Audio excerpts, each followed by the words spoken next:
Welcome to the 2024 NHL Draft. Chris Ransom here. We're live on both TalkShoe and Restream. I will be breaking down all 32 picks. I really do appreciate the 14 Twitch members, but I will not be on Twitch tonight, unfortunately. My account, I don't know why it got suspended, but whatever. It's no big deal. I prefer Twitter, Facebook Live, and YouTube. Those are the three main platforms. I consider Twitch and Kick as extra platforms, but not really it's not that they're unnecessary. I just feel like those two are the most expendable of those five. But I appreciate any listeners, regardless of where you're listening from. But yeah, the 2024 NHL Draft is underway. We had a ton of listeners for the NBA draft. I mean, we had 100 for the mock draft, 56 for the first round with Joey and myself, and then we had 70 for the second round. We actually had more listeners on the live stream for the second round than the first round, which is the crazy part. There aren't any listeners yet, but I know the listeners are going to come in droves once this draft starts. So we're just going to be patient. We're going to be patient. We're going to wait this out.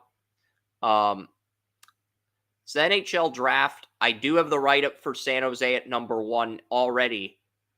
But yeah, basically, I'm putting it on mute. TSN's draft coverage is better than ESPN's. I will be the first to tell you that Sportsnet and TSN do a much better job covering the NHL Draft than ESPN. The fact that and after yesterday with Twitch saying, oh, you can't listen to ESPN in the background, that's a copyright strike. I'm just muting the TV because a lot of people were saying ESPN's draft coverage for the NBA was woefully bad. And if that's the case, I'm just going to mute my TV and prepare for woefully bad coverage with the NHL Draft. Oh, and they have couches at the Sphere in Vegas. They did not have couches for the NBA Draft. So yeah, the ESPN hockey analysts are getting the VIP treatment in Vegas at the Sphere this evening. And look, Gary Bettman hasn't even come to the podium yet. I think I'm gonna get. Yeah, I've had a really bad cold, so I'm gonna get a tissue. I don't even have any tissues. I have toilet paper, and I basically have to take a brand new roll of toilet paper that I haven't even used for when I go to the bathroom and use that for tissues until I get more tissues. So yeah, but the NHL Draft's going to be at the Sphere live right now, and then we'll be back tomorrow on Restream at 11:30 a.m. for rounds 2 through 7. We will have a recap show on TalkShoe tomorrow morning at 10 a.m. So if you want to listen to Joey and I break down the picks, pick by pick, you go over to TalkShoe. If you want to just listen to us break down the second round, you go to Restream. So I will only be available on TalkShoe from 10 a.m. to 11:30. So that's, if you want to listen to, there's just no point, because if I start the NHL Draft at 10 a.m., that means the first 90 minutes of content would be a recap of this draft tonight. And that's just not smart marketing. That's not a good way for us to market our brand. I mean,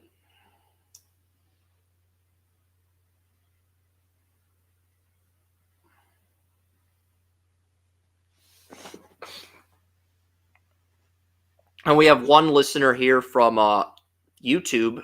Apparently,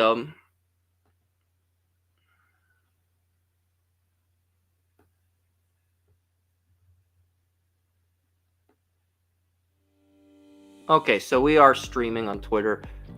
Hey. No, I do not want that. I do not want the presentation background. No. I'm just happy the draft hasn't started yet. Macklin Celebrini is expected to be the first pick. Gary Bettman hasn't stepped to the podium yet. That's the only reason I'm not leaking the pick. Okay, I'm trying to be civil. I'm trying to cut back on leaking draft picks. We're still going to leak draft picks if they become available via social media. But, the big question is, what are the Chicago Blackhawks going to do at 2? San Jose, they're going to Macklin Celebrini, Will Smith, Mikael Granlund, who had 60 points, and their team captain, Logan Couture. They're going to have 4 good centers. They just got to get left wingers, right wingers, defensemen, and goaltending to complement those guys, and they'll be a playoff team. And they're going to have to nail every single pick in this NHL draft in order to do that. They did trade up to number 11. I'm guessing it's to guarantee Yzerman or one of the top 5 defensemen. They could also take Carter Yakimchuk at 11. But, they're in an interesting spot. And I honestly don't know what direction the San Jose Sharks are going to go in here. I don't.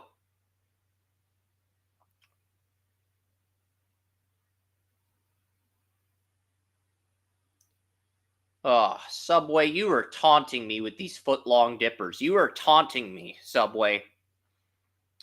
You are taunting me with these foot-long dippers. Those do look good. But yeah, the draft hasn't started yet, guys. Believe me, I want to break down every single pick in the first round as much as the next guy, but the draft hasn't started yet, so I'm just like, yeah, I think a good bulk of our audience, I did appreciate all the listeners in the NBA draft, but yeah.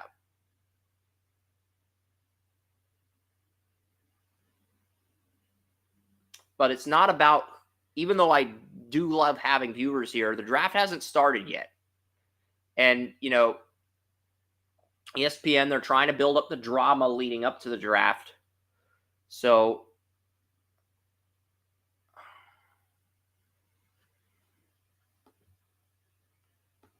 yeah, I'm Xing out some stuff that I'm no longer using.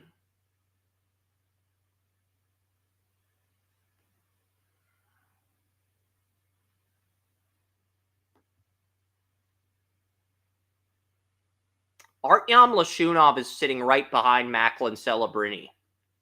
Whenever a player is projected to go second overall, they usually end up sitting behind the player projected to go first overall.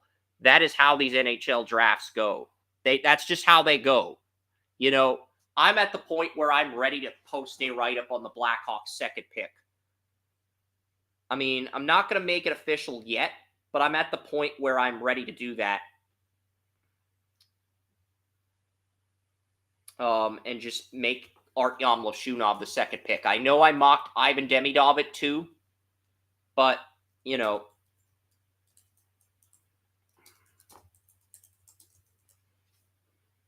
basically what I'm going to do here is I'm going to code the Artyom Lashunov at 2 write-up right now, just in case that is the pick, because Lashunov entered the week as the favorite to go to Chicago at minus 220. He's gone up to minus 500 on the odds.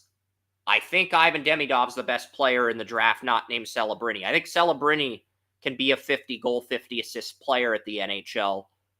I don't feel that way about any other prospect in the draft. And a lot of people are saying it's a weak draft. It's not as starstruck as last year's class, but I don't think it's a weak draft by any means of the imagination. It's just, this is the NHL draft. Okay, Gary Bettman's at the podium.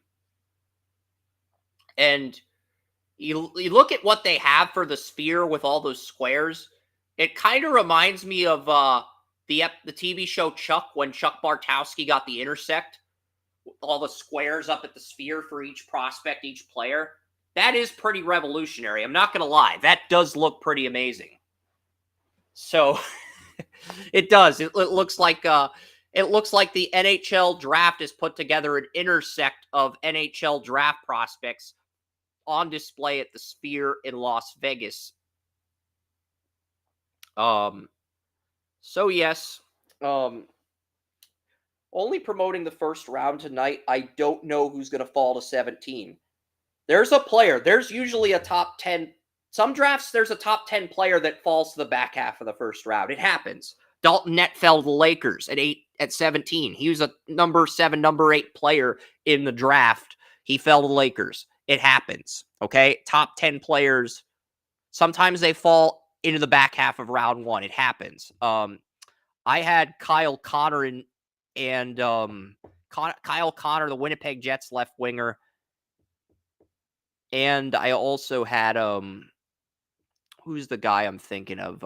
Matthew Barzal, Islanders center, now right winger on the top line. I had both of those guys in the top 10 of my 2015 NHL draft. They both dropped a lot further than expected.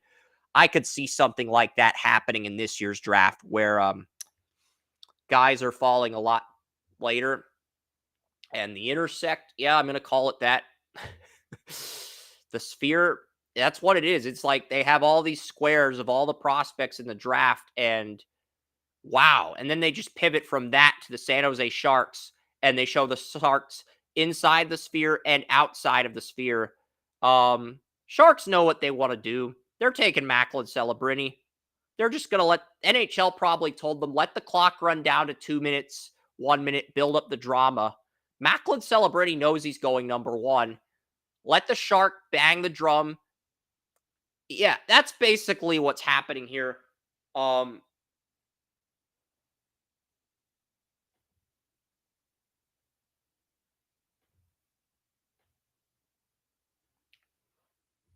And I promise you, as soon as and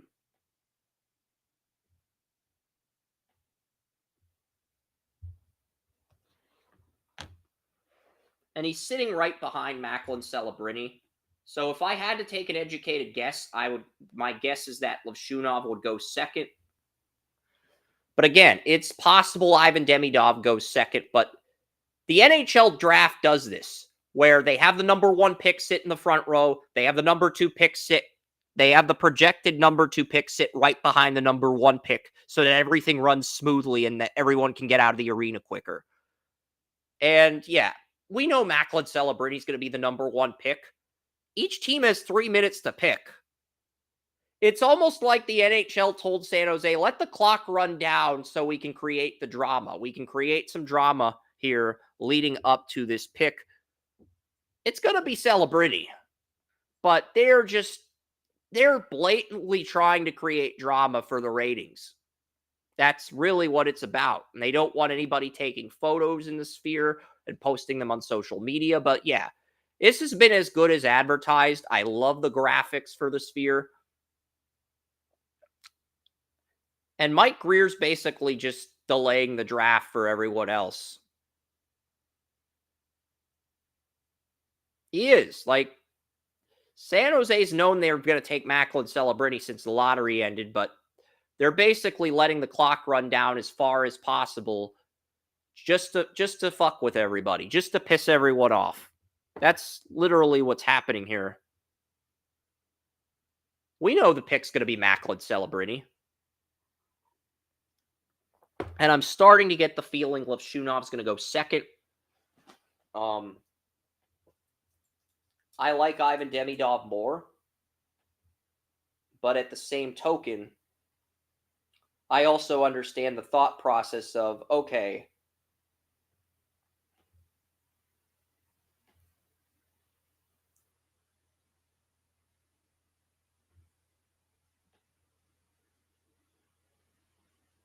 so they're just letting the clock run down to 0 seconds and then turning in their pick. Yeesh. They basically knew they wanted Macklin Celebrini and they let the clock run down to 0 just to be jerks the rest of the draft.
Macklin Celebrini, it is officially official, ladies and gentlemen. So we'll go into the stream here and we'll break this pick down for our audience.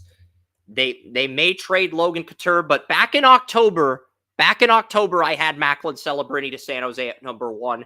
I've had him. Mikael Granlund's probably going to be the second line center. Will Smith will be the third line center, and then Couturier will be the fourth line. But I think they'll rotate both Granlund and Couture and Smith. They will rotate those guys in the second through fourth line. Celebrini will be the first line center, but they'll rotate the other 3 guys in the lineup. And they will have all 4 of those guys compete against each other. And, they're going to have really good depth. Rick Celebrini, the director of sports medicine for Golden State, is the dad of Macklin.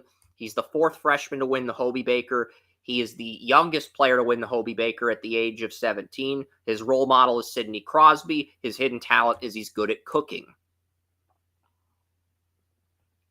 So Macklin's quite the chef in the kitchen, and he'll be cooking up some goals and assists for San Jose in the years to come. And, he can play left wing, right wing, center. I know this. I went to see Macklin in person with my older brother, Andrew. And Andrew pointed out how Macklin's goal against Boston College was impressive because he made the shot from 30 feet away. He lined up as a defenseman on the power play. So I do think Macklin Celebrini is a positionalist player. You can plug him in anywhere, but he's going to be the center. He's going to be the first line center on the Sharks, not just this year, but for years to come. Maybe that starts in 2025 if he goes back, but the Blackhawks are officially on the clock.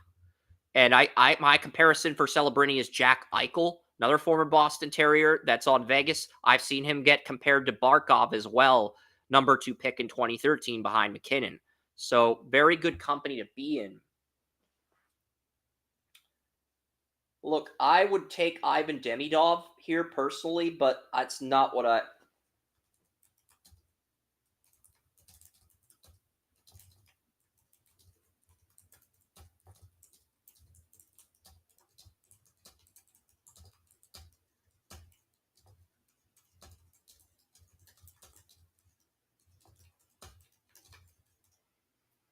And the Blackhawks still have plenty of time to make this pick. That's the thing. They do.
And I do like Shakir Mukhmoladin, but I did not like him coming out of Russia.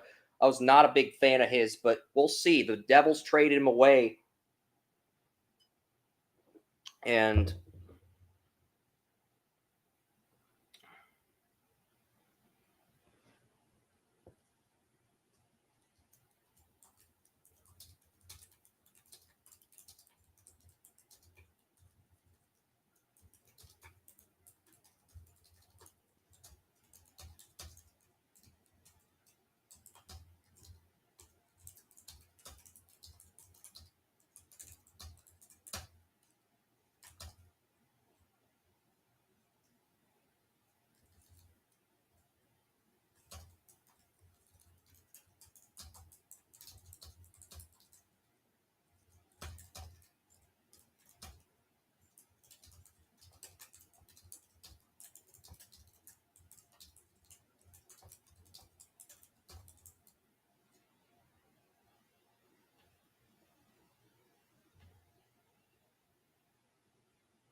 once the pick gets turned in, I will save this.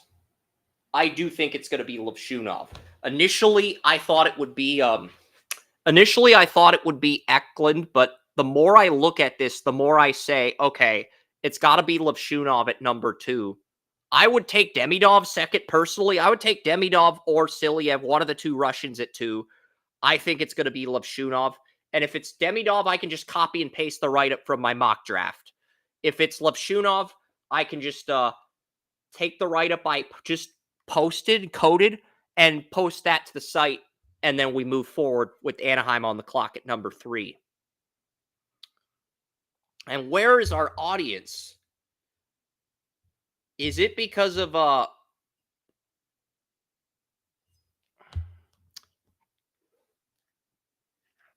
Bedard's going to announce the pick? This is crazy.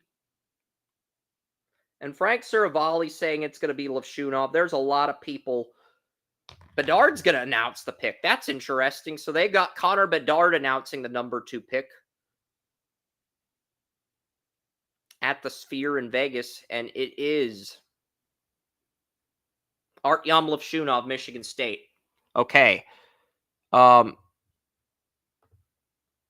a surprise there.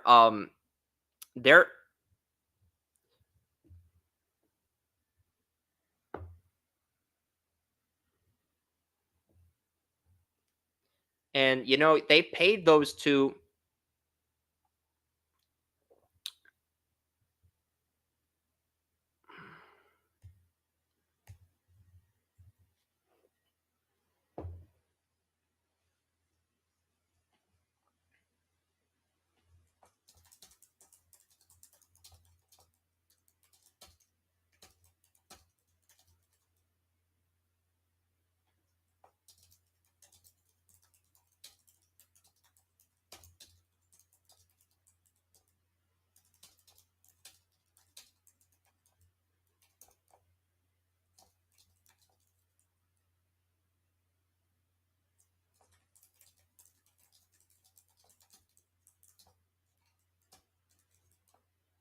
Yeah, and Connor Bedard.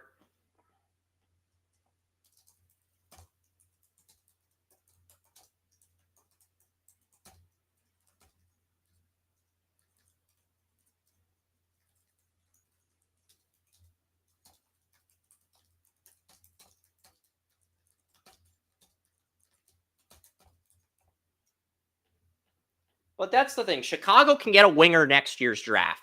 Next year's draft, you're going to have 2 wingers in the top 3. Porter Martone. You're going to Porter Martone.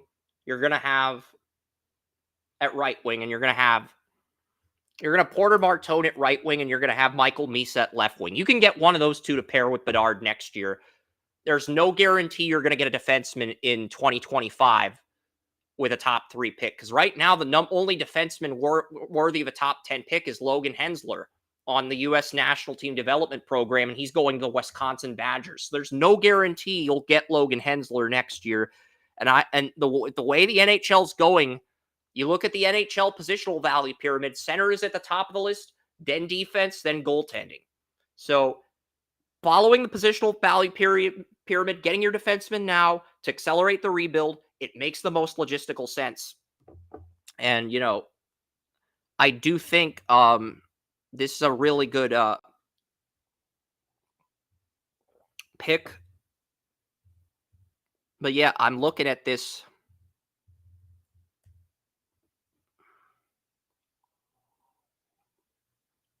I do think Chicago's defense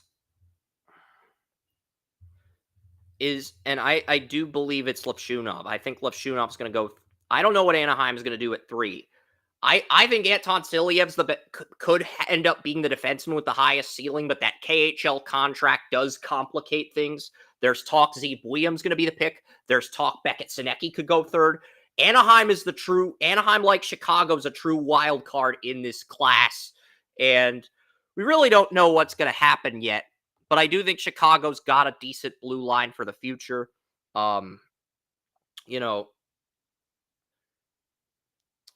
But again, the thought process was, I still think Demidov is arguably the number 2 player in the draft, but, NHL teams, they kind of shy away from players in the KHL, and, Artyom Lashunov's the number 2 pick in the draft, so we'll see how this develops, how this unfolds. But, Owen Power went number 1 out of college. Quinn Hughes, Charlie McAvoy. I could see Zeke William or Lashunov going third here. And you can make a case for Zane Pareca. You can make a case for Sam Dickinson. Just looking at the analytics and what those guys bring to the table, you can make a case for those guys. And here we go, the NHL intersect. I'm calling it that because it looks exactly like the intersect in Chuck. I'm not even joking. The visuals they're showing here at the Sphere in Vegas with the squares of all the NHL teams, it looks like an intersect. It does. I'm going to continue to say that because it looks like a freaking intersect. Does anyone else notice this? But the Anaheim Ducks are ready to make their pick, and we're going to go back in. We're going to code this number 3 pick. Do we know who it's going to be yet? Let's find out. There's probably somebody ahead of us. Ducks. What are the Ducks going to do at 3 here? No, the Anaheim Ducks have not. Nobody's leaked the pick. And yeah, the Anaheim Ducks rebrand is good. They went back to the Mighty Ducks logo. They have the orange jerseys. The rebrand is good. Even Andrew was impressed with the Ducks uniforms to the point where he might go to a game in the future. Probably not, but he wants to rewatch the old Mighty Ducks movies. They're only available on Disney Plus, though. That's the problem. You either have to order them on pay-per-view or get Disney Plus. That is the only way to rewatch the Mighty Ducks movies. Or you can pirate them, but I wouldn't recommend that. Could get in a lot of trouble. And it's legal, too. So, but the Ducks, what are they going to do at number 3? Because Levshunov's the player I expected him to take, and he went number 2. So, what is this going to be? William? Is this going to be Silyev? Beckett Sinecki? Are you kidding me? Beckett Sinecki? I had him going 19th to Vegas, and you took him 3rd overall. I'm sorry. It's not that I hate the pick. It's just, you don't take a player who had under 70 points 3rd overall this early in the draft. I'm sorry. That is not. And Frank Cervalli called it. He said Beckett Sinecki is going to go 3rd overall, but, I just can't get behind this pick. I can't. I had Beckett Sinecki at 19 on my board.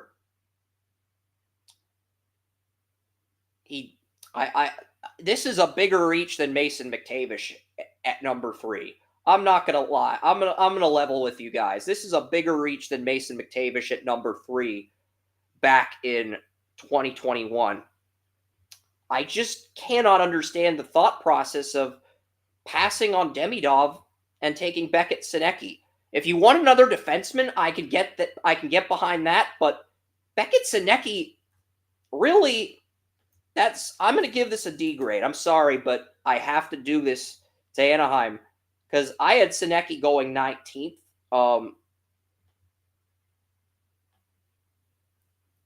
He went from 55 to 68 points.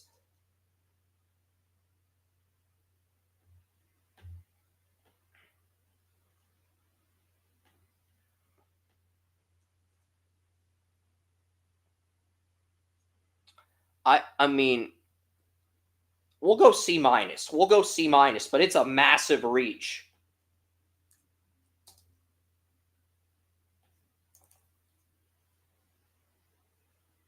It is a massive reach. I think you could definitively argue that this pick warrants an F grade. Are the Ducks going to get one? Probably not, but,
Yeah, so Beckett-Sinecki is officially the pick here.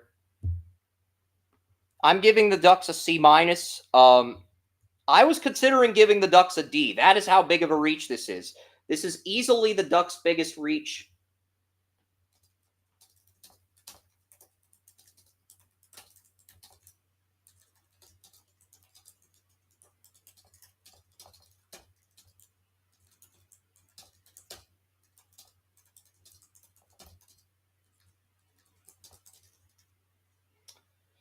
I think the Anaheim Ducks, I really can't justify the Ducks taking Sinecki here. I can't. I'm trying to, but the thought process is, okay, he does have all the traits. He does check off a lot of boxes.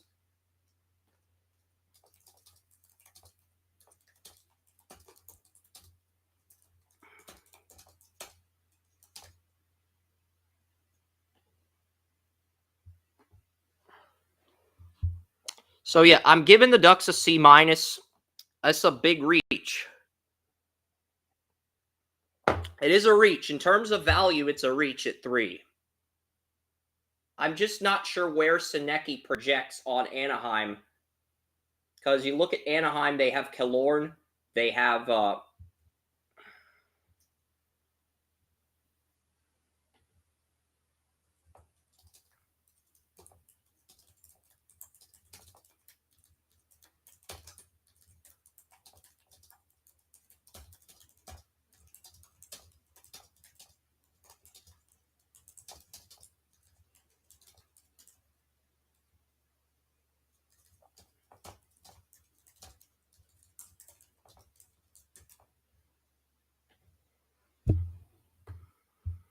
and Caden Lindstrom is officially the 4th pick. That is just Caden Lindstrom.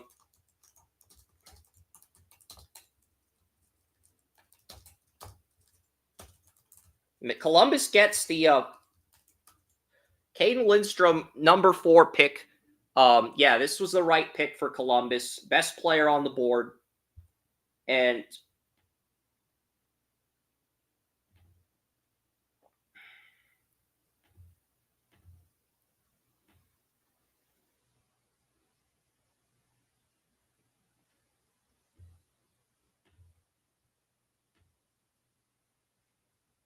Caden Lindstrom is the pick. He is officially going to be the number 4 pick in the draft. I'm giving Columbus an A+.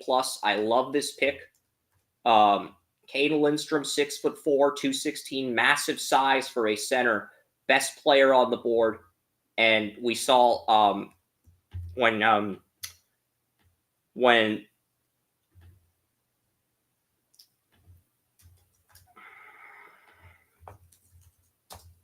Dom Waddell was in Columbus, he did the exact same thing. He took Martin Nikas, who was a center, with Carolina's first round pick, and then he got Sebastian Aho.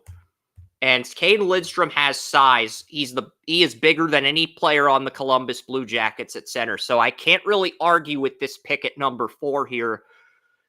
He's got the size, 6'4", 216. He can defend well. He plays well in the penalty killing. You're just waiting for him to break out offensively. And if he does, I do think you have a great situation with Fantilli and Lindstrom potentially supplanting Boone Jenner, the captain, as that top line center. But yeah, Columbus is in a great spot. I think this was the right player to pick.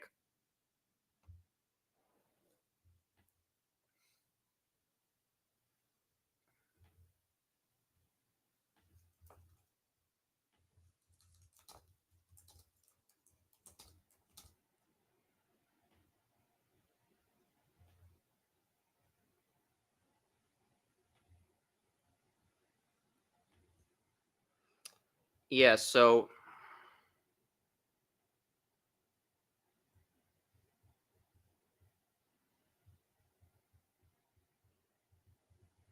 he does remind me of Byfield.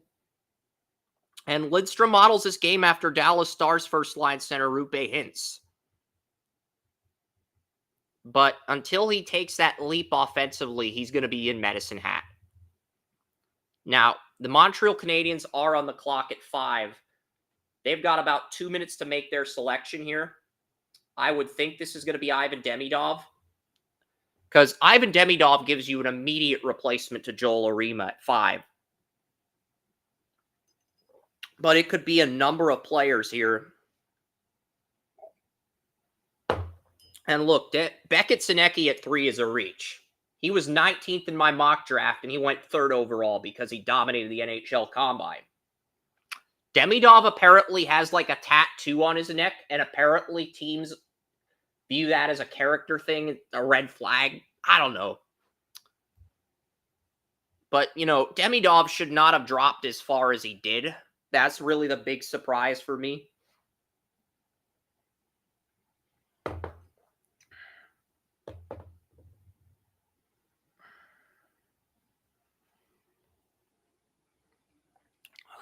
This is interesting, though, because you see Tija Ginla.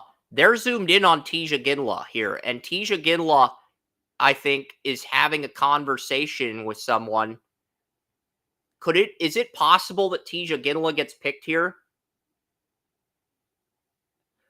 I mean, Jerome Ginla's son, could he be the pick at 5? That's really the big question here.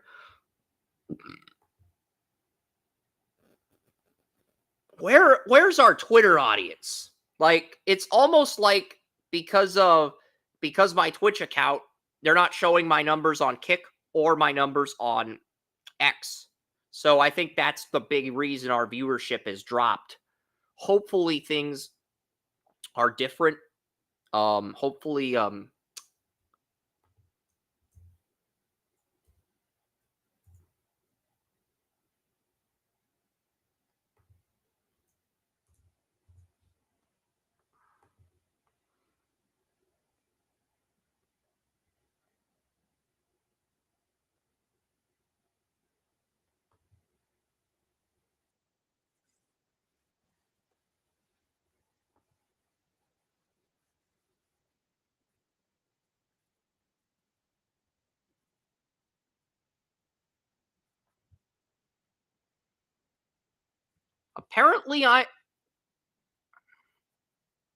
apparently my Twitch account has been reactivated.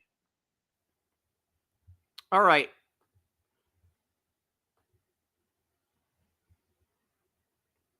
We're going to try to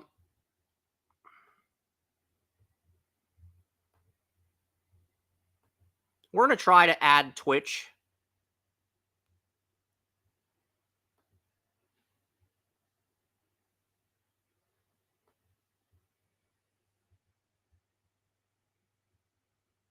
We're going to try to reactivate our Twitch on Restream. Get our Twitch audience back.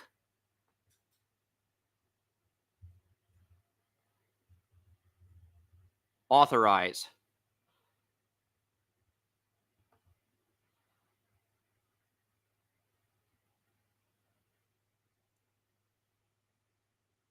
All right, we'll worry about this later. But yeah, Montreal's about to make their pick.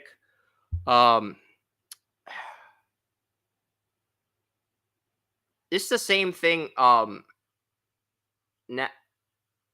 whatever, we'll worry about it later. So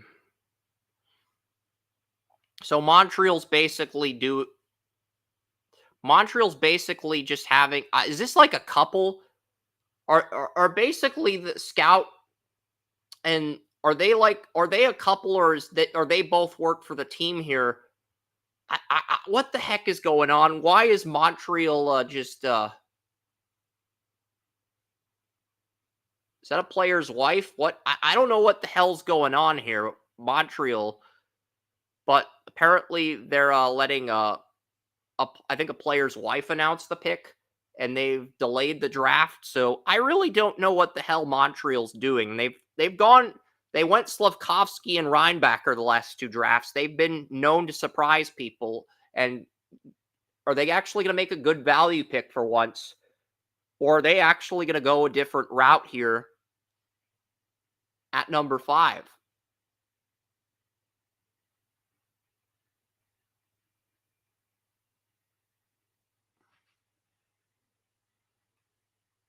And the selection is I mock Berkeley Catan at 5. I don't think that'll end up being the pick. I'm guessing it'll be Demidov.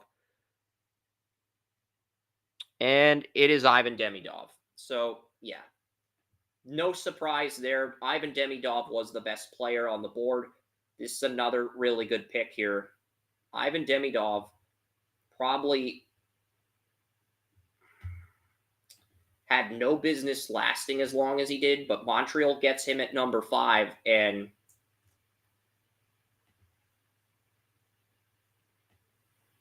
yeah, so Ivan Demidov goes to Montreal at 5. And, I basically said if Demidov drops to 5, the Canadiens could potentially get a steal. They could get a top 6 player, top 6 forward as early as next season. And, they end things worked out with Slavkovsky. They got that pick right. Montreal is closer than people think. And they got Fowler. I honestly think if Fowler pans out, they're going to be in a Stanley Cup. I do. I like Fowler that much to where I'm like, okay.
Joel Arima becomes a UFA next year.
The medicals, I think the medicals the tattoo probably caused him to drop to 5, but Demidov's not a guy who should have dropped as far as he did.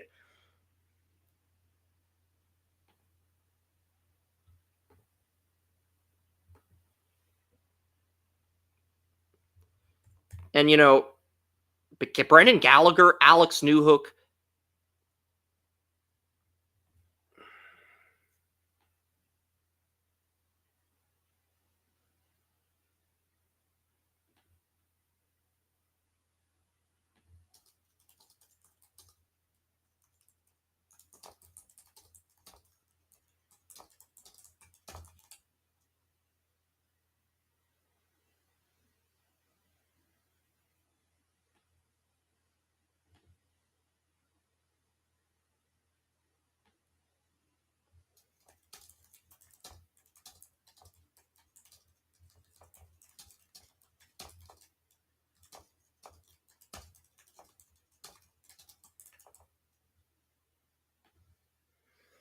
So just looking at Montreal, they actually didn't reach for once. They got the best player on the board. I have to give them their due. And, they're in a great spot. I think they are closer than people think. And I think Fowler's going to be the goalie who puts them over the top here. Bill Armstrong, they wore purple suits last year for Phoenix. They're wearing blue this year for Utah with the Coyotes relocating to Utah. I'm sorry, Coyotes fans. I really do apologize.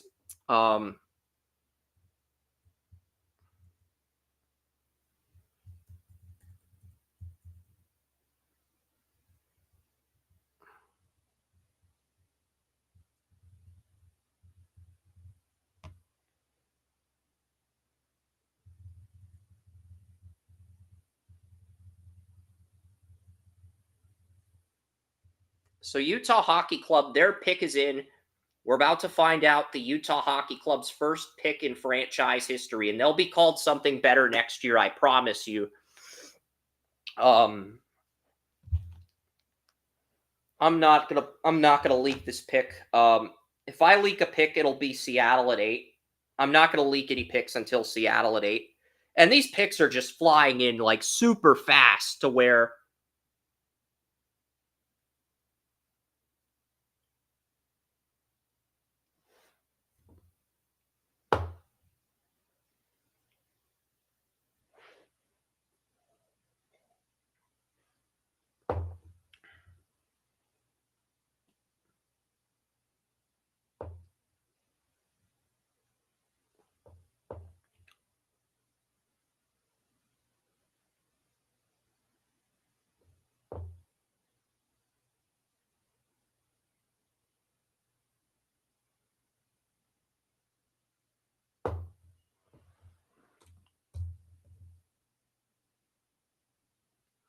Tej Aginla.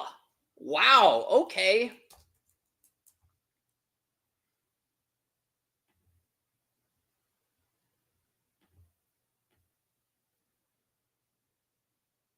I'm going to look at the line combinations for Utah.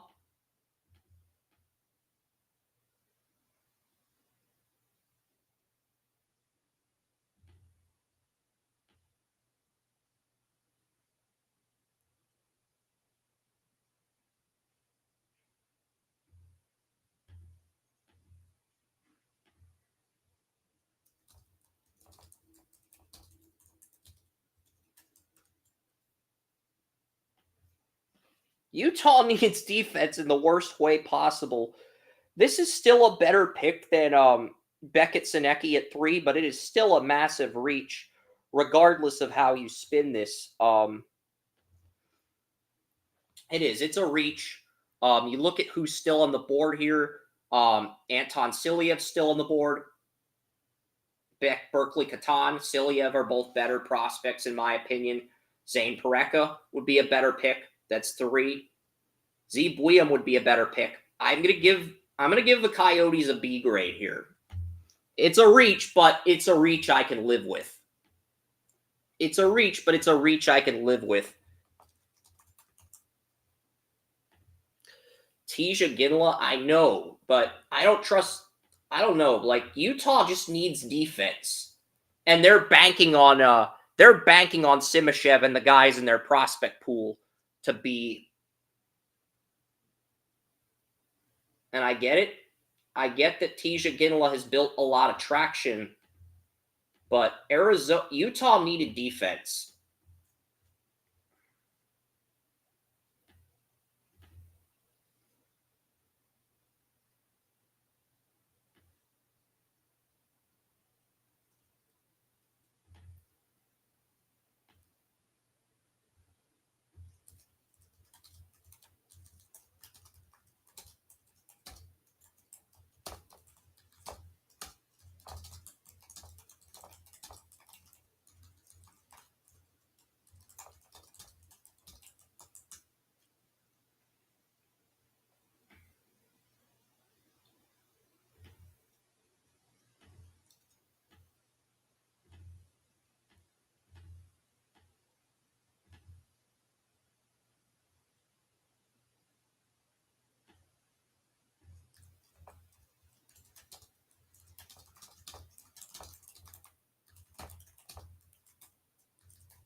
Yeah, that's a B grade for me at number 6.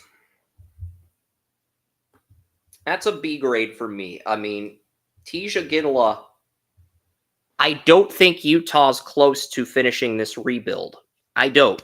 But if Tisha Ginla becomes a first line left winger next to Logan Cooley and Keller, you can justify the pick.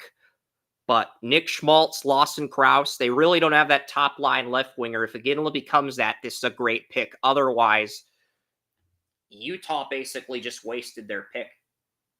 I don't dislike Tisha Ginla, but I think he's a reach at 6. And you need defense. Arizona needs defense. Utah needs defense. Utah needs defense. Are they going to trade for a veteran defenseman, take on a bad contract? That's really the issue I have with Utah right now. And they don't have a logo. They're just the Utah Hockey Club, like when Washington became the Washington football team. So I'm giving Utah a B grade. And, I think Tisha Ginla could be Utah's first line left winger, but he's my 5th best player on the board. And I feel like Utah blew a golden opportunity to upgrade their defense.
So, I mean, just a very surprising start to this draft.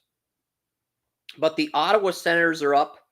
There's a number of defensemen you can warrant an A+ grade. It could also go with Berkeley Catan, take the last top 10 forward off the board here. What is Ottawa going to do at number 7? They are going with. I think that's Berkeley Catan.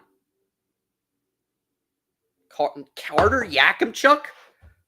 I'm going to give Ottawa a B. Again, I think Carter Yakimchuk's a second-line defenseman.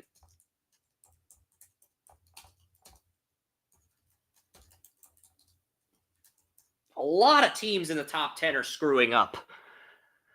I'm sorry, but Yakimchuk's a second-line defenseman. I think when you have four first-line defensemen on the board and you take the second-line defenseman at number 7, that's a reach. It is. From a value standpoint, that's a reach. So I'm going to give the Senators are going to get another B grade from me. You could maybe B-. I might go B- here. I'm just saying that there's a lot of reaches this year to where I'm really questioning what the hell some of these teams are doing. I am. And they traded their other first round pick away, so there's a lot of reaches in this. There's a lot of reaches here. There have been a ton of reaches in terms of value here today. So just looking at this,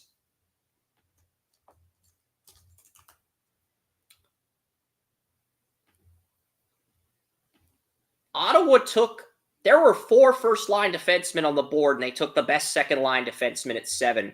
That's a reach. There is no other way I can spin this, ladies and gentlemen.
You just don't. It's just not a smart pick.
Very risky pick by Ottawa at 7. So there were a lot of reaches. There were more reaches in the top 7 compared to the NBA. There were more reaches in this year's NHL draft. So, I don't like the pick here. Obviously,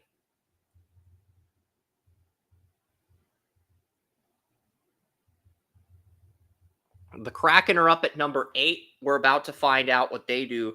But yeah, big reach here. A lot of teams reached. I've only handed out, I think I had 4 A+ grades in the top 5, but then we've seen reaches at 6 and 7. I do think it's interesting, though, how this draft has sort of played itself out.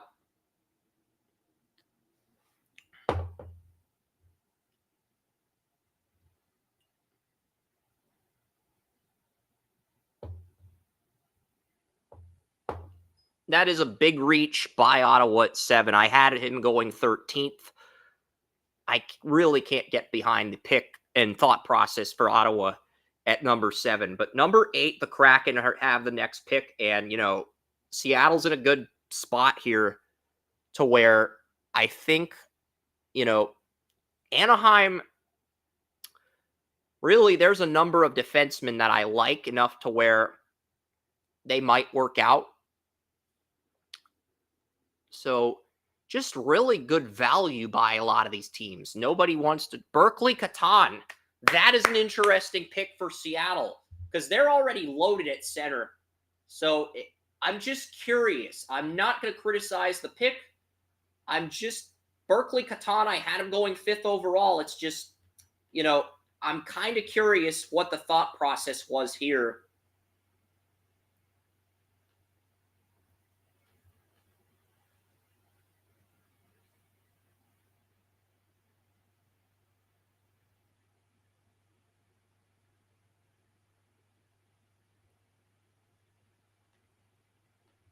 I mean,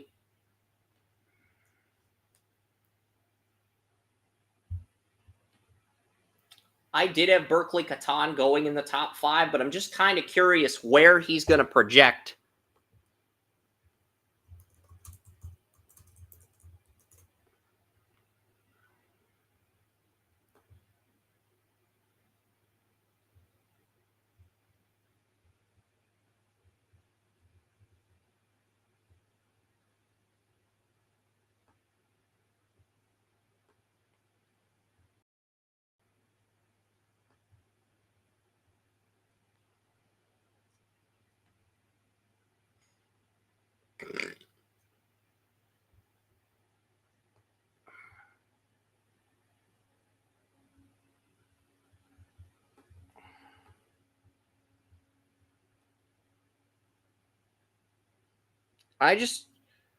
Ugh.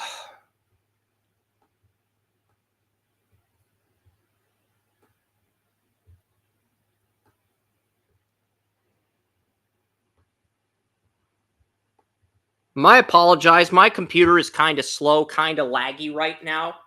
Restream, please. All right, we're gonna have to reopen the NHL Draft results page, and we're gonna have to screen share that again.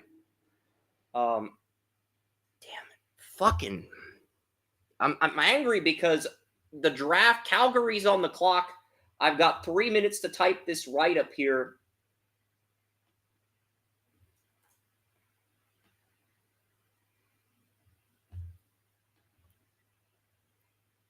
Where is he going to fit into this team? And because that's the thing I'm looking at here with Seattle at number 8. And I'm also looking at where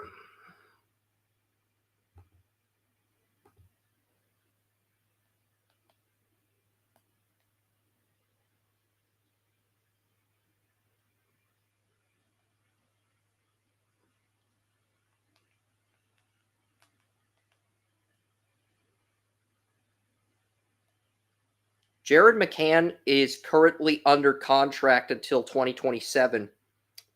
So you're bringing in competition for Shane Wright here with Berkeley Catan at number 8. That's a very interesting route to go.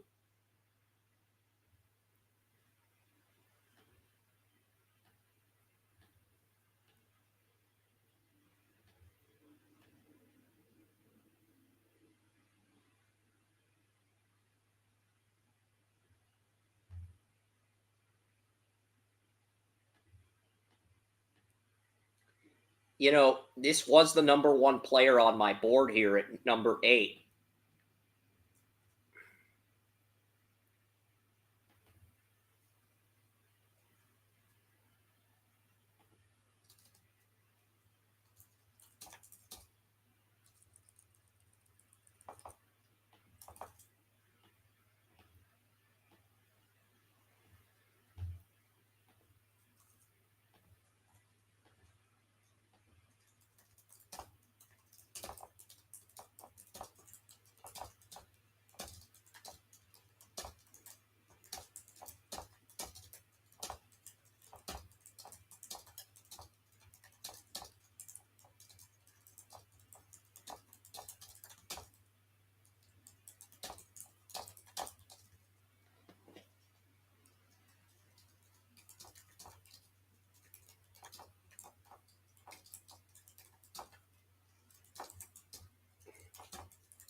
I really can't fault the pick here or the thought process by Seattle. So we get Seattle's pick in. Seattle goes with Berkeley Catan. It is a surprise pick in terms of the value, but I do think it's an A-plus grade for me. Seattle made a really good pick here. This is the 5th A-plus in the top 8 so far. Just a lot of surprise picks here. And now there's not really a top. Yeah, I think a lot of teams decided Zane Parekha of Saginaw goes 9th to Calgary. So Calgary gets their number 1 defenseman in Zane Parekha. This is a great pick here.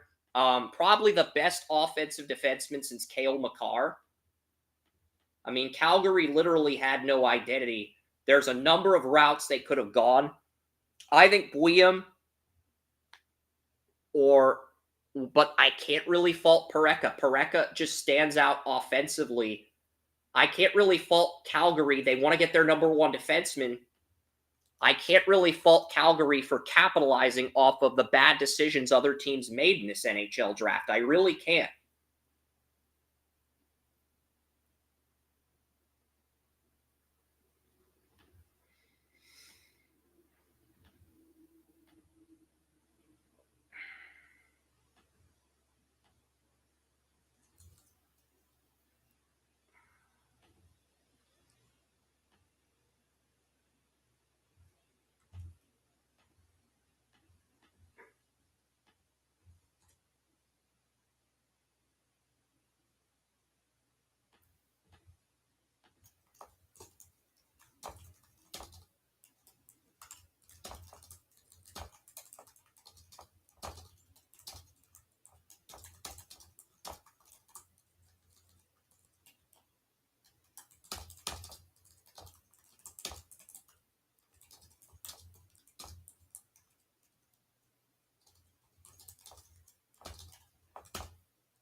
There were more screw ups in the top 10 of this year's NHL draft than there were in the top 10 of the NBA draft.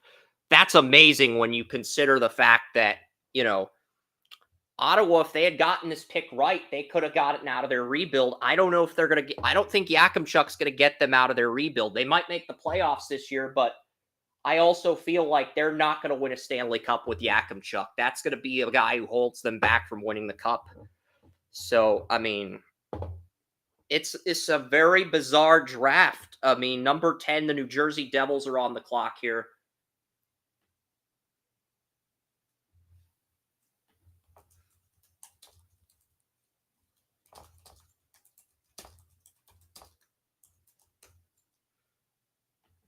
I like Anton Silyev, but the reason he's dropped in this draft is because he's got that KHL contract. He's in Russia for 2 more years. Is New Jersey going to take? I think New Jersey's going to go Dickinson. I would take Silyev here, but man, can you imagine if San Jose gets Silyev at 11? Because I had Silyev. I mean, Silyev for me was 2A behind Demidov back in February. And not only did they got both my number 1 and number 2 players. I mean, I was debating moving him ahead of Demidov back in February. I mean, Demidov, consensus number 2 player.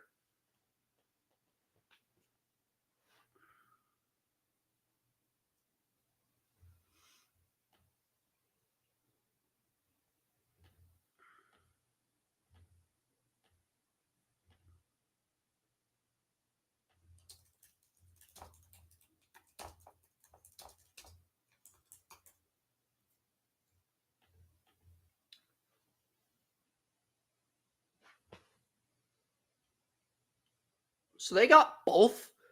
And that is insane to comprehend. So they got.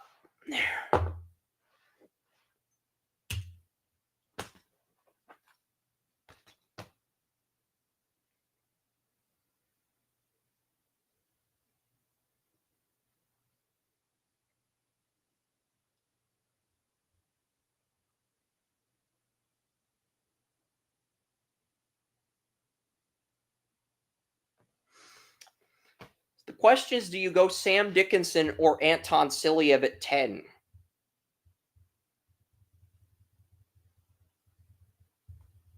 I do think Pareka helps, but he's very raw defensively. I could see why it's a risk. And Anton Silyev to New Jersey, that is an amazing pick.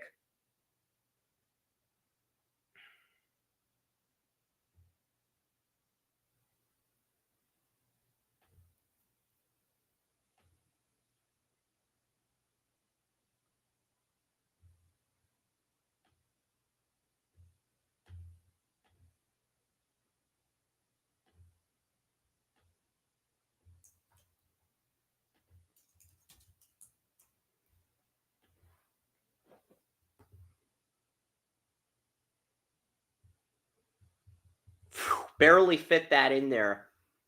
Um,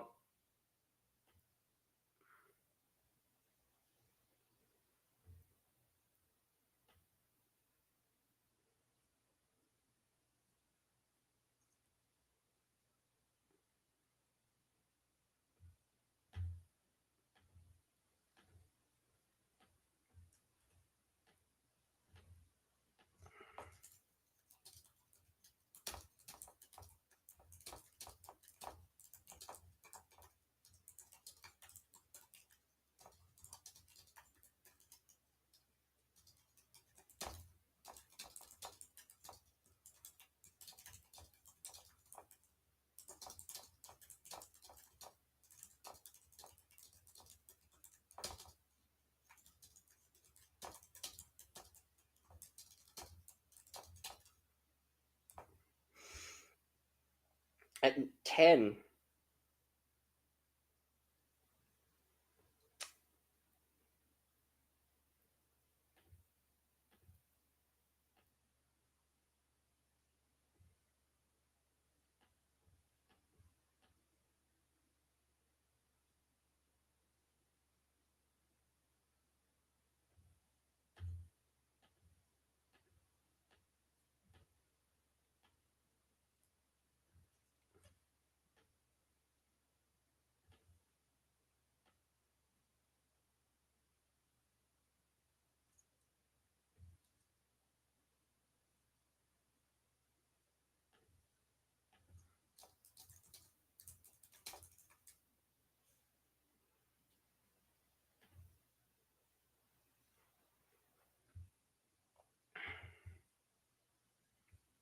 Yeah, New Jersey, they may have just gotten themselves.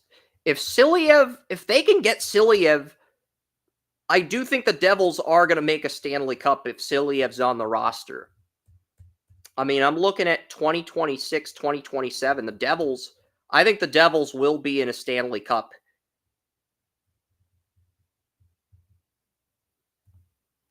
I think the 2027, I mean, you're looking at 2026 and 2027. I think the Devils can make a cup run. Question is, can they keep, they've only got their goalie under contract until, but they got my number two,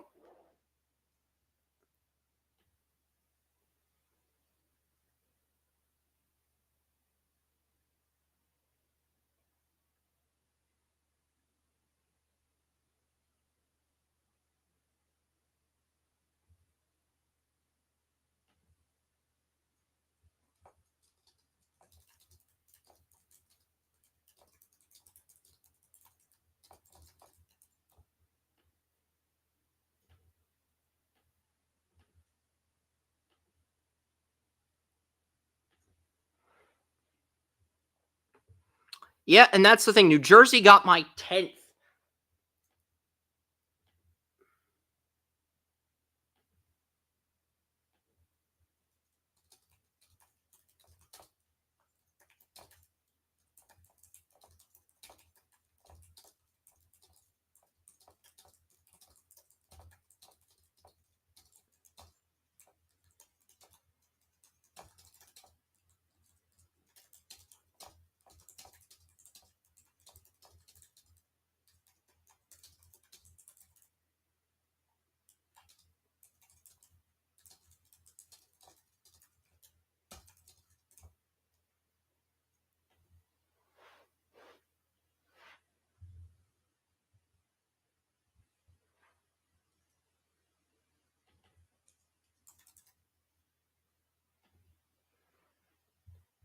Yeah, but San Jose is about to make their pick.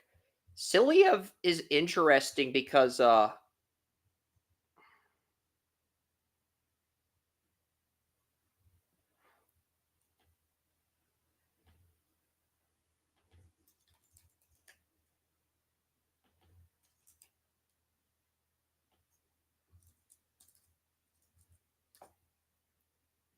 Zeke Williams still on the board. Sam Dickinson, I like Sam Dickinson.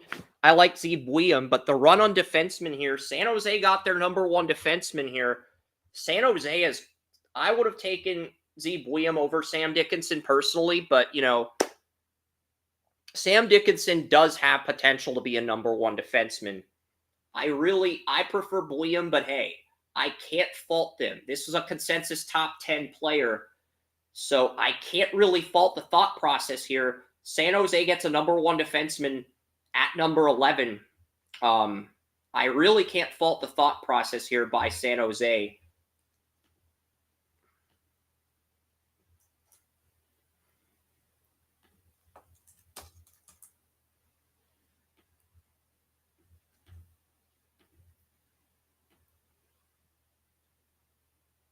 San Jose just got their number one defenseman at 11.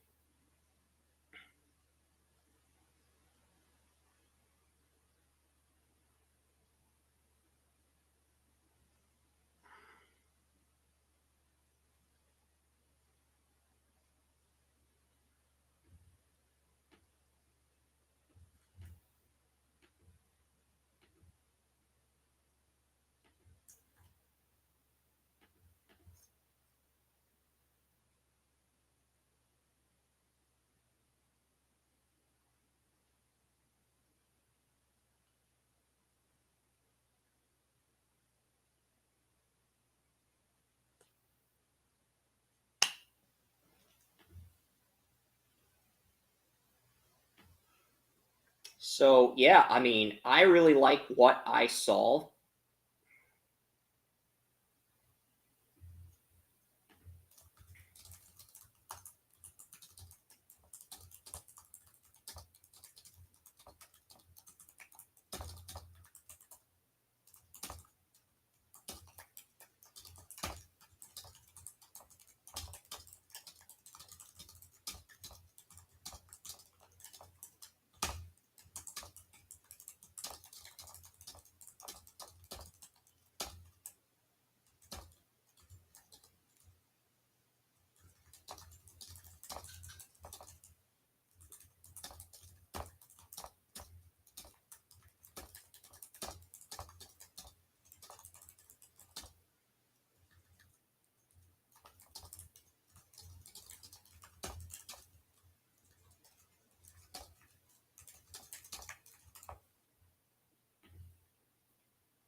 Their draft is a success. As far as I'm concerned, San Jose had a good draft. San Jose, yeah.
This is the draft. This is what San Jose needed. They needed that number one defenseman, and you're seeing it. You're seeing these teams act with urgency here.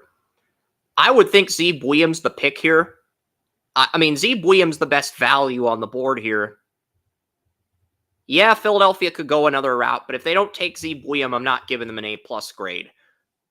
I mean, Cole Iserman and Connolly, I would give the other two players I think you can make an argument for here. But in terms of overall value, I have to think Zeb Williams the best player available, and I don't even think it's close. But they're showing a lot of guys here. Philadelphia's stalling. We really don't know what they're going to do at 12 here. But yeah, there's a lot of good talent still on the board at 12. I do think there were some reaches, but hey, the teams, man.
Three teams reached in the top 10.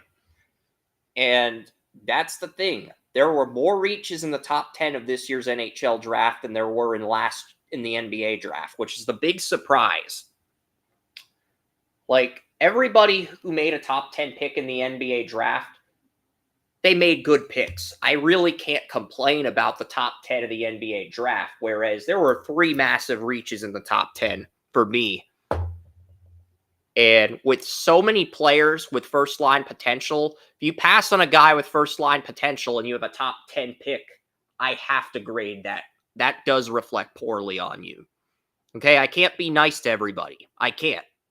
We got to be real with some of these picks. And, it's going to be interesting because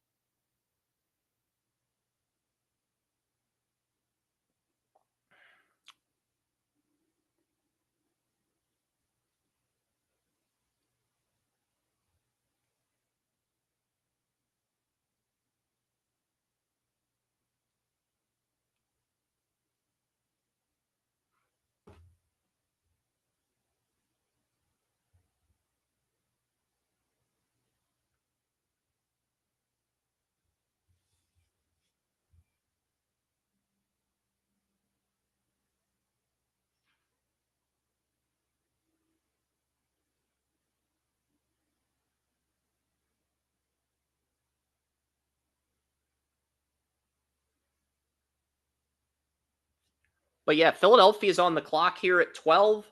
And Philadelphia has been taking forever to make this pick. I'm starting to think they're going to trade this pick, trade down. I think we have our first trade here. Honestly, the Flyers are taking way too long. I think they're going to trade the pick here. This is just not normal behavior. Just looking at the board, reading the room. This is not normal behavior by the Flyers here. Okay, so the Minnesota Wild have in fact moved up from 12 to 13. So the Wild trade a 2025 third round pick to the Philadelphia Flyers to move up a spot. So this is officially the Flyers are moving down a spot. Wild now own this pick.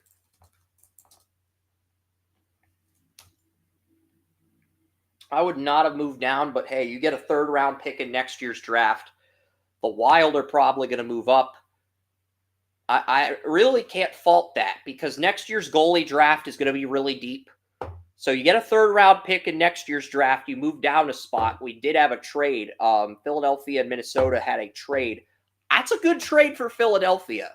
Okay, when you really look at the grand scheme of things, and yeah, I'm going to update that right now.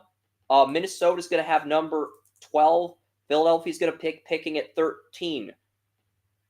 Philadelphia, next year's goalie draft is a good goalie draft. I can't really fault Philadelphia for moving down a spot. They still pick at 13. But if Minnesota takes Z Buium here, that is an A-plus pick by Minnesota. Yeah, you give up a first-round pick. The Minnesota Wild have a good core of players. They drafted a goalie in the first round. I think they're set to win in the long run, but right now they're going through some growing pains. I would not be surprised if they jump Winnipeg next year as that number 3 team in the West if Jared Spurgeon comes back. I could see them jumping Winnipeg next year if Spurgeon's healthy. They're closer than people think. I mean, that's the thing. Like, Z Buium was a top 10 player. He falls to 12.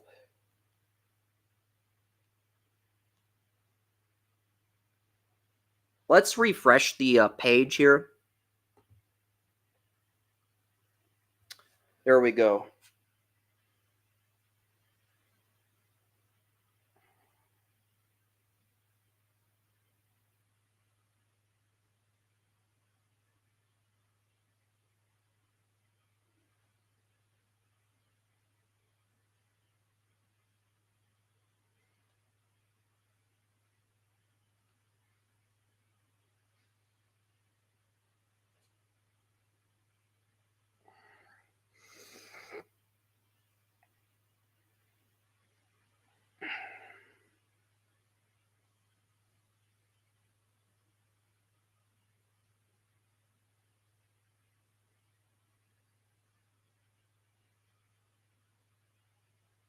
Bill Guerin found a way to capitalize off that.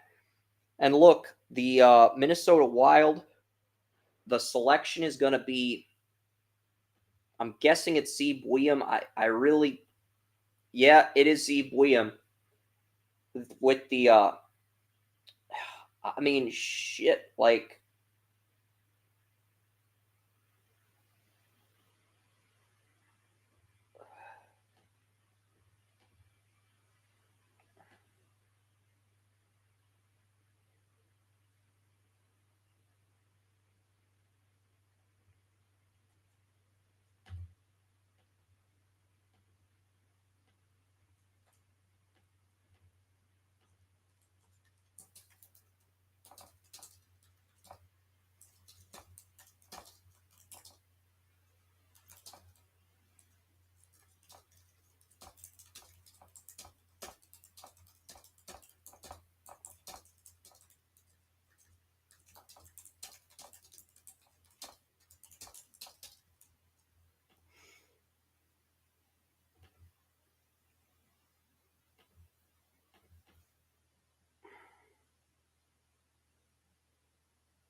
He led defensemen in scoring with 50 points, and Minnesota gets him at 12.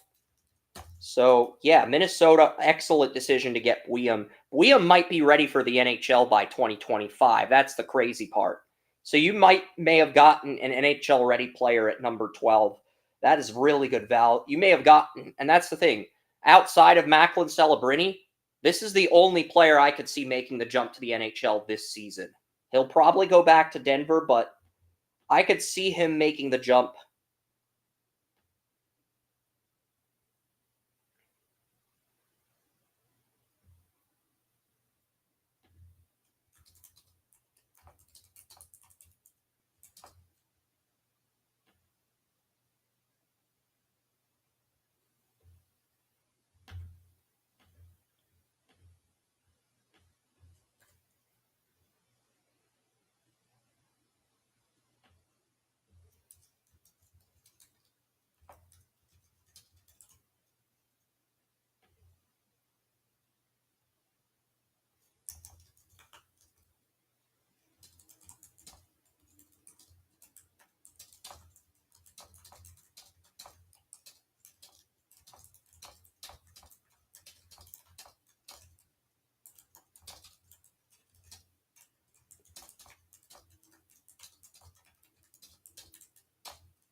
Yeah, so you're going to have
Minnesota made a great trade. They got Z Buium at 12. Z Buium was a top 10 pick. There was talks he could go as early as 3, and now they've got a really good blue line. And the Flyers didn't come away empty-handed either. They got a 2025 third-round pick from Minnesota in next year's goalie draft. So I can't really fault the Flyers for moving down a spot, because many Flyers fans are going to say they have a bigger need at forward than defense. And honestly, the Flyers are in a position where they can make a pick here. They could also trade down again. So we'll see what the Flyers do.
Yes, so basically Zeb William goes to Minnesota at 12 here, and the Flyers move down. So he actually did have a trade here.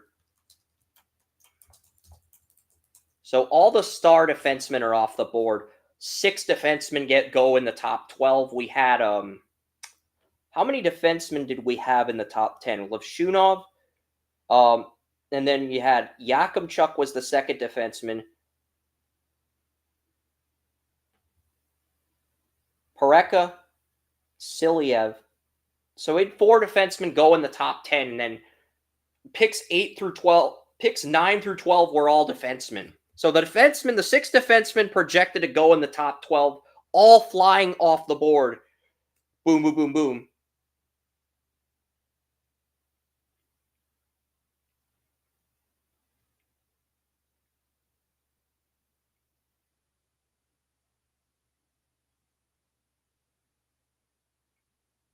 I can't really complain if I'm a fan of those teams. And knowing that Minnesota and Chicago got better on the blue line makes me nervous as a Dallas Stars fan, because it means our window is very small if these guys pan out like I expect them to.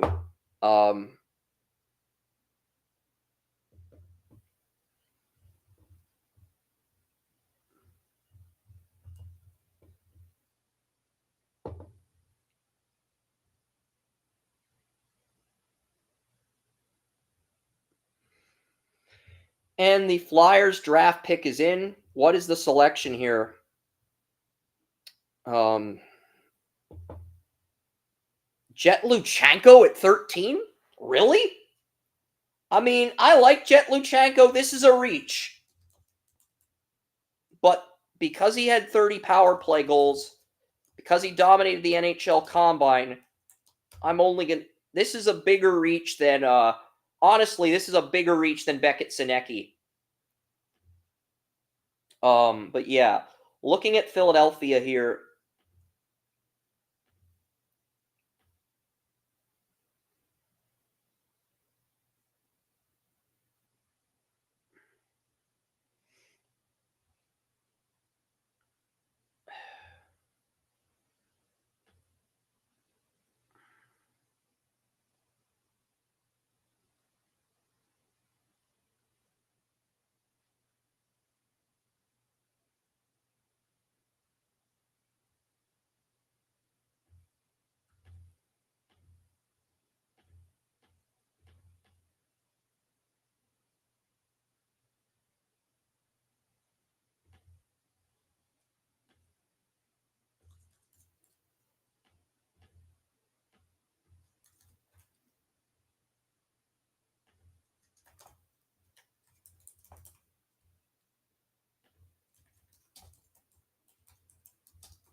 It's not. It's a top heavy center draft. It's not a deep center draft.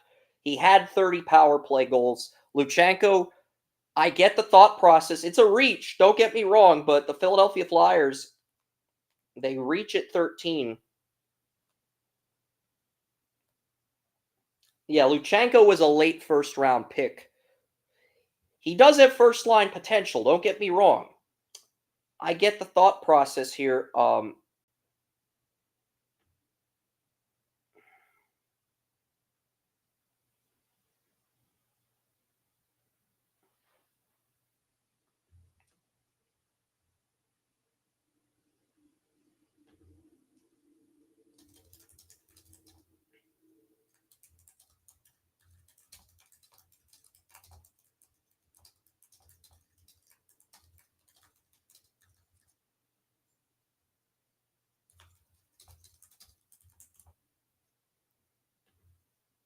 I'm looking at the contracts for Philadelphia. I know I've got to get the pick in. I'm just looking at the contracts here because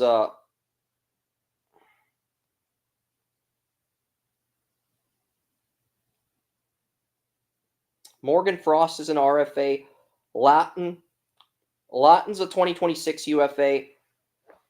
We could be looking at him being a third line player.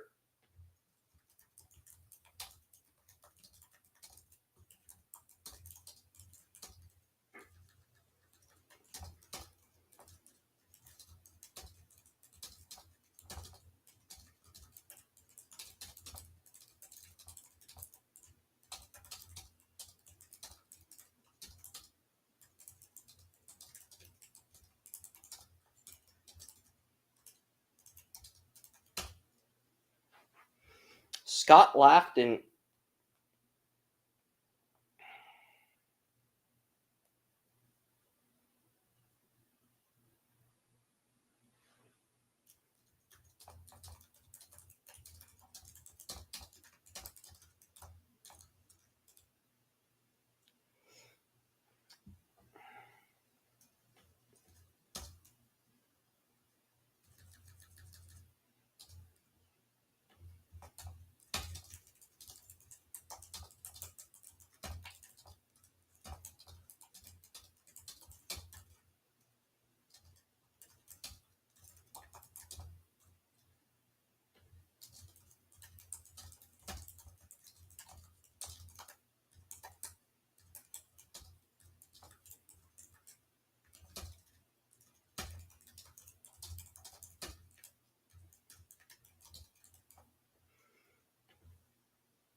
I love the fit that Jet Luchenko, I know it's a reach, but he dominated the NHL Combine.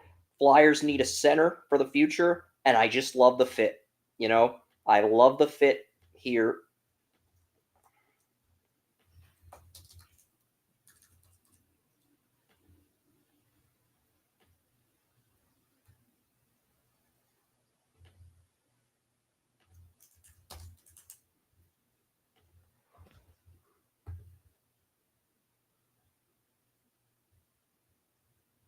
And Consta Helenius is the player I mocked to Buffalo at 14. That is really good value for Buffalo. Helenius is the player I mocked to Buffalo at 14. I'm not as high on him as the consensus, but I figured that's the player Buffalo was going to pick. He's the best fit for Buffalo in terms of team need. A lot of teams are drafting well. I had Consta Helenius to Buffalo throughout the entirety of the draft process.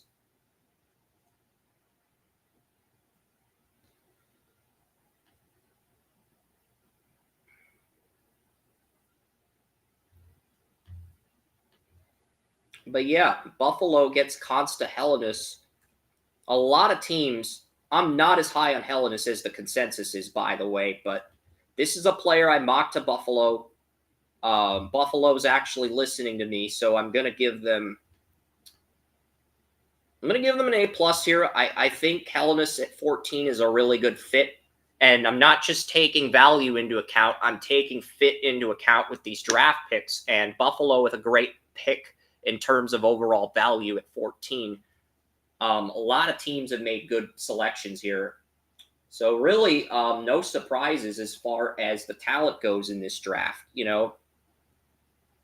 Buffalo takes the top player from Finland here. And, Trevor Connolly is my number one player available. It looks like he's going to fall the back half of the first round just based on what I'm seeing. The Red Wings are up at 15. This is a big pick here for the Buffalo Sabres. Are actually drafting for value, and teams aren't just drafting for value. They're drafting for fit. And I love the fit of Consta Helenius is a perfect fit for Buffalo. I don't necessarily think he's a first-line player at the NHL, but if you're looking for a third-line right winger for depth, I think Helenius is a perfect fit for that role. And that's the thought process with Buffalo taking him at 14. And they get a player who can help them out. I really like this pick for Buffalo. Red Wings are up at 15. Almost halfway through this here. I am a little disappointed that we have 0 listeners on YouTube and Facebook, but I think the fact that our Twitch account got suspended, it's a big reason why the Twitter numbers, the kick numbers aren't showing up. I'll look into that as soon as the podcast ends, and I'm sure our viewership will skyrocket tomorrow because I'm sure there are some people tuning in on X. I am almost certain of it. I'll check right now because I think these numbers are a little misleading. I do think the numbers are misleading to a degree. And yeah, 31 people are tuning in on Twitter. So this should say 31. It says 0. I don't know why, but we have 31 listeners on Twitter. I thank you guys for tuning into our draft coverage. It really does mean the world to me. And Yzerman's writing the player down. Okay, the Red Wings, Yzerman's writing the card down. And, Yzerman, I loved what Yzerman did in his first 2 drafts. I had mixed feelings about his 2021 draft. I didn't like what he did the last 2 drafts. This is going to be an interesting pick for Yzerman at 15. Connolly and Yzerman are my top 2 players. Is Yzerman going to draft Yzerman here at 15? Because Detroit needs a lot of help on that top 6. Multiple players set to be UFAs. They do need a lot of help here. And, the Red Wings, they're in a really interesting spot at 15. I mocked Liam Greentree here. Cole Yzerman's a steal at this point. Same could be said with Trevor Connolly. Both of those are good value picks at 15. What are the Red Wings going to do here? It's a big pick for Yzerman at 15. And the Red Wings are on the clock here. So we do have 31 listeners on Twitter. That number, that's why I'm ignoring it. But, the Red Wings, I think a lot of teams have drafted well. That's the problem. I mocked Jet Luchanko to the Flyers at 32. They take him at 13 because he's a good fit. I mean, you look at the contracts. Flyers have a 2011 and 2012 first-round pick as their second and third line centers. And then Morgan Frost, their 2015 first-round pick, is the line 1 center. They need to get younger at center. So I do like the idea of Jet Luchanko here. 30 power play goals, strong NHL combine. I didn't think he'd dump into the top half of the draft, but I don't blame the Flyers and their thought process here because Luchanko was a guy I was locked in on for the Dallas Stars at 29. He would have been, if Dallas won another center, he would have been the guy to pick. So I can't really fault Philadelphia for picking Luchanko here because he's going to improve their power play down the road. He is. So, I mean, everybody's made smart picks. Outside of the teams in the top 10, everybody's made a smart pick. Okay, I really can't fault these teams. Everybody outside of 3 teams in the top 10, Anaheim, Ottawa, and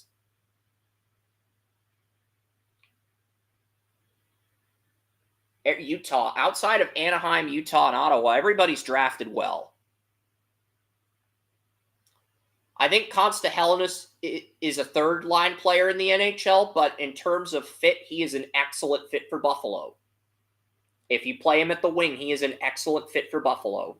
And I'm taking fit into account. I'm not just taking value into account, taking where I mock guys into the draft. I'm taking value into account here. So you have to give me some credit for taking value into consideration with these selections.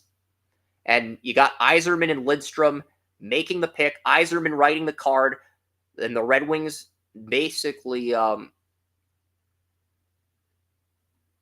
and the Red Wings go with Michael Brandsegg-Nygaard. I'm not even sure if I can fit this name. I had this guy in my top 20. I had him in my top 20. I think he's a little bit of a reach at 15, but I don't hate the pick. I think Liam Greentree would have been a better pick. I don't know how I feel about him as a Red Wing here. So, he played in Norway. So he's the first Norwegian player ever drafted in the first round. So first player from Norway to ever be drafted in the first round. And Brancy Nygaard, he's not a guy with first line experience. But again, I do think he's a fit for what Detroit wants to do here at 15. They need another top 6 winger. I don't know if Nygaard's the guy. He might be a third, fourth line guy, honestly. That's my only issue with the pick. Does fill a need, but I don't think it's the best player. But hey, we'll see what happens. I think it's a better pick than the ones Yzerman's made in recent years. I'll say that much.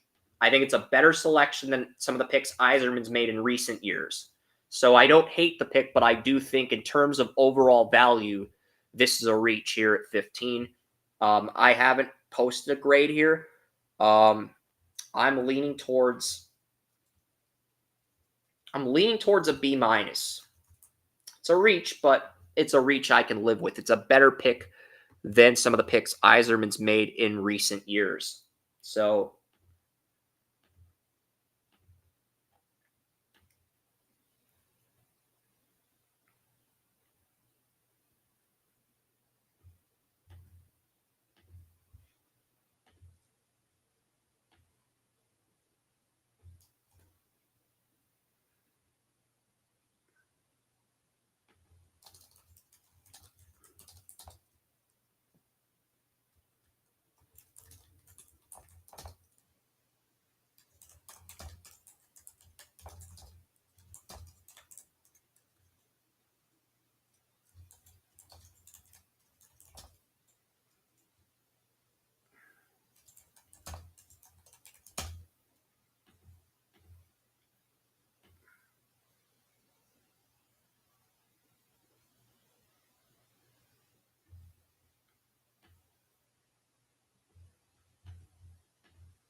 we'll give the Red Wings a B here. You know, I feel like there's better value. I have 7 players ahead of him on my board, but again, this is a player that really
So that does average out to a B.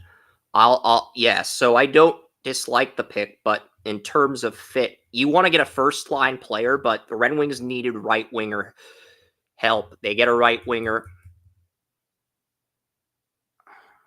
Adam Jiricek goes to the Blues, and Jiricek was my top defenseman on the board here. Really interesting pick by St. Louis here. Jiricek, the 7th defenseman to come off the board, and I had Jiricek graded out as my number 1 defenseman on the board. I can't hate on this pick. Jiricek makes a lot of sense here for St. Louis, you know?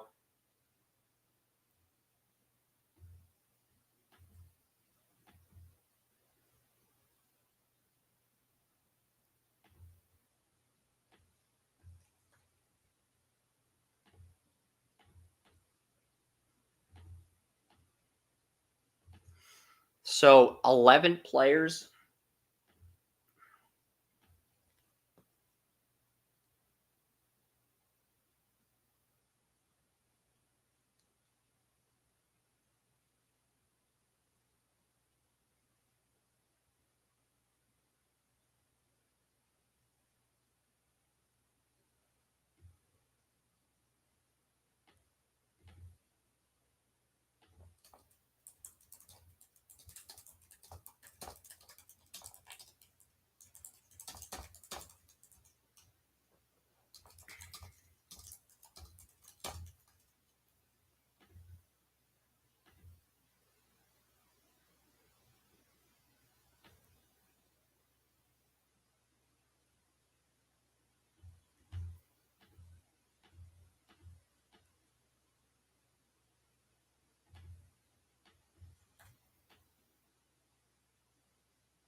I can't really fault the pick here.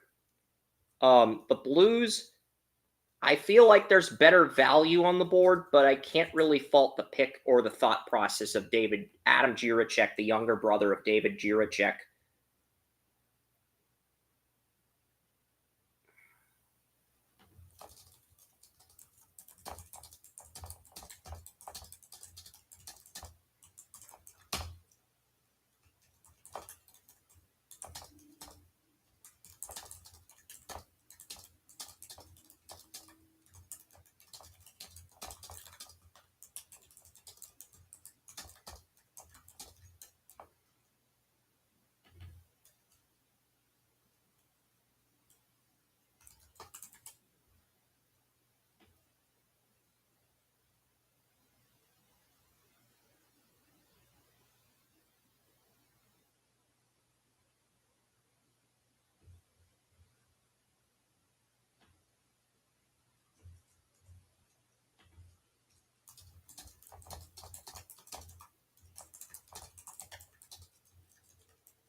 So basically, the Blues, they get Adam Jiricek, and, you know, this is a great value pick.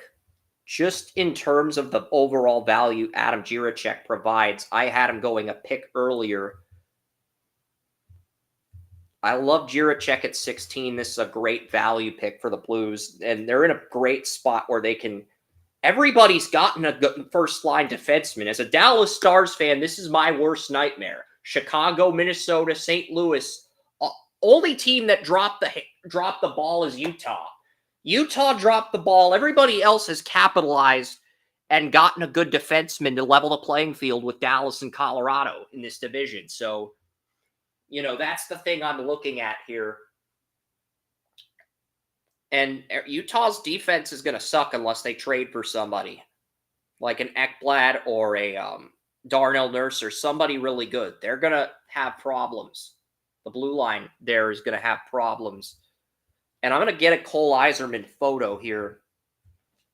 Cole Yzerman's a player that probably should be off the board by now.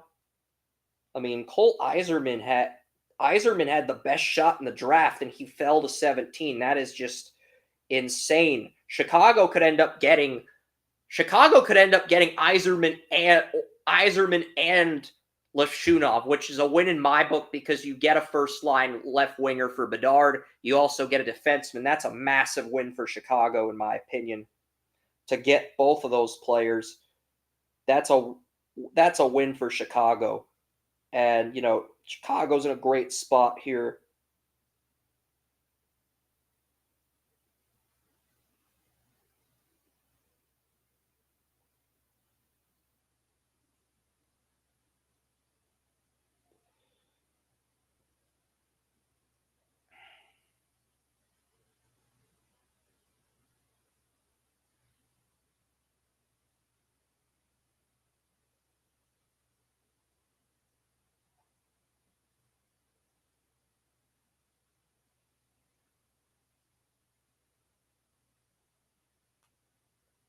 Tarek Parasak, he had first-line potential. I had him going in the second round.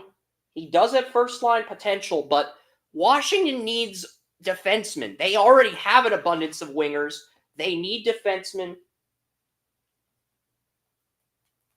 I don't hate the pick, but it is a reach at 17.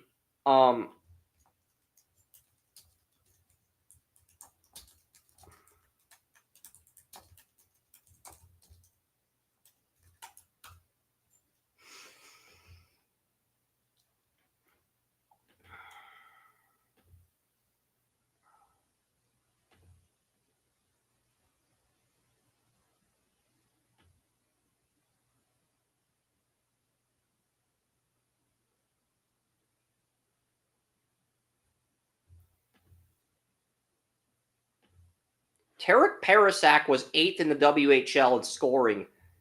I like Parasak. I had him in the early second round. I don't blame Washington for getting another winger, but the thing is, Washington got 2 wingers in last year's draft, both in my top 11. They needed a defenseman more than a winger. So, 100-point player, I do like his tape, but I also wonder if this is the right pick for the Capitals. But again, I think it's just a matter of, okay, the best defenseman's off the board. Let's just go with and now Chicago has a chance to get Cole Yzerman, which is just nuts. Cole Yzerman,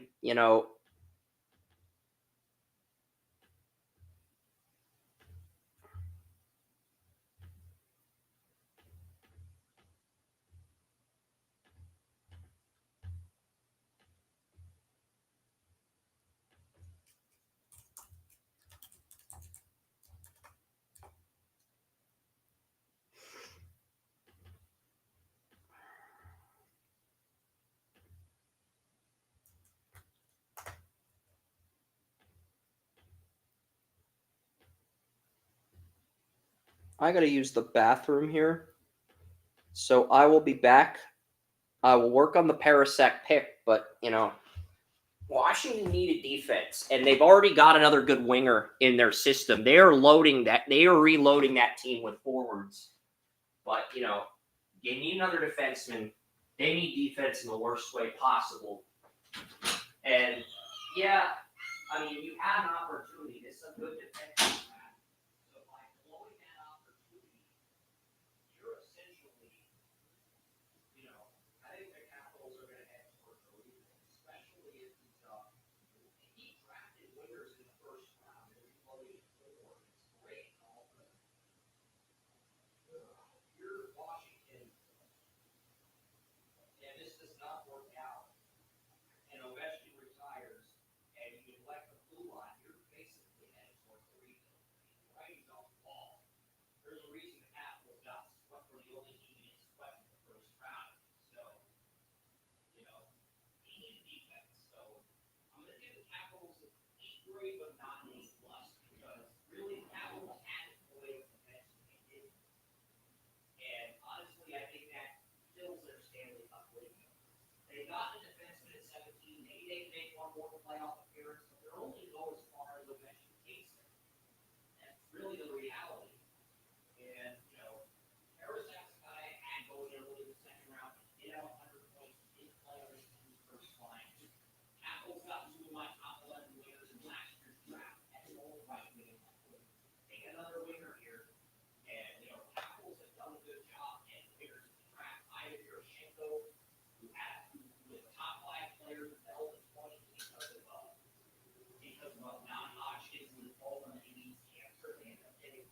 two of the top 11 players last year at the wing, and now they add a fourth winger here. So I love the fact that the Capitals are reloading at the wing, but by neglecting their defense, their blue line, they are essentially hurting their chances to be competitive, and they end up trading Ransom over to LA Kings. So, because they're confident in Charlie Lindgren, who's in contract here, if Lindgren walks, yeah, this team is just, there's only so much Ovechkin can do to carry this team. And yeah, if Ovechkin sticks around for 2 more years, he may mentor some of these young wingers coming up. So maybe Washington becomes even better at the way when Ovechkin retires. They're just really low. So, I mean, I don't hate the pick, but I don't love the pick either. And the Blackhawks are about to make their selection. And yes, right now I'm looking at the first round of the NHL draft here. I'm waiting for Cole Yzerman to get picked, and then I'm going to start typing some of the grades for the back end of round 1. And who's going to get Cole Yzerman here? Sacha Boisvert. Okay, that's interesting because Chicago already has. I like Sacha Boisvert, but what are we doing here? I mean, who's going to be the line 2 center behind Connor Bedard? You have Oliver Moore. You currently have Frank Nazar, last 14th pick in 22, is that 4th second line center, but I think he's a better equipped to play right wing. And you let Oliver Moore develop in college. You let Boisvert develop. You could potentially have a really good top 3 with Bedard, Moore, and Boisvert down the road. Sacha Boisvert going 18th is a big surprise. Vegas could get the best shot in the draft at 19. That does not make me happy as a Dallas Stars fan, knowing that Cole Yzerman, who has the best shot of any player in the draft, is going to be on the Vegas Golden Knights. I hope they pass on him, but knowing how crazy this draft has been, I feel like they're going to end up picking him. And his role model is Malkin. He also likes boxing in his free time. So in addition to playing hockey, he does go to he does like to go to the gym and spar, do boxing.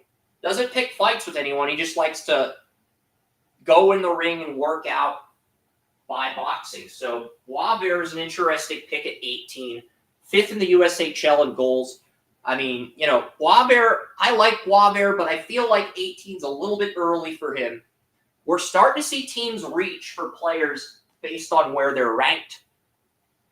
And, he's poised, he does do a lot. He's very active defensively. He could be a good center on the back 6 for the Blackhawks down the road, but they need wingers. They need first-line wingers. Maybe the Blackhawks are basically saying, you know what, since we're going to suck next year, let's try to get one of the wingers, first-line wingers for Bedard in next year's draft and reload at center, reload at defense, so we're in position to contend. Maybe that's the thought process here by Chicago. But Sacha Boisvert, Boisvert at 18 is interesting. Vegas, they have 19.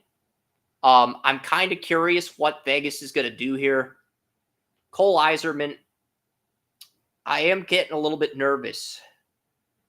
Because this is the thing. If Cole Yzerman does in fact drop, I don't think Yzerman's going to fall out of the first round.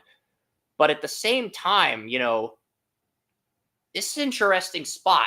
And I could see Vegas moving this pick in a trade if it's to take on a bad contract or because Robin Lehner is making $5 million.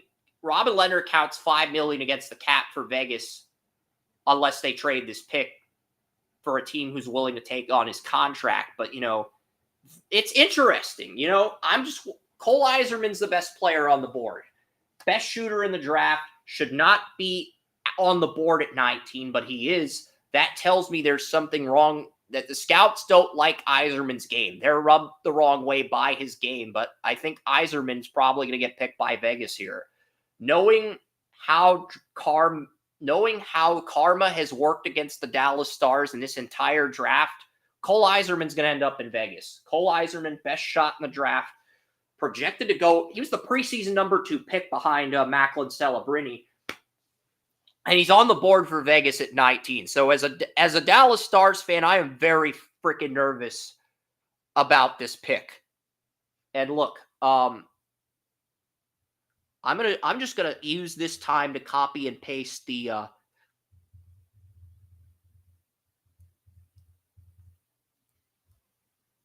I'm gonna use this free time to copy and paste the news ticker to because we've only had one trade in the entire top 20, and it was a good trade by Minnesota, but that was really the only trade.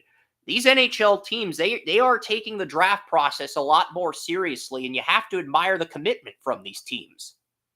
So, I mean, and look, I will post grades, I'll post write-ups, I'll stay up a little bit later than usual, but man, it's like, just, I'm hoping Dallas gets a good player at 29 because of this. It'd be glorious if Cole Yzerman dropped to Dallas at 29.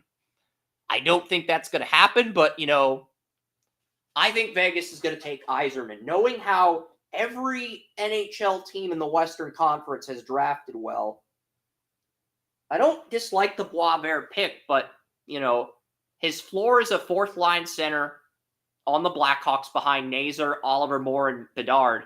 His ceiling is a 3rd-line center if Nazar moves to right wing. And you have Nazar moves to right wing, and you bring Oliver Moore up to the 2nd line. And, you know, that's not a bad way to fill out the roster if you're Chicago, but at the same time, they had a dire need to get a 1st-line right winger and a 1st-line left winger. And nobody's drafted a left winger yet. Connolly and Yzerman, the top 2 left wingers, are both on the board here. And, you know, Vegas, they're losing a lot of right wingers. They're losing some defensemen. I'm kind of curious to see what the Golden Knights do at 19 here at the Sphere in Las Vegas.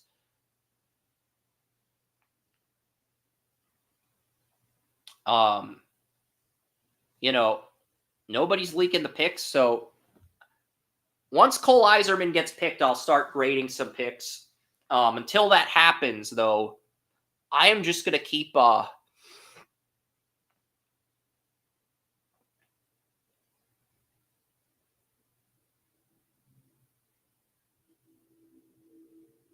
Trevor Connolly. Trevor Connolly was my number 2 player on the board. That's a great pick as well. Okay? Trevor Connolly was my number 12 player. I had him at 12. Vegas gets him at 19. And that's a great pick. That's a great pick for Vegas. They get a potential 1st-line left winger at 19. And, you know, if Cole Yzerman, that's going to be an A+ grade for Vegas. I do believe Connolly, Vegas needed a right winger more so than a left winger, but, you know, that's a great pickup for Vegas. They got a top 12 player. They got one of the 2 best right winger, one of the 2 top. There's 2 1st-line left wingers in the draft, and Vegas got one of them at 19. So you can't hate on the pick. You can argue Yzerman's better than Connolly, but scouts, Bob McKenzie scouts had Connolly ranked ahead of Yzerman. You can't hate this pick. His role model is Kyle Connor, the Winnipeg Jets 1st-line left winger. His favorite non-hockey athlete is Roger Federer, tennis player. So, you know, very interesting profile. Is he going to smack the puck with more velocity than Federer, who smacks a tennis ball with a lot of velocity? Is that what the final product for Trevor Connolly is? I think this is a great pick for Vegas. And, you know, I'm cool with Connolly as my backup plan. But right now, I'm just going to keep updating the news ticker. And if Cole Yzerman falls to round 2,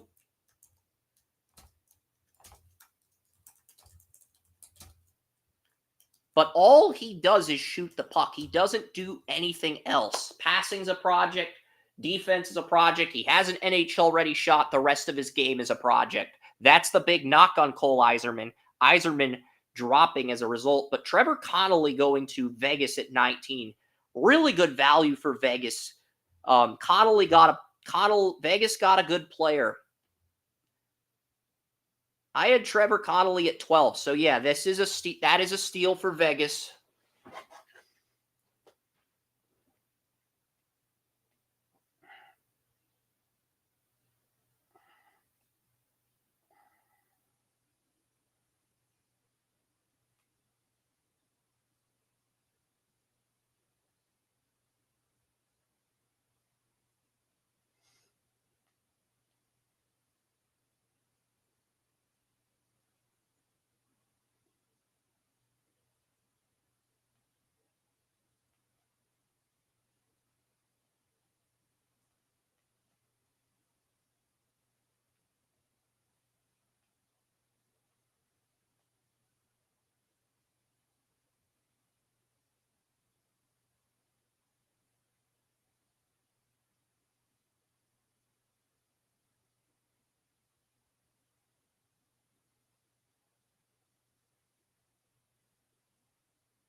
I mean, it's not possible. It's not impossible. He could be, if he falls. I just think it's interesting that he's still on the board at 20. I'll get a picture of Connolly just in case Yzerman doesn't get picked. I'm pretty certain Yzerman will get picked, but just in case, just in case Yzerman doesn't get picked.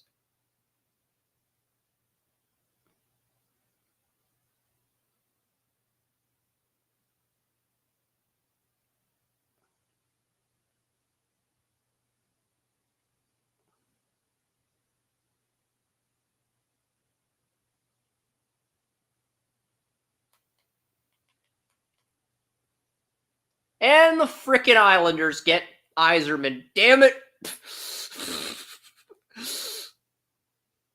Never mind. So Cole Yzerman is an Islander at 20.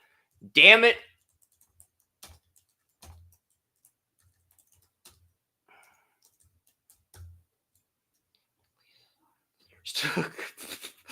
Lisa's Islanders snipe Yzerman from us.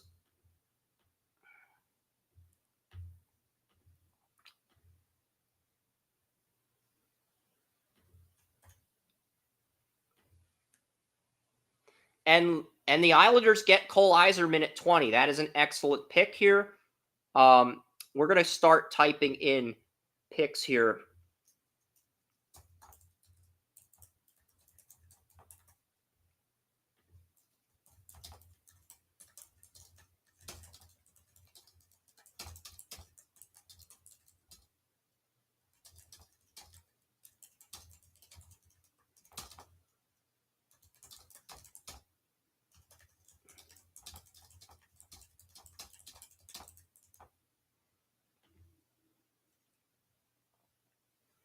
And yes, I am going to pivot now to thank you guys for waiting and remaining patient.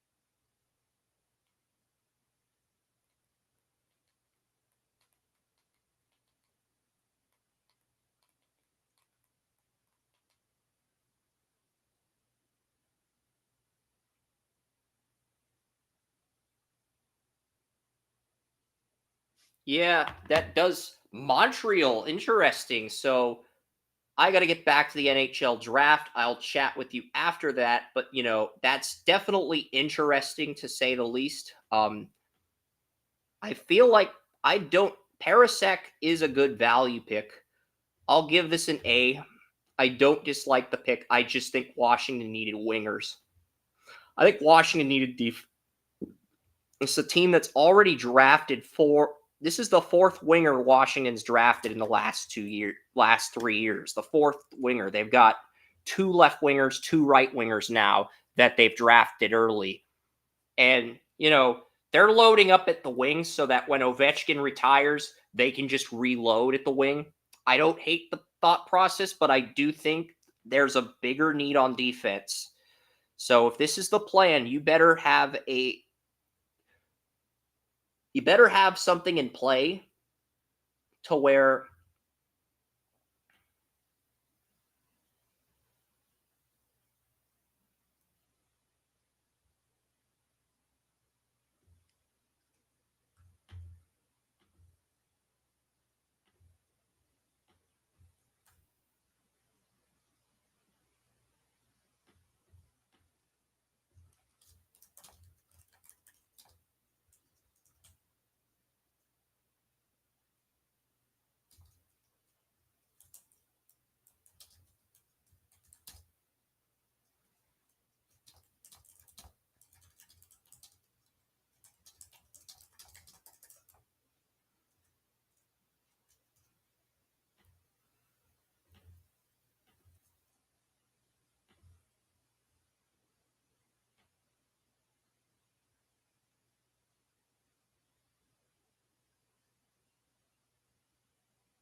So Montreal's pick is in. I've just gotten 17 done. Michael Hage. So Montreal gets their third line center at 21. Michael Hage is the best center on the board. That's an excellent pick. Kent Hughes is freaking killing this draft here. I mean, Kent, that was an excellent pick by Montreal here to get him at 21. Excellent value here. Michael Hage, Montreal's third line center of the future. And I had Michael Hage graded ahead of Sasha Boisvert, so to get him at this exact spot where I mocked him is excellent value by the Canadiens here.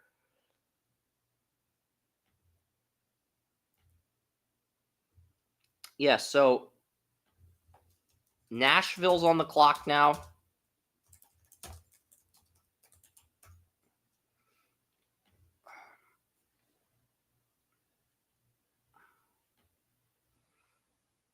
I mean, Sasha Boisvert isn't a bad pick. I don't think it's a pick that warrants an A+ grade, but at the same time, if your goal is to get a fourth line center to make sure you have that identity for Connor Bedard, it's a good pick. So, you know,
yeah, so he goes to Chicago.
Everybody's drafting well. Nobody has slipped up yet.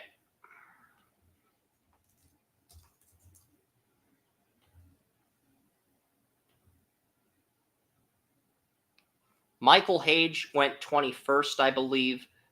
Chicago Steel Center. Yeah, and I believe we already got...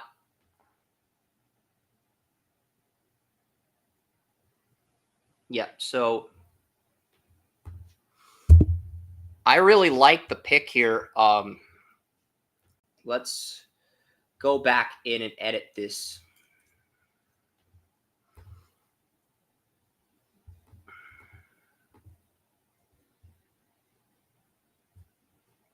And we're gonna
Igor Surin goes to Nashville at...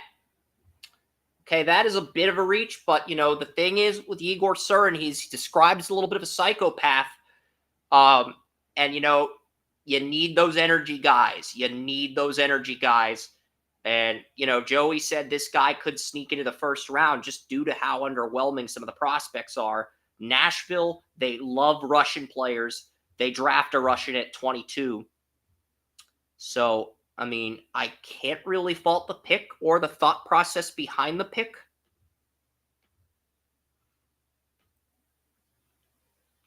So yeah, Nashville goes with Igor Surin. And the Nashville Predators' track record with Russians is very good, by the way. So, and they believe Surin can move inside to center.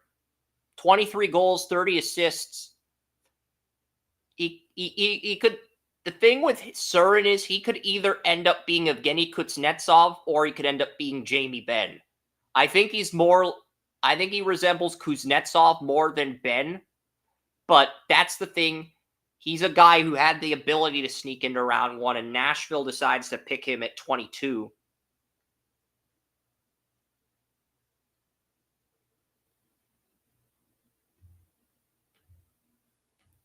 Liam Greentree still on the board.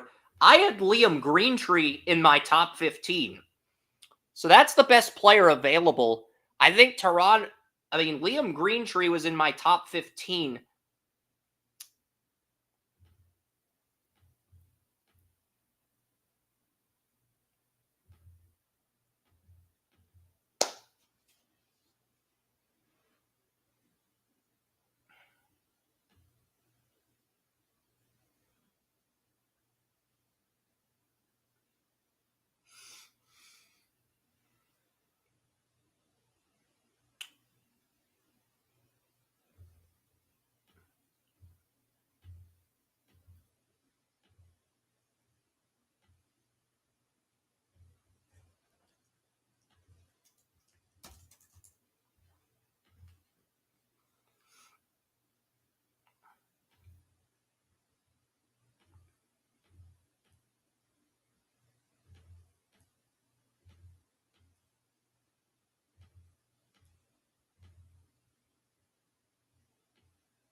You know, Brett Howden, he could be a Brett Howden replacement as early as next season.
So the Anaheim Ducks have moved up to 23 here.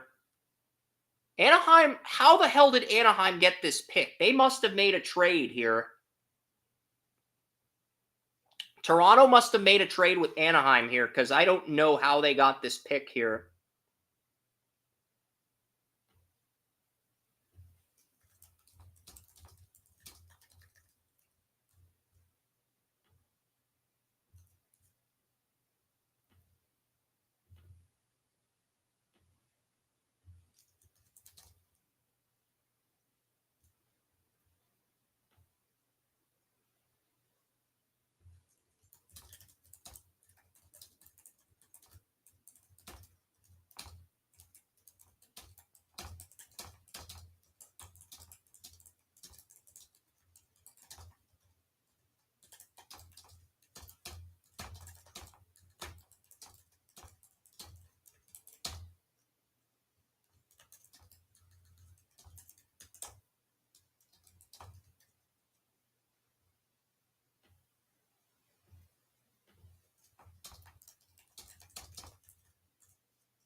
Okay, so we do have a trade. I don't know how the Ducks got this pick. I was so busy typing the Vegas pick that I couldn't really get.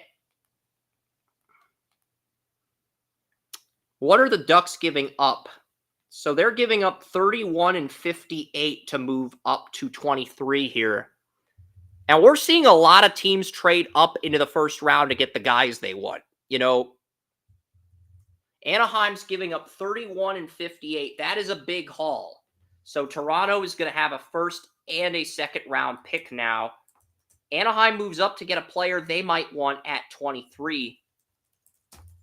Very interesting decision by Anaheim to trade up here.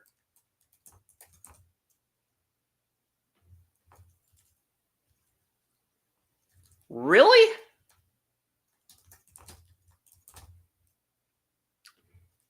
But yeah, they go up. That's seeing.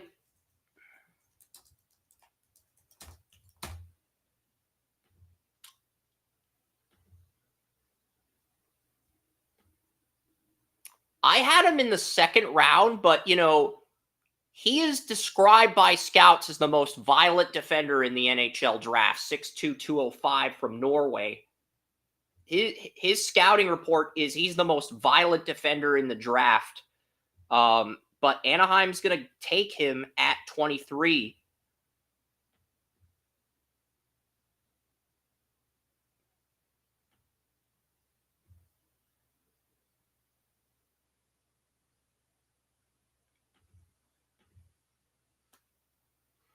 So, yeah, I mean, I guess it's not a bad pick, but I mean, I'm kind of surprised that that is the pick here. And Anaheim reaches. So Liam Greentree, who's in my top 15, is still available. He's a right winger on Windsor with 90 points. I'm wondering if that's who we're going to get. I mean, it would be an ideal replacement to Pavelski and another young winger on this Dallas team. That'd be a great pickup for Dallas if we can get Liam Greentree. Liam Greentree and Emil Hemming are both still on the board. So Dallas could get one of those two at 29. That is looking like a possibility now.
Utah has moved up to 24.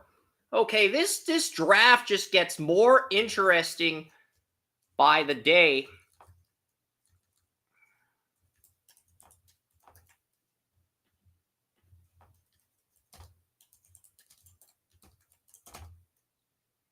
Utah does not have a first.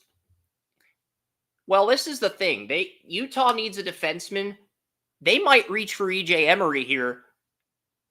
I don't like EJ. I think EJ Emery's a second round pick personally, but there's a lot of scouts that love EJ Emery because his dad played in the CFL. A lot of scouts that love Emery here. Utah could end up. What is Bill Armstrong planning here, and what is the return on this pick? That's what I'd like to know.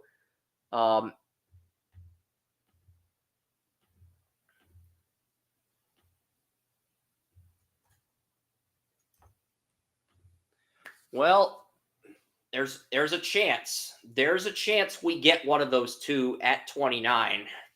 And as a Dallas Stars fan, I'm hoping for Liam Greentree or Emil Hemming to fall to 29 because we get a player who can replace Pavelski, and we might get Wyatt Johnston type value that late in the draft, which I just think is criminal for a team as good as Dallas to get another player with a similar profile to Wyatt Johnston this late in the draft is just unfair.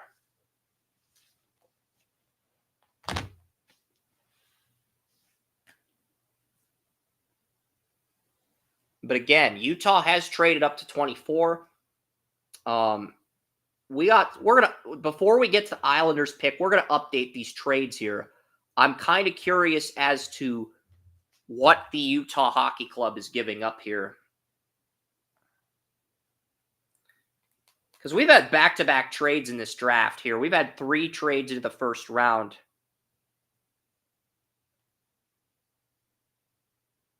So 38, 71, and a second-round pick.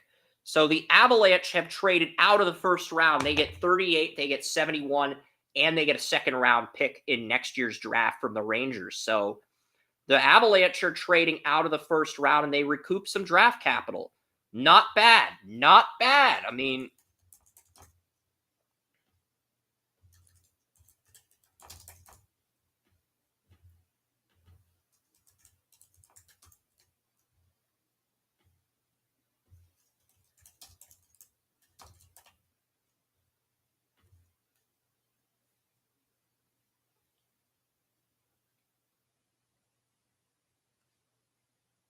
so it's looking like Dallas could get the player they want.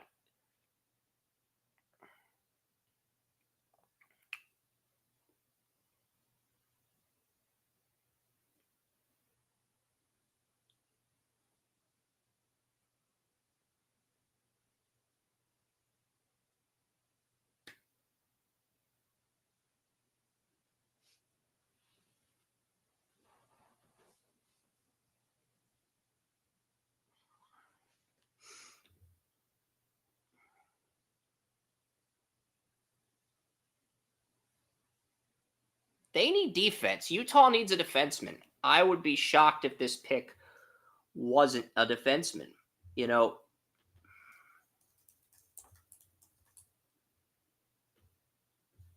Cole Boudoin of the Barrie Colts. I like Cole Boudoin. I mocked him to the Rangers at 30. Utah needs defense. Utah neglecting the defense is really just irresponsible at this point.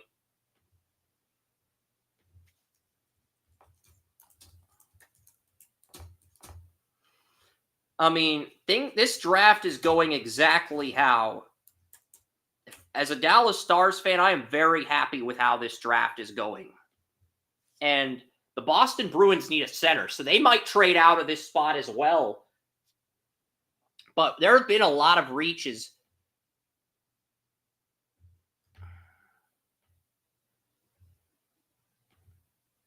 In the back end of round one.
And the Red Wings acquired this pick. So the Red Wings, the Senators, the Boston Bruins managed to reacquire a pick they previously owned. And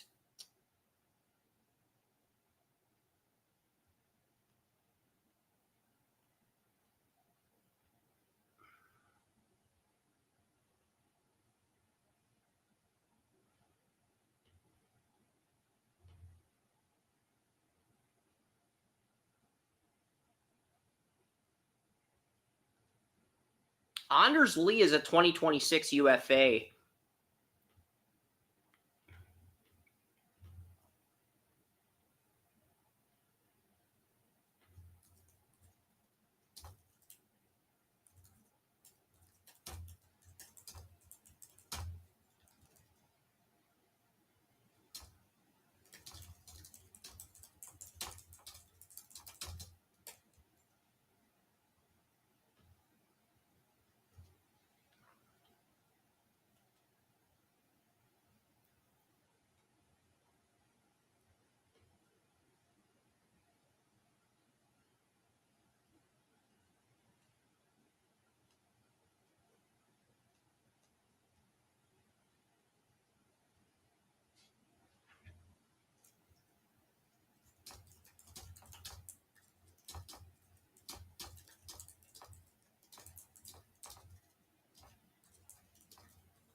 Dean Letourneau.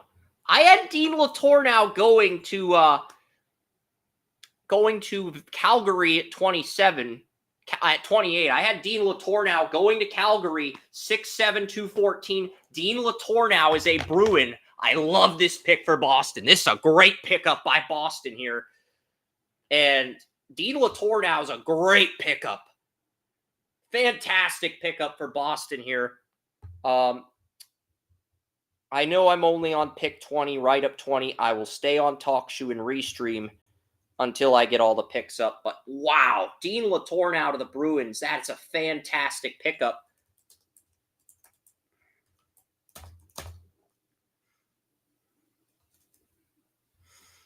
You know, Dean Letourneau is a really good value this late in the draft. And right now, I'm very happy because there are 2 players in my top 16 still on the board, and there is a 50% chance one falls to Dallas. Actually, yeah, there's 3 teams picking ahead of us, so there's a 50% chance Jim Nill. There's a good chance Jim Nill.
All right, so Boisvert is the pick, but yeah, looking at Boston, they get they get a center, they draft for need.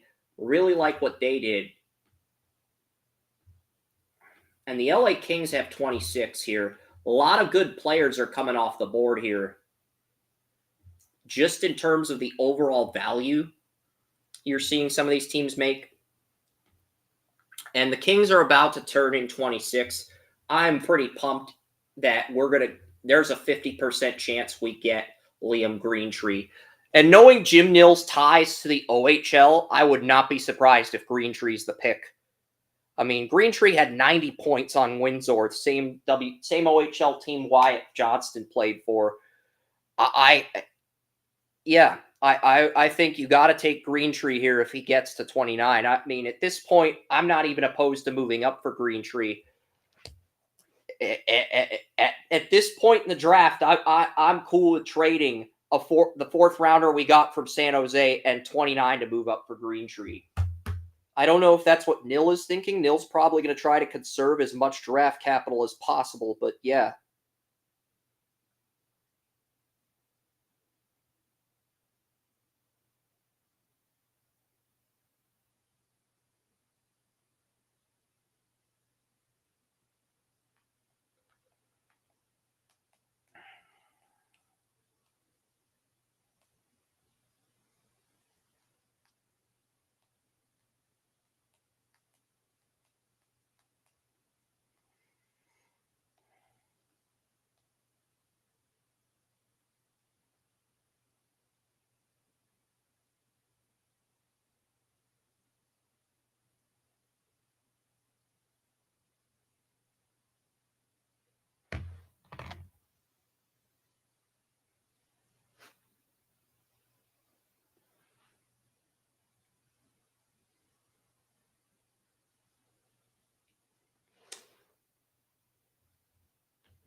Liam Greentree going to the LA Kings. That is an A-plus grade here.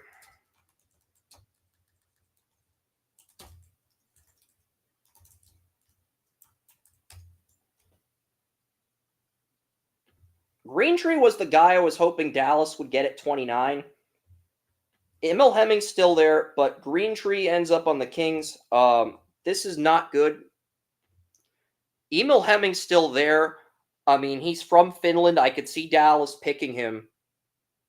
But again, this is very interesting as far as how this draft is played out. Carolina needs defense.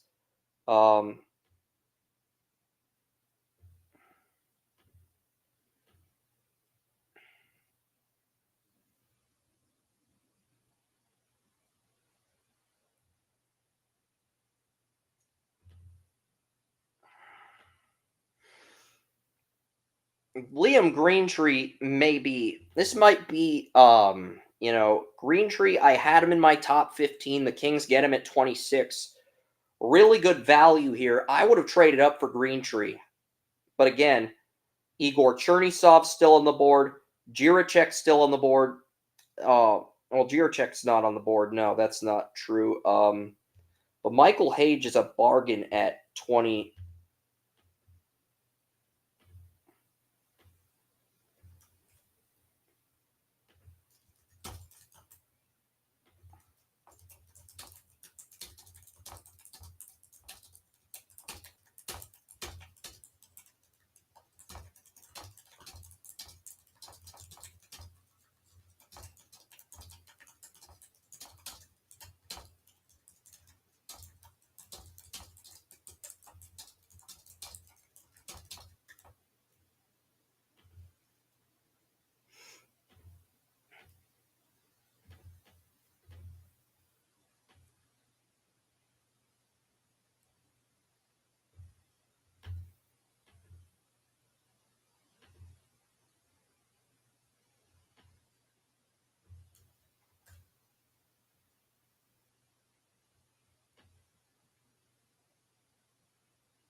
Chicago has traded into the first round. So Chicago now is making a third first round selection. The Hurricanes have traded 27 to Chicago. So the Blackhawks are back on the clock, ladies and gentlemen. For a third time in this draft, the Chicago Blackhawks are picking. This will be interesting to see what they do here. And what did they give up to get this pick? I would imagine it's a big pick here.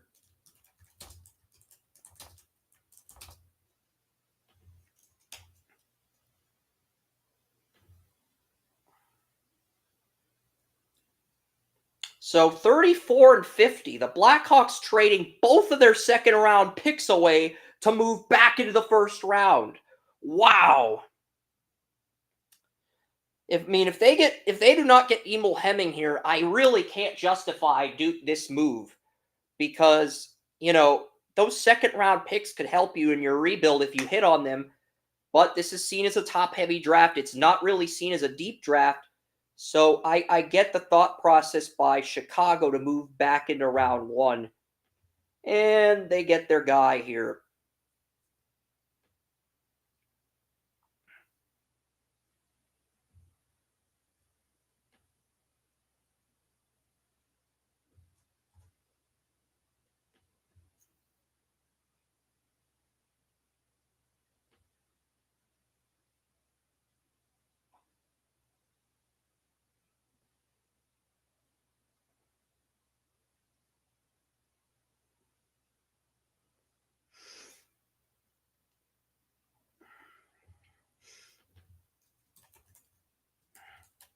The Blackhawks move back into round one here. They gave up both second round picks to get this selection here at 34 and 50. There's got to be a player on Kyle Davidson's board that the Blackhawks just absolutely love. Because you look at the Blackhawks under Kyle Davidson, they've drafted 5 players in the first round the last 2 years. They've drafted 8 first-round players the last 3 years. What Davidson's doing with the Blackhawks, there's got to be a player they love here. There is no other reason to move into round one to get somebody, unless there is a player you absolutely freaking love here.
But again, Marek Vanecker's a player who... Marek Vanecker's interesting because Marek Vanecker is a player that, he has experience on the first line with the Brantford Bulldogs, but he's also a player that he had a torn labrum in November, and he played through the rest of the year. Yeah, he suffered a torn labrum in November. He played through the injury the entire season, and he still was able to play on the first and second line with Brantford despite the injury. He played through the injury, and he had 36 goals, 46 assists, and 82 points on the year. So he had 82 points in 68 games playing with a torn labrum in November. So, yeah, that's pretty impressive. Maybe he was a second-line winger instead of a first-line winger, but that toughness, it's hard not to fall in love with that type of toughness. Because worst-case scenario, you get a Quentin Musty-type player. Best-case scenario, you get a line one left winger to pair with Bedard. I mean, you really can't fault. And he's also really good at ping pong. So,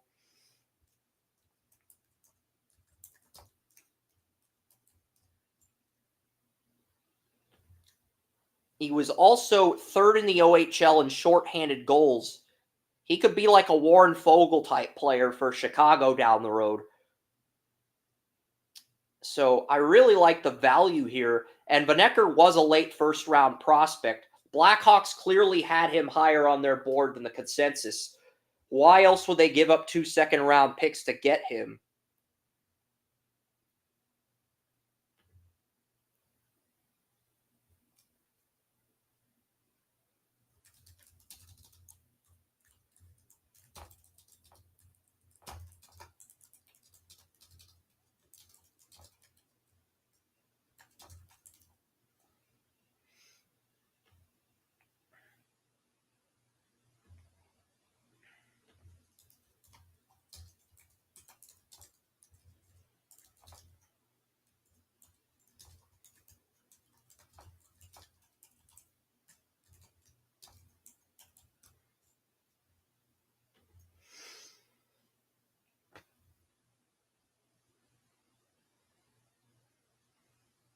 But that's not going to help you right now. It might help you down the road, but I don't think that helps you out right now if you're Chicago. But, you know, if Vanecker doesn't develop as you expect him to, you can also get a player in next year's draft with one of those lottery picks. Calgary on the board at 28.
Calgary on the board at 28 here.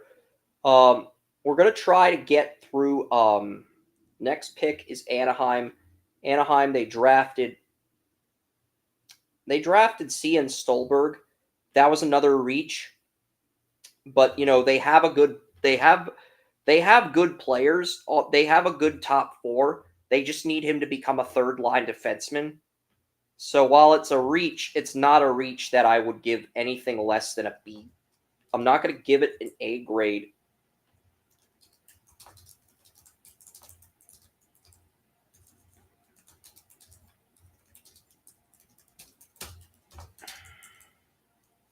Matvei Grindin of Muskegon is the pick for Calgary. The first line right winger on Muskegon goes to Calgary. And, you know, Muskegon gets a good player here. Calgary gets Calgary's done a nice job with this draft. Yeah, it's a rebuild, but, you know, Calgary's actually done a good job compared to some of the other teams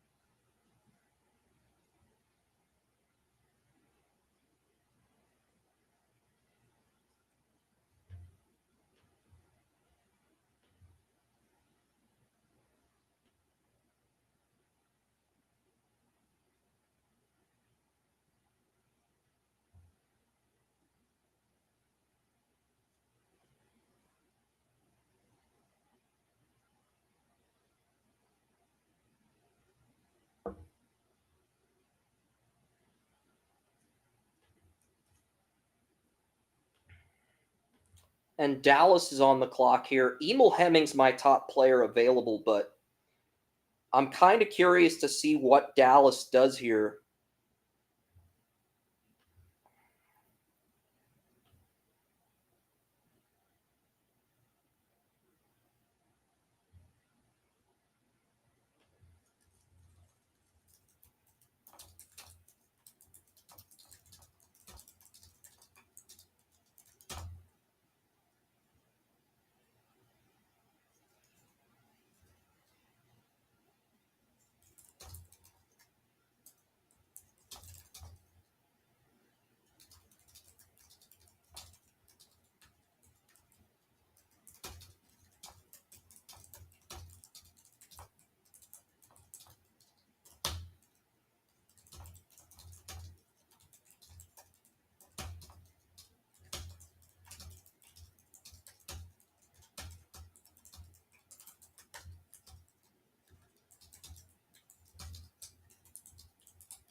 And the Dallas Stars.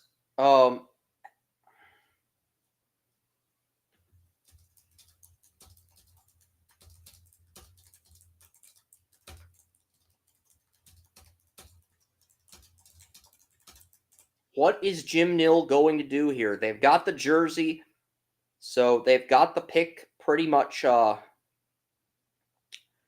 kind of curious to see what Dallas does here.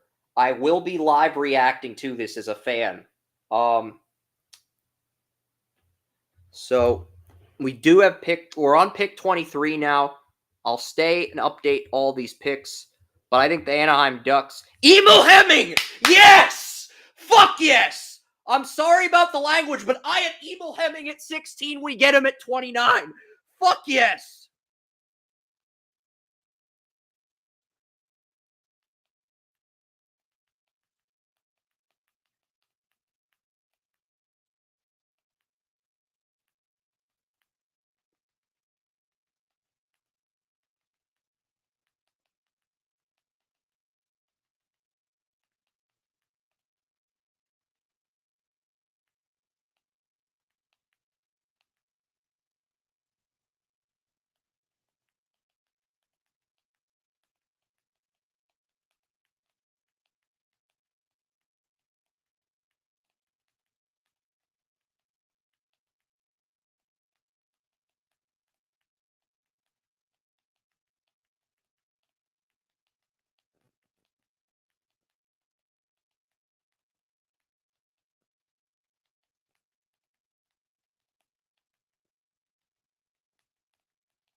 I'm very fucking happy. Emil Hemming's a Dallas Star.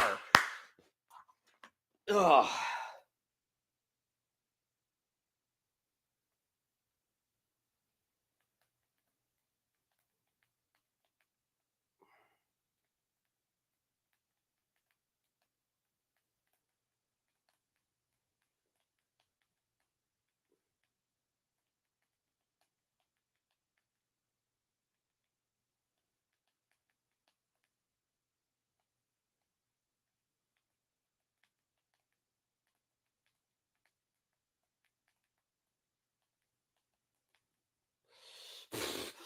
If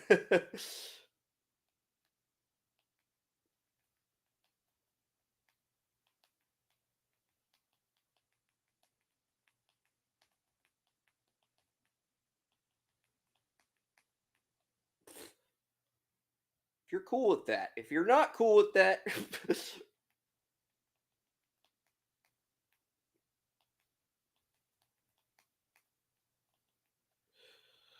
might win. I'm okay. You're not cool with that. I'm okay with that too.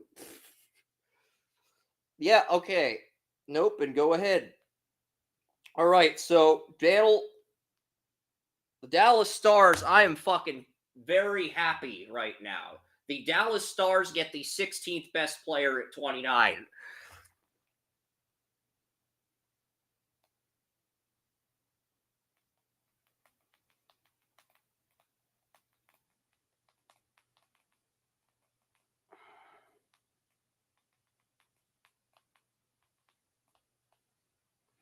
Freaking Dallas did it again. I mean, Dallas continues to reload. This is the third year in a row.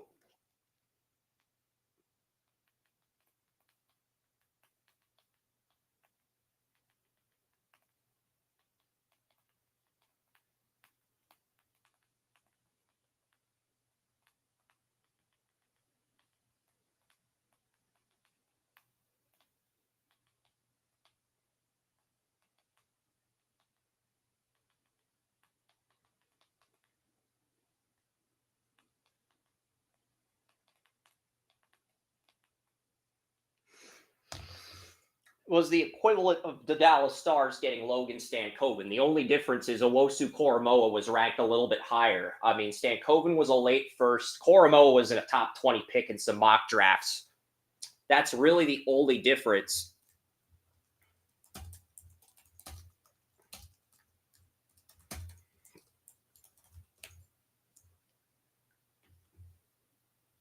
So I will live stream the chess game. I told Jason I would live stream the chess game.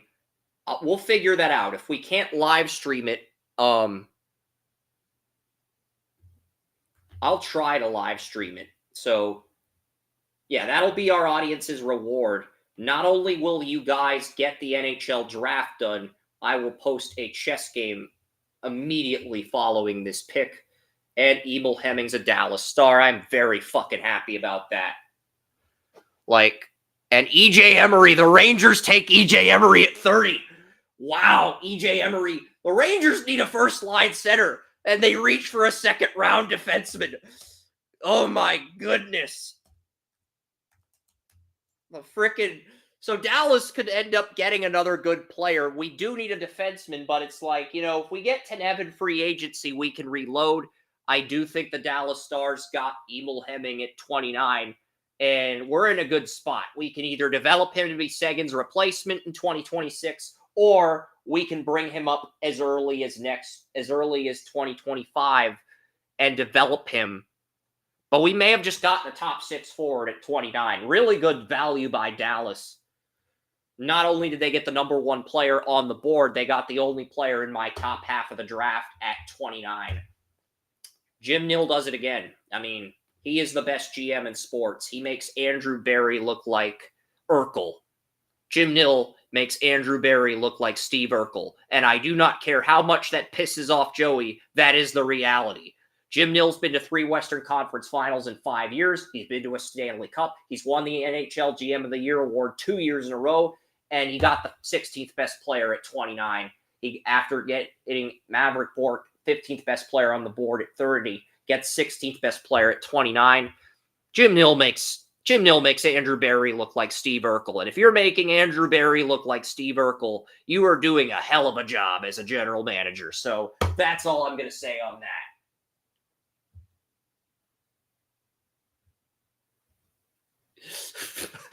And I cannot wait for Joey's reaction to that comment on the podcast tomorrow.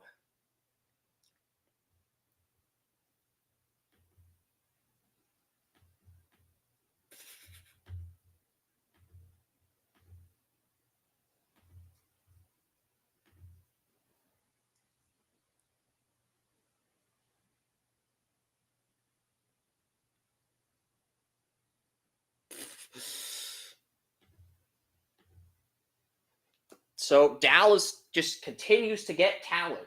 You know, Emil Hemming was 16th. I mean, you got the 16th best player at 29.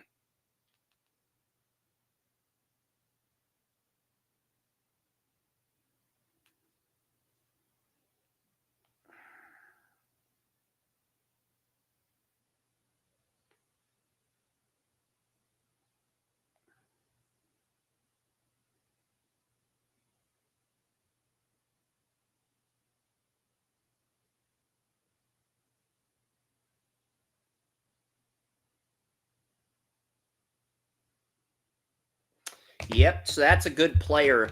That's pretty much the best pick Dallas could have made. And because Dallas drafted again, I'm sorry if that appalls you.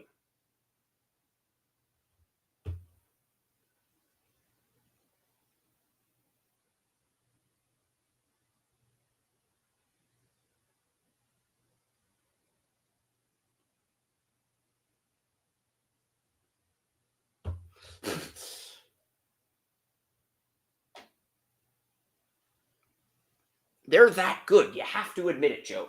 You have to admit that the Dallas Stars are that good at drafting. They did it again. This is the 7th year in a row they've dominated the NHL draft. At what point has this team, they've had 7 good drafts in a row. 7.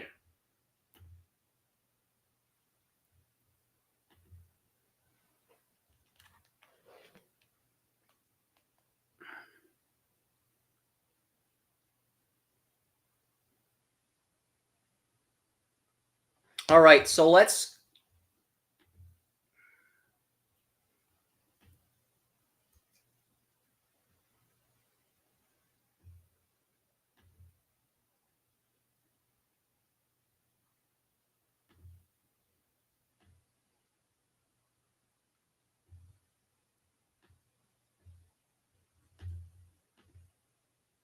Because I'm pretty sure Dallas is going to address the defense in free agency. This is literally the best pick Dallas could have made. Do I like what the? Yeah, I mean Utah needs defense. That's why I'm giving them a B grade here. Cole Bedoin's got first line potential. I'm not arguing that. It's just you know.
They neglected that need.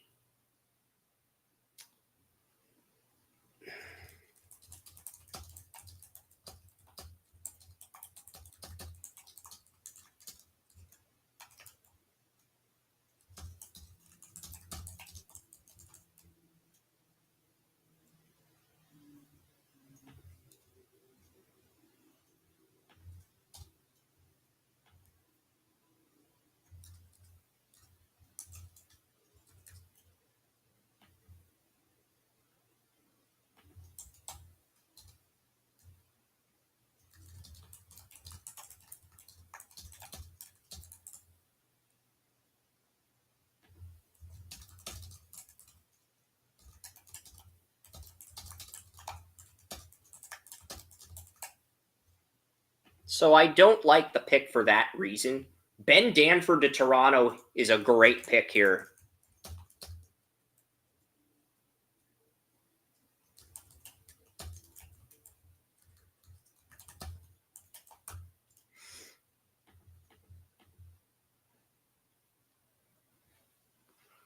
And because we have Logan Stankoven, there's not going to be pressure on him.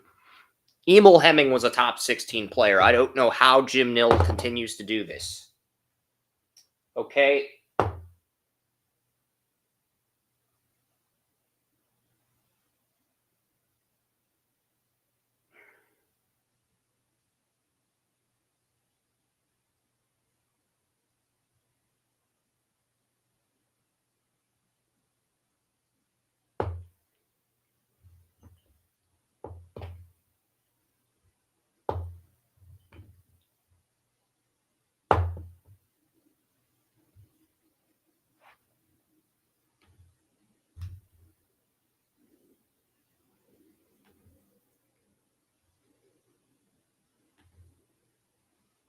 And the Boston Bruins take Dean Latourneau. I had a first-round grade on Dean Latourneau. This is the best center Boston could have drafted.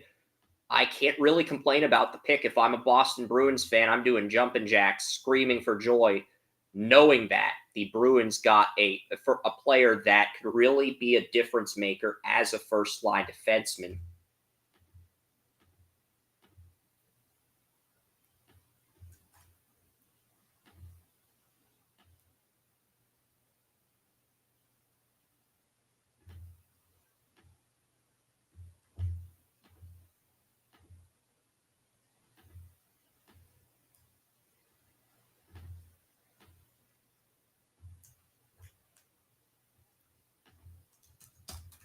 So yeah, I will play chess with Jason immediately following this. We just have to type in the link to Jason's chess match, and we got to type it in the entirety. So I will live stream the chess match with Jason here immediately following the NHL draft. That is your reward for putting up with my shit. I'm happy.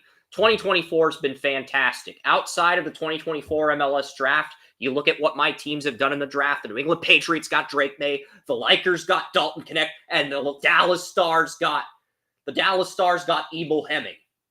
The Patriots, the Lakers, and the Stars all got the top player on my board.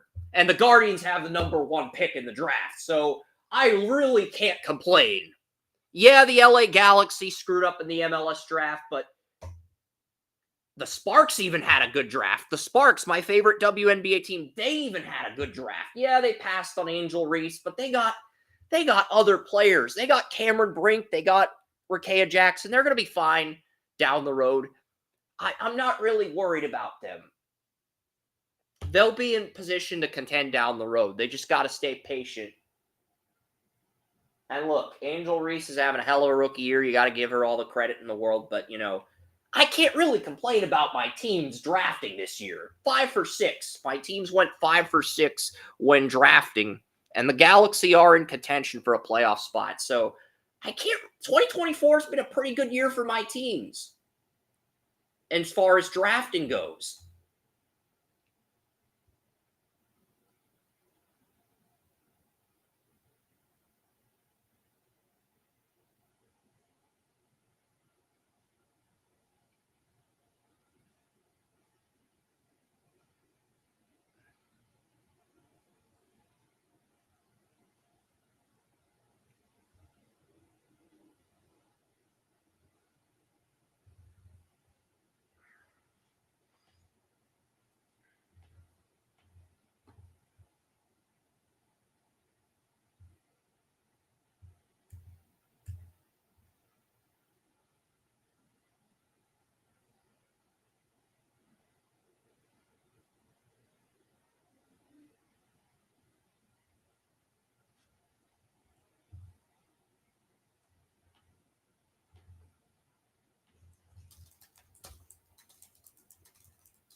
So, yeah, Cole Bedoin, it's interesting, though. Coyotes, Utah's just reloading at forward. They're not actually getting.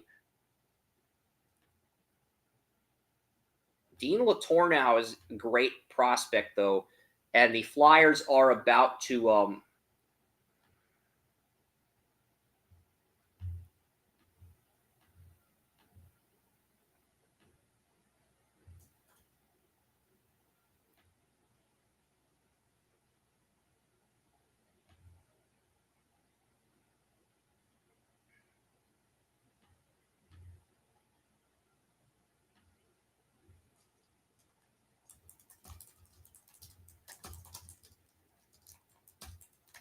And the Oilers have moved into the first round. Holy crap. The Oilers have traded into the first round. Next year's draft is supposed to be better.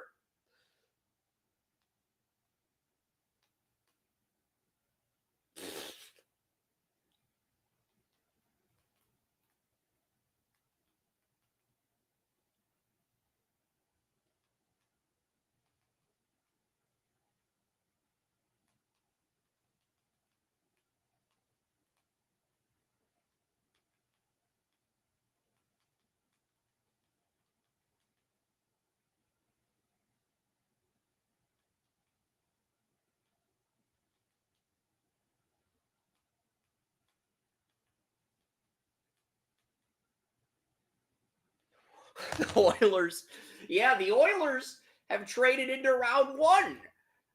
Very freaking, yeah, the Oilers have traded it. It's the last pick. It's 32. It's the last pick.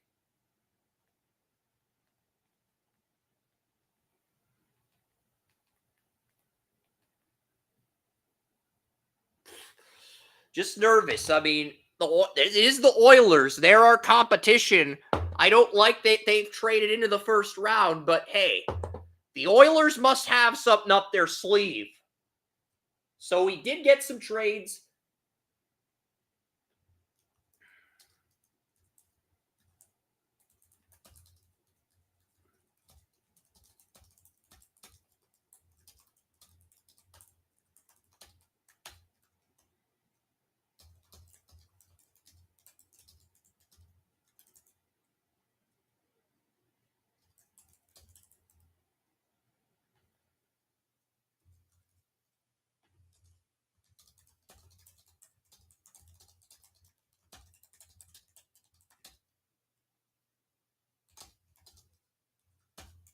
The Oilers are good at drafting in the first round. That is why I'm nervous. Okay, so the Edmonton Oilers have moved up. And Sam O'Reilly. Okay, Sam O'Reilly had a good. Edmonton needed a right winger. Edmonton's got 2 UFAs at right winger on the third line. They needed a right winger for depth. Sam O'Reilly. I like this pick for Edmonton. I don't know if I would have traded a future first round pick to get Sam O'Reilly, but Edmonton's track record with London Knights is good. Corey, they got Evan Bouchard from London. So their intel on players with the London Knights organization is pretty good. And, he did have 56 points. And Edmonton doesn't need him on the top line. As long as Zach Hyman's there, and Edmonton really doesn't need him. He was third among OHL rookies in scoring.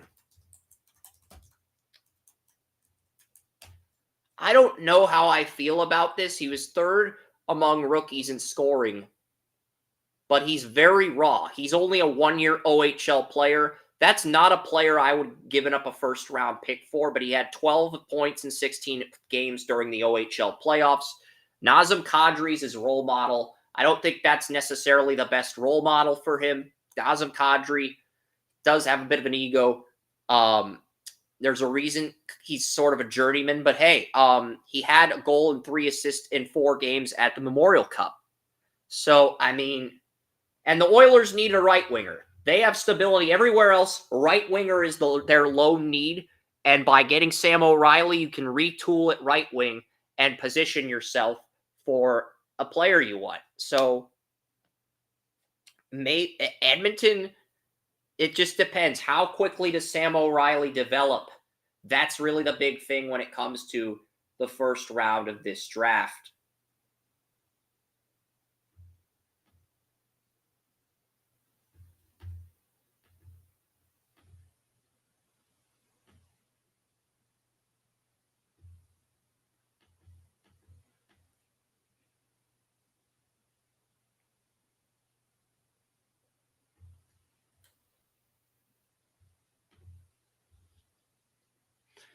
And looking at Edmonton's track record, I would say this has a better chance of working out than not. But yeah, Edmonton took the Panthers for Edmonton got the Panthers first round pick after losing the Stanley Cup. Edmonton's so butthurt about losing the Stanley Cup, they basically traded up for the Panthers first round pick. And they gave up a first in I think they gave up a first in next year's draft, which is nuts. But yeah, the Oilers did trade into the first round, and the Oilers' track record is good. So, I don't really know what to think of this personally. The Oilers did need a right winger. And look, I had an early third on Sam O'Reilly, but there are mock drafts, there are teams where, so that's why this is so damn interesting here.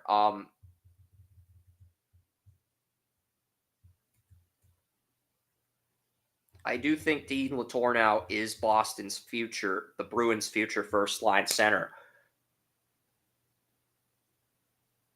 Yeah, so looking at this board here, the Kings, they took at 26, the Kings took Liam Greentree. Liam Greentree was 15th on my board, and the fucking Kings took him at 26. I was kind of pissed. I wanted Liam Greentree or Emil Hemming to go fall to Dallas at 29. Luckily, one of those players did make it to 29, but Greentree was my top player on the board. I was kind of hoping the Kings would screw up.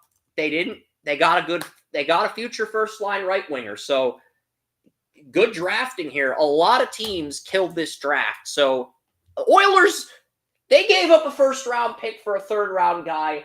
This could work out in their favor, but it also could be a disaster. It really depends how Sam O'Reilly develops. But this does extend Edmonton's window as far as what does he become? Does he become a NHL player? It just depends how he develops, honestly.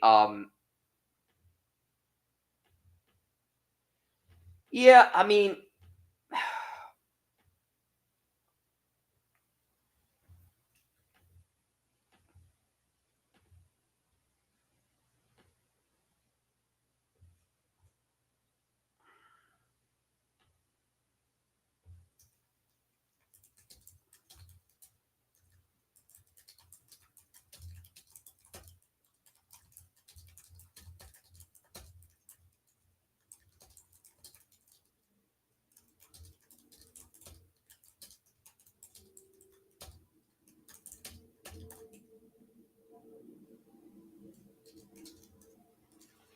LA Kings had a good draft. A lot of teams had a good draft, so I cannot really complain. Everybody in my top 16's off the board.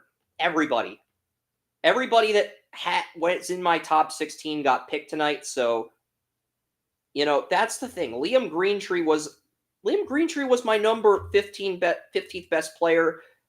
Dallas got my 16th best player. I can't really complain about this.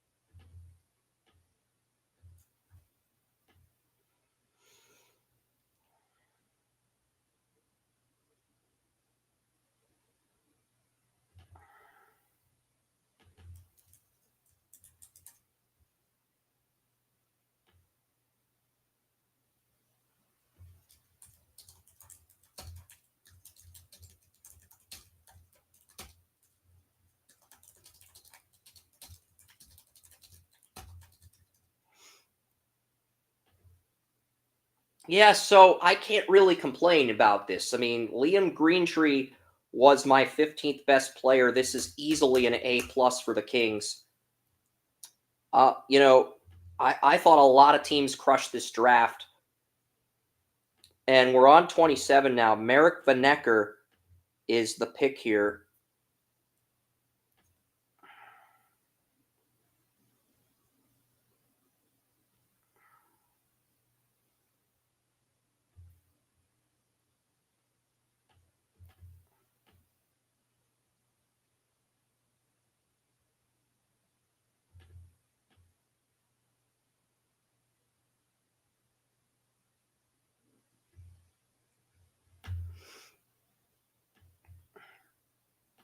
Yeah, so Chicago at 27, they get Merrick Vanecker.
So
yeah, and he had a good year. Benecker, the Hurricanes move out of the first round and they get more draft picks. So I mean, a lot of teams have drafted well.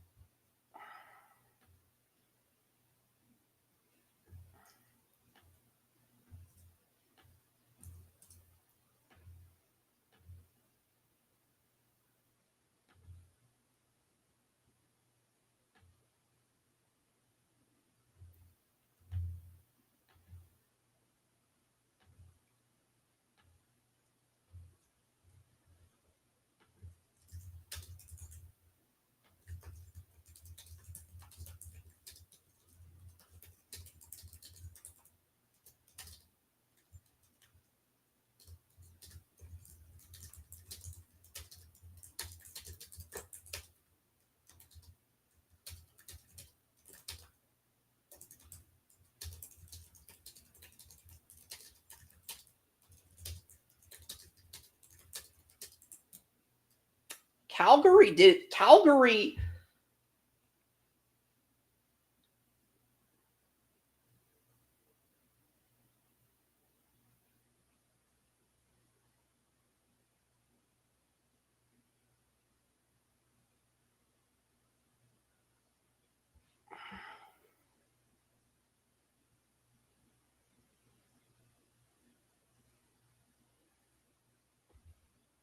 I'm sorry. Please forgive me for this crew.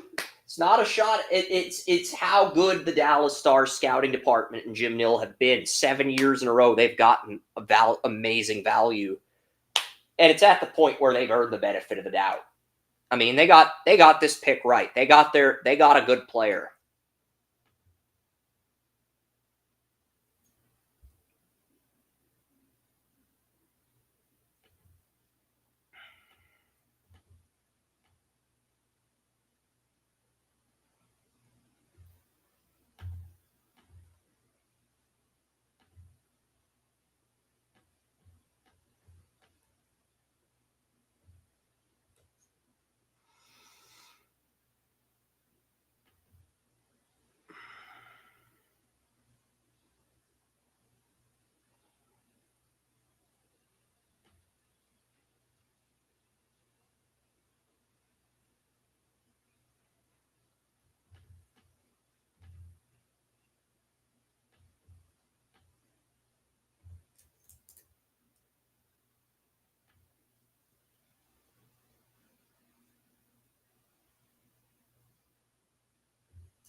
It's a good pick, but you passed on 4 first-line defensemen. I really cannot justify that.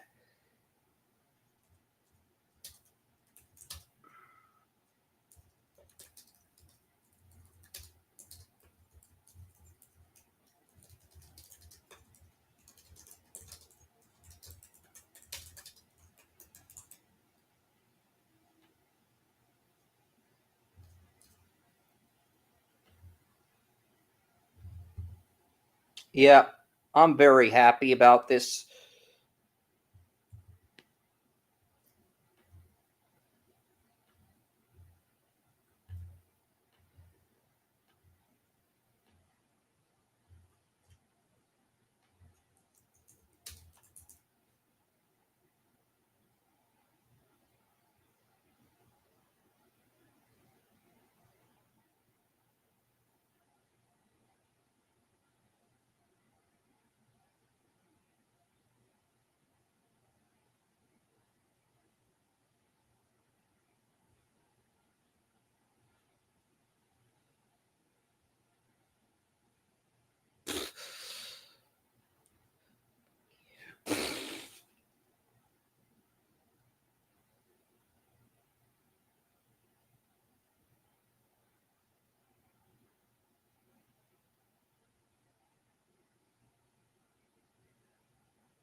Emil Hemming's contract only runs through 2025. He could be in the NHL as early as next season, which is crazy. Dallas got a player who might be NHL ready as early as next season. The Stars continue to freaking snipe the NHL.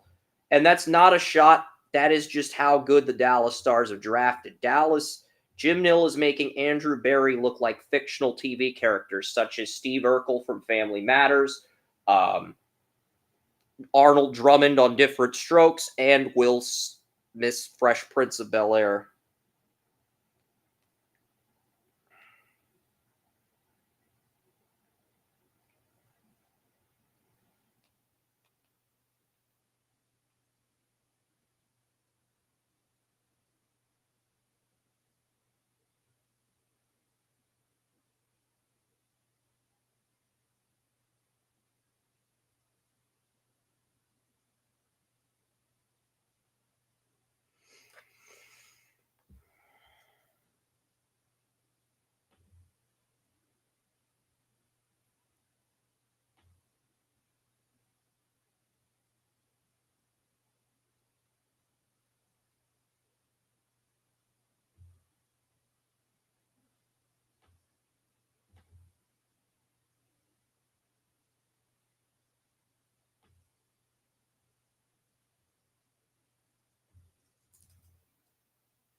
been fantastic for my favorite sports teams. Goofball. Yep. So 2024 has been fantastic for my favorite sports teams here.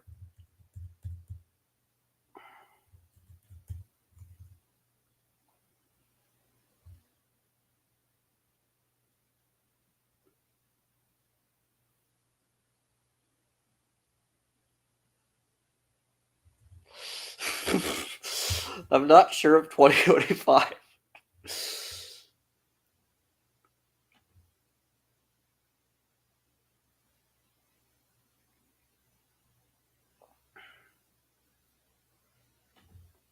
Okay, so Dallas, number 30 here. Number 30, the New York Rangers take EJ Emery.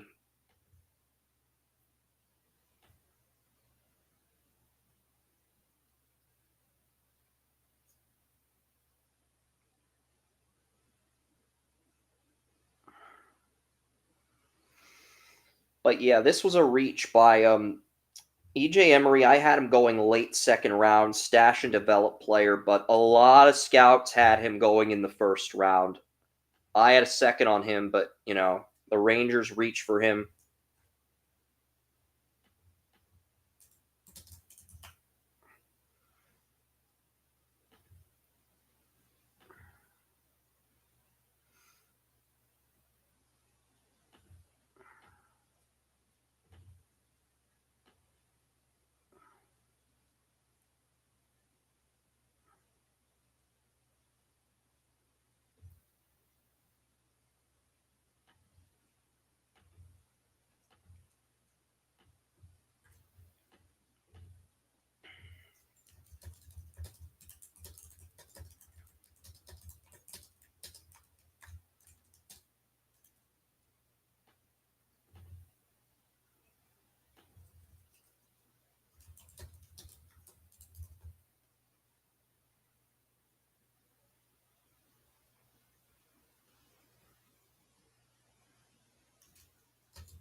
Naming fictional TV characters. I love how you just draw.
Ben Danford's another line one guy, and Toronto gets him at 31.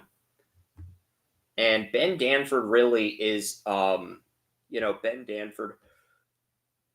Toronto needed a defenseman. They trade down with Anaheim. They collect some draft capital, and they get a really good value pick here. They do. Toronto got really good value here at 31. They got Ben Danford from Oshawa. That is a great value pick here. I did have a second round grade on Ben Danford, but he's played on the first line. I can't really hate on the pick. I mean, Ben Danford for me is one of the better value picks in the class. I'm not going to give it an A+, but I do like the pick here. You have Morgan Riley. You really don't have another guy next to more.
All right, so I'm going to charge my iPad. My iPad's at 10%. I didn't even realize it was that low. The battery was that low.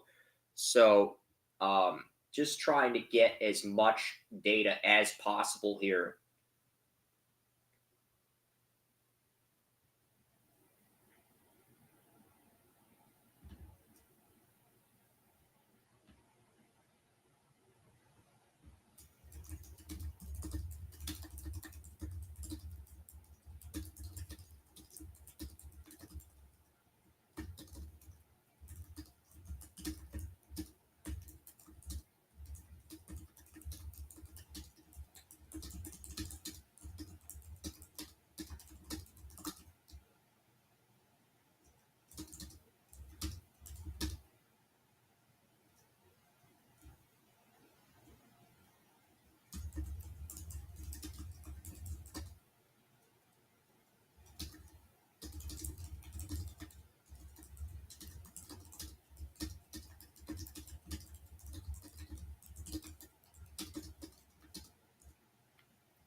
I do like Danford here. Danford could be Toronto's future number one defenseman. You have Jake McCabe. I could see Ben Danford.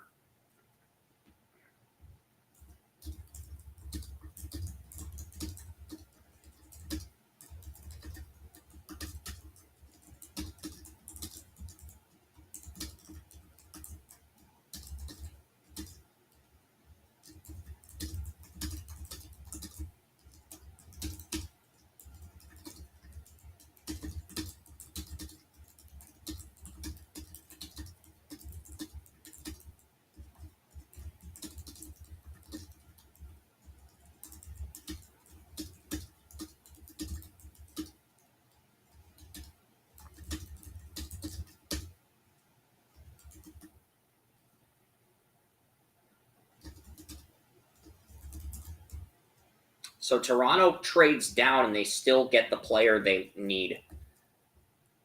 Edmonton moves into round one. They get Sam O'Reilly here. And Ben Danford really dominated this game. But yeah, Ben Danford, I am giving Toronto an A+. Toronto traded down and they still got a first line defenseman at 31. That's what they needed to do. Edmonton trades up into round 1, but they end up with Sam O'Reilly. I don't know how I feel about this personally because I had Sam O'Reilly going in the 3rd round, but he was listed as high as 24 on NHL Central Scouting. The Oilers gave up a first-round pick for him. They drafted Evan Bouchard and hit on that pick.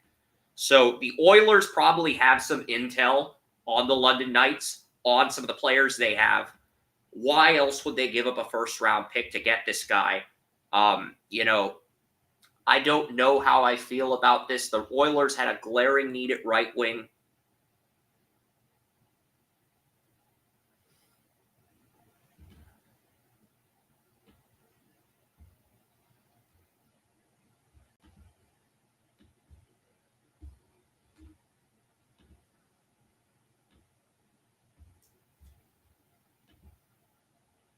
I have mixed feelings about the pick personally because, Edmonton, this could be a good pick, but it could also blow up in their face.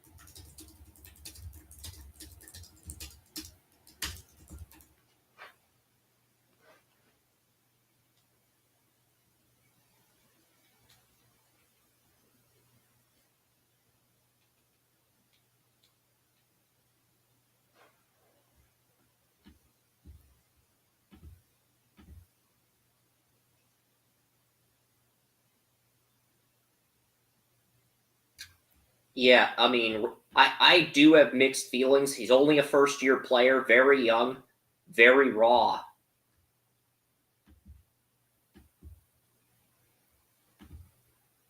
So I'm going to give the Oilers a B+ because their track record is good. But I think you can make an argument that, it's Cowboy. His nickname is Cowboy, so Dale Hunter, the coach, calls him Cowboy. NHL Central Scouting did have him at 24, but I'll give the Oilers a B+ here because he's an agitator, he's a defensive center, he's a playmaker, he's perfect for Edmonton's back six.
Yeah. Edmonton's scouting department.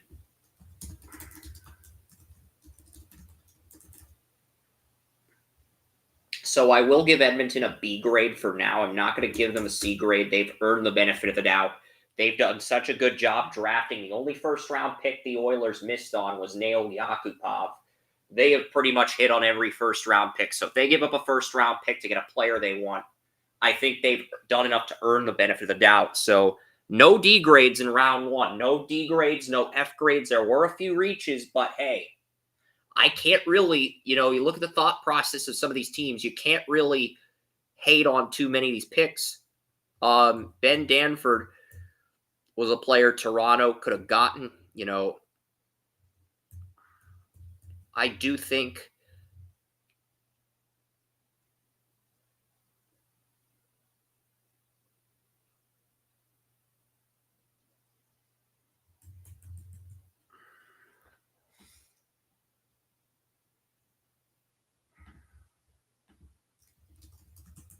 and Edmonton got Sam O'Reilly at 32.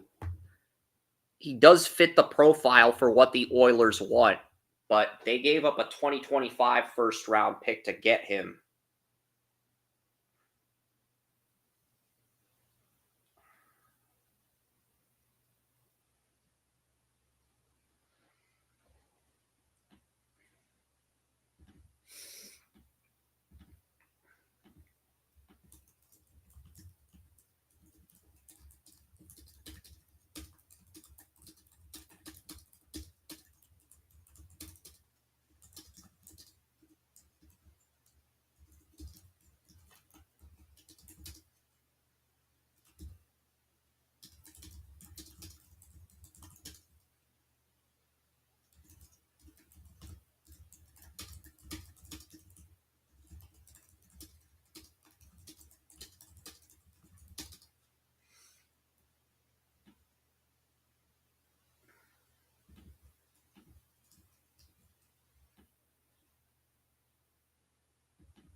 All right, so yeah, looking at Edmonton, I am going to bump this up to a B plus.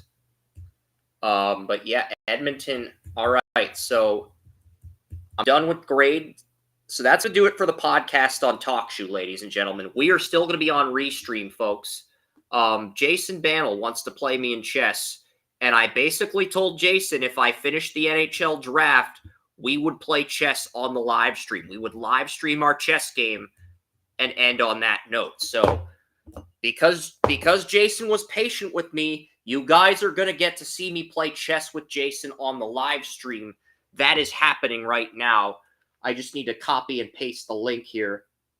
And just give me a second to copy and paste the link. I'm just going to have to type this in its entirety here. All right, so and then we'll sign off on so we're done on TalkShoe, but we're still going to be on Restream. I told Jason Bannell if we finish the NHL draft and I got a good player that we would live stream our chess match. So all right, we'll see you guys later. We'll see you guys tomorrow at 10 a.m. on TalkShoe. We'll be back in about less than 12 hours. We'll be back in about 10 hours on TalkShoe. We're still going to be on Restream, though. So long. On TalkShoe. But yeah.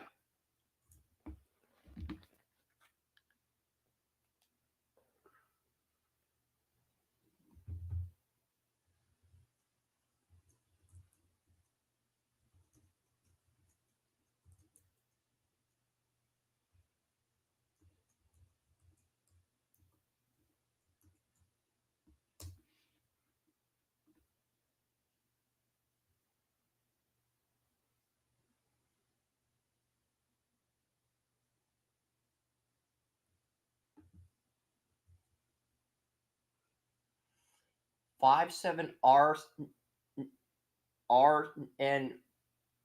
7HCNGH.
Set up the game. I'm going to make some coffee. Yeah, I'm going to make another batch of coffee.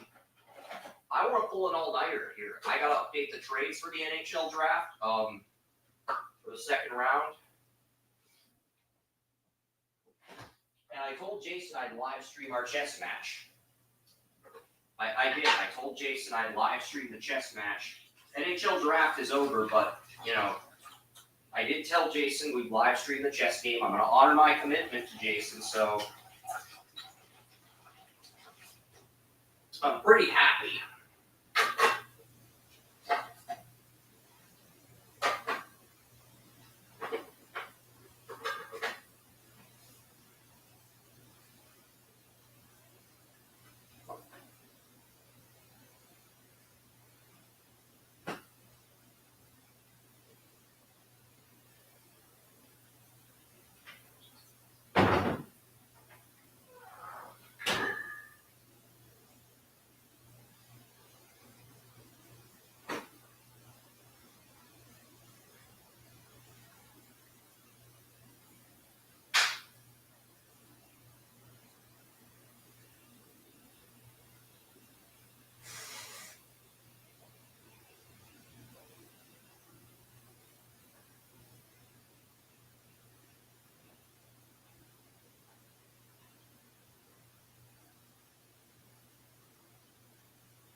get a thumbnail of you horseback riding. Just think of the ratings potential.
Yeah, apparently he is.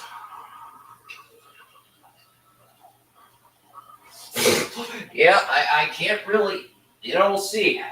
Does Jason want to play chess with me? That's really the only thing. All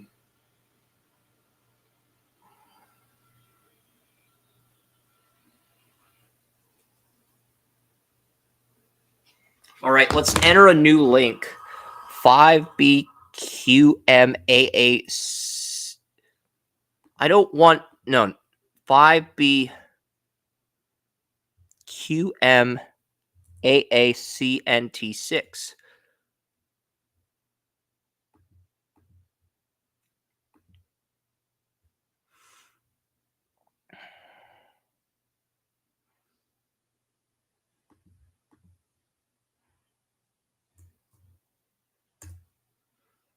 Here we go. I am white. Jason is black. We are live streaming this right now. Appreciate everybody tuning into our NHL draft coverage. You'll get a bonus chess game. I'm so happy with the Dallas Stars getting Emil Hemming. I am actually going to play Jason in chess on the live stream, ladies and gentlemen. Me versus Jason. It's going to be a chess match of the ages, folks. And we are officially off and running. Yeah. I like to control the middle of the board. So I can go pawn to d4 or pawn to e4. I'm going to put my pawn on d4. It gives my queen more possibilities. And Jason is on the clock here, ladies and gentlemen. I promise you. And some free agency news. Steven Stamkos could not agree to a deal with the Tampa Bay Lightning. You know,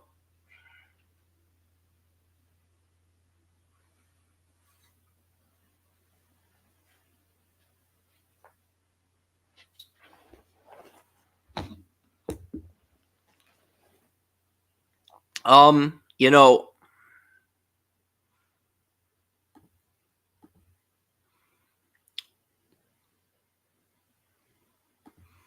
I'm going to move my knight out. And not only can I take your piece, I've got, basically, if you try to get to the board here, but yeah, I am, this is being live streamed, Jason.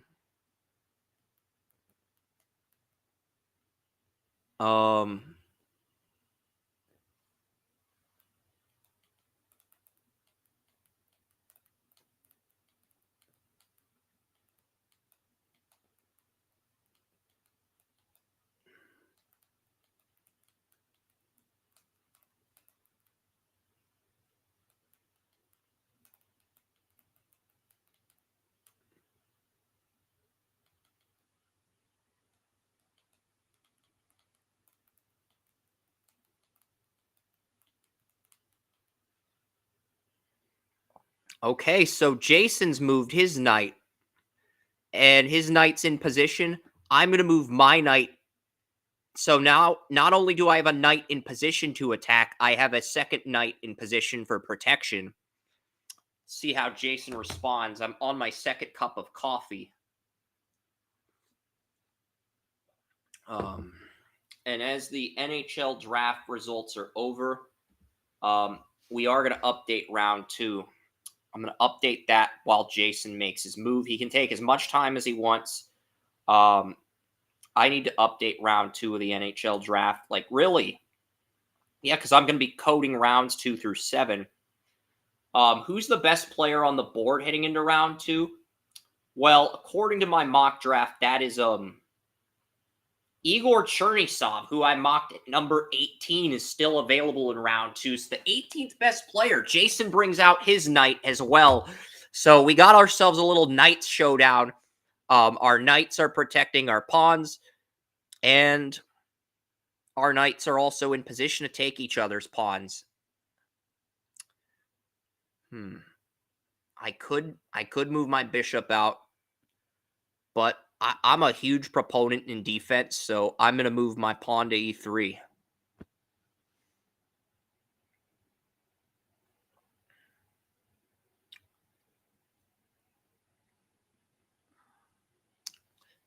But I know Jason likes to get me in check as quickly as possible. I've studied his patterns, his tendencies. He likes to I like to control the middle of the board.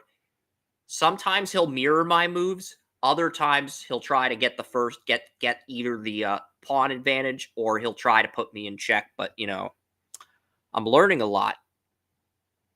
We're both learning a lot from each other, so it's fun. This is like my favorite board game to play, and I'm in a good mood. But Igor Chernyshov is available for San Jose.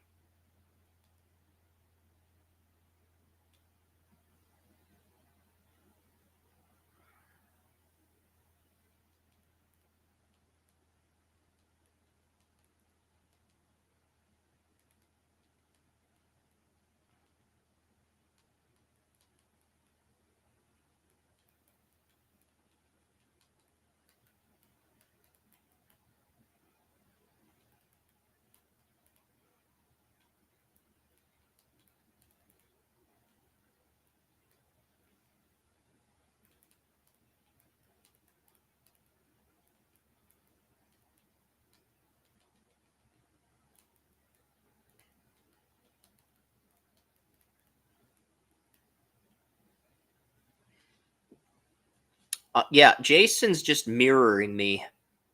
I really don't know what to think of this. I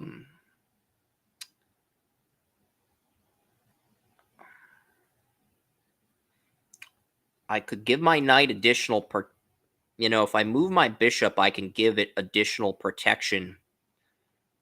But I'm going to move my bishop. And yeah, I know like I know there's an opening. I left Jason a little opening at B2, so I can move my queen. I've got a few options. I can move my queen. I can move my but yeah, I really don't know what I want to do here. I'm probably talking too much, so let's set up round 2 and let Jason make his move. So, all right.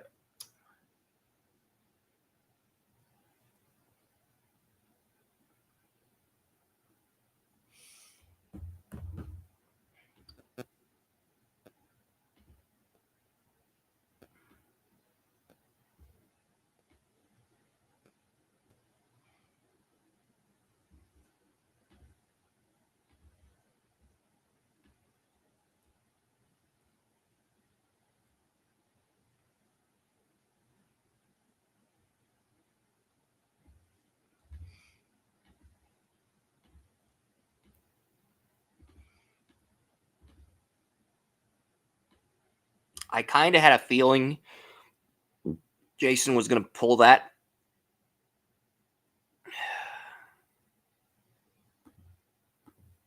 Yep, I'll just do that.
Oh, so Jason's already taken. All right, so he's moved his bishop back. Okay.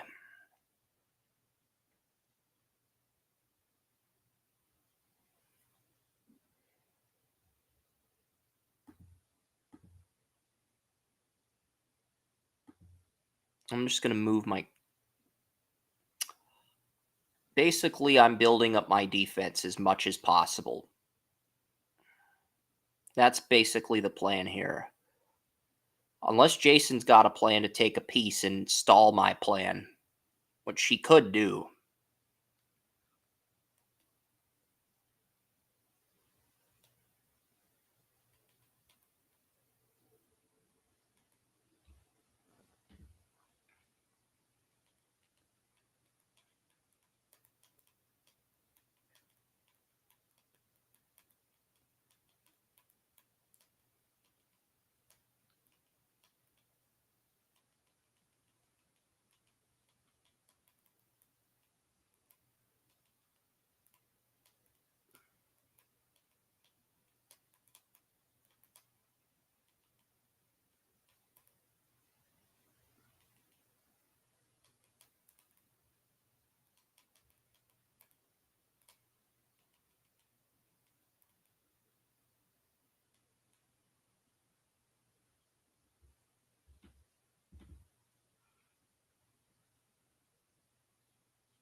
Trying to think of a good comp.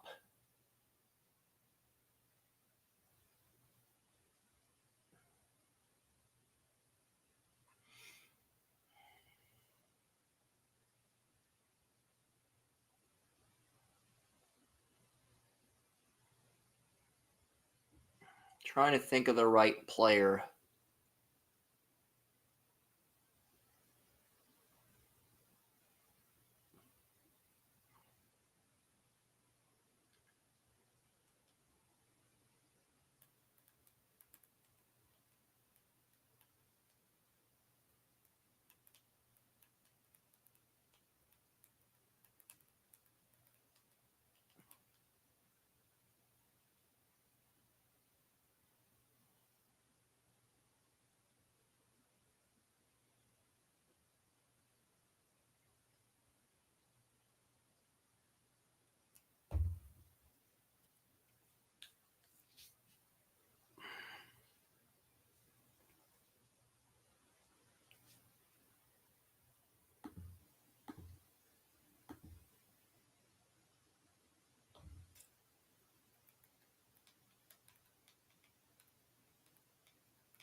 That's really my only. So Jason sends his knight back to e7.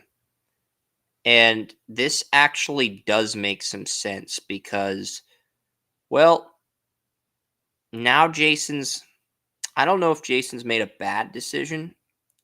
His knight could have taken my pawn, but my pawn's got protection. And, yeah,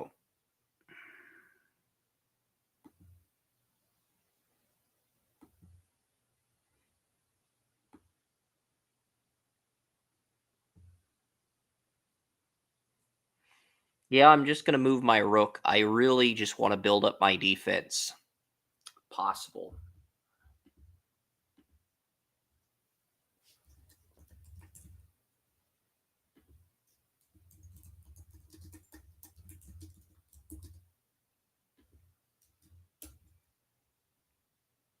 And I do need to find a picture of Igor Chernysov.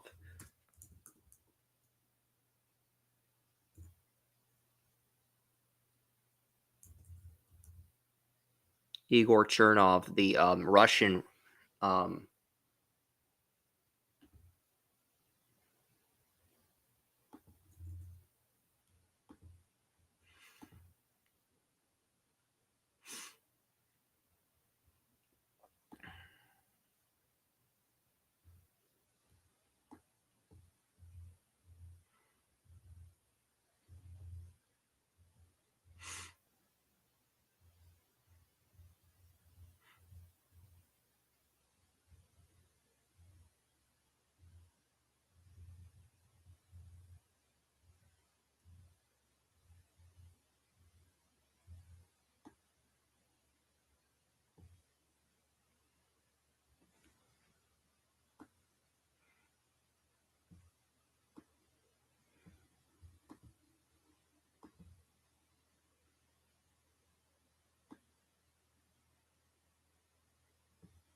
Yes, so I'm just building up my defense, not really going on the attack yet. And I know Jason's probably thinking, all right, I've got an opportunity.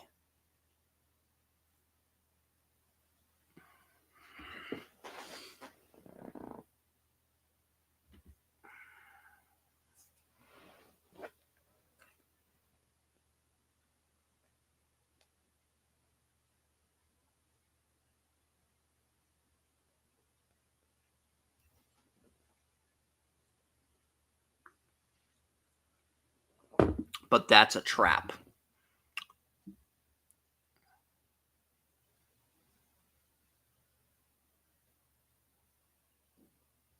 Let Jason have that piece, because it's protected by his rook. And he's also positioning his rook to where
Okay.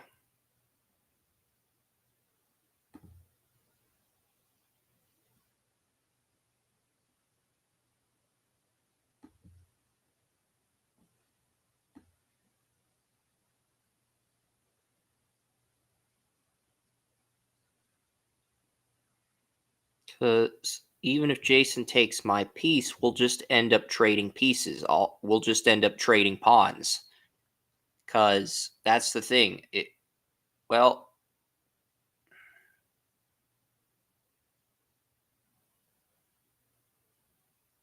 and if Jason's takes my knight, I can just capture the rook. I probably shouldn't talk, but that's the thing you got to look at here. Yeah, I'm giving his rook an opening.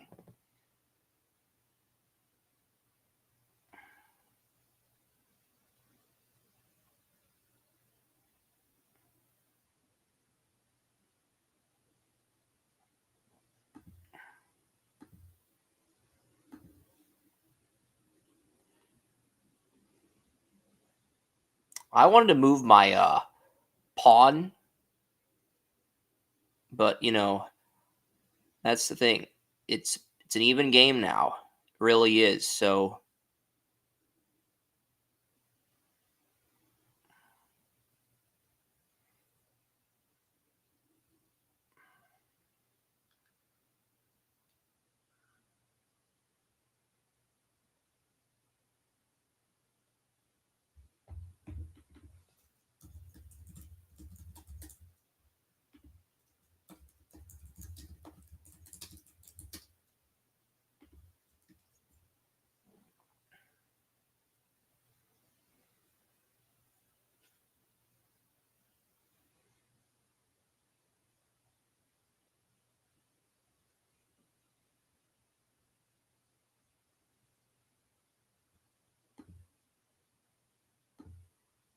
yeah, I'm just gonna.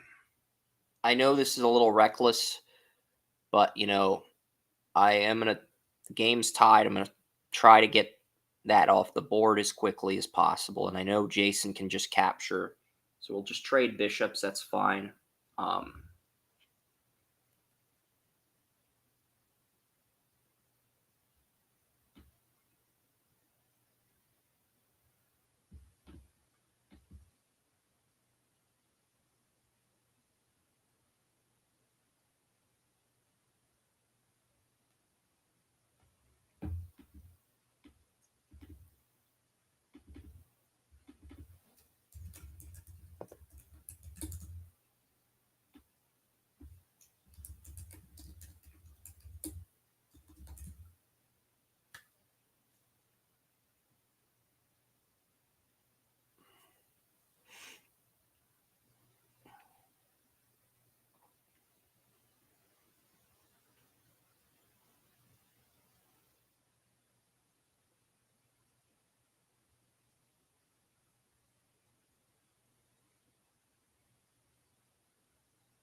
I'm not gonna give Jason the luxury of capturing a free piece. And I know if I didn't move the pawn, Jason could have captured it. Yeah, because if I hadn't moved this pawn, Jason can move the queen and capture it, and then I'm in checkmate. That's literally checkmate. So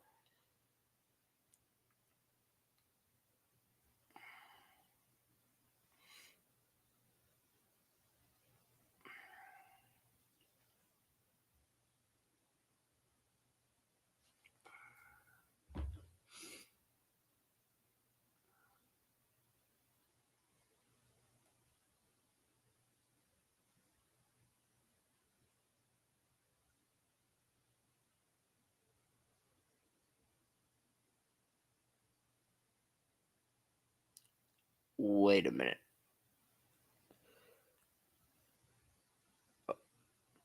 I'm in check, right? So okay, I left my knight unprotected. I completely did not see that. That's on me.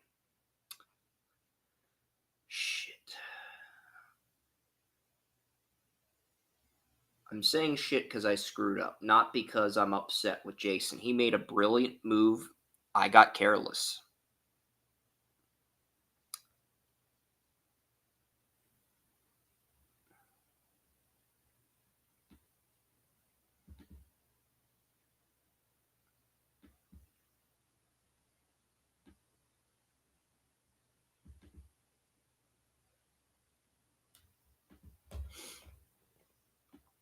All right, so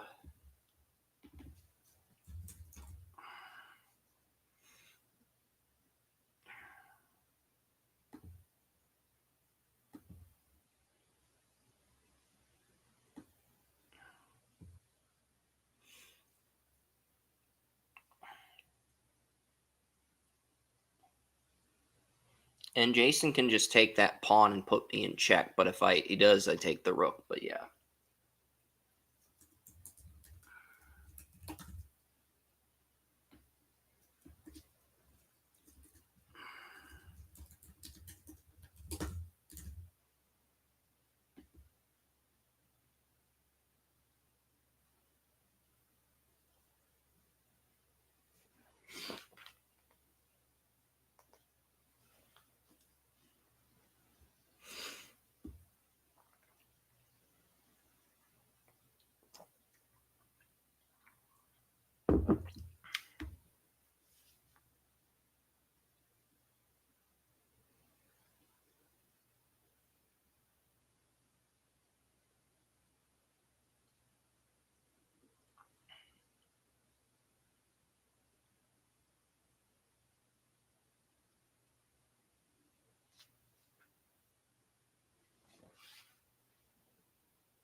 Is this mate?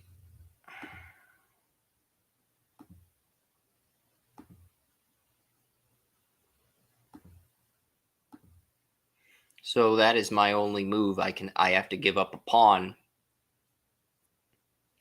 And Jason will just move the queen, capture my pawn. No, if he does that, I can just take his queen. So yeah, he's not going to do that.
I could also capture.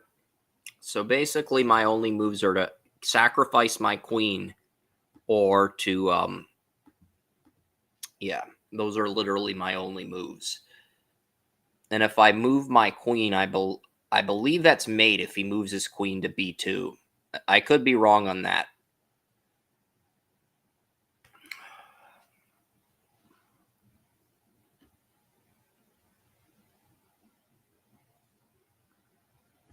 I believe that. Damn.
Uh-oh.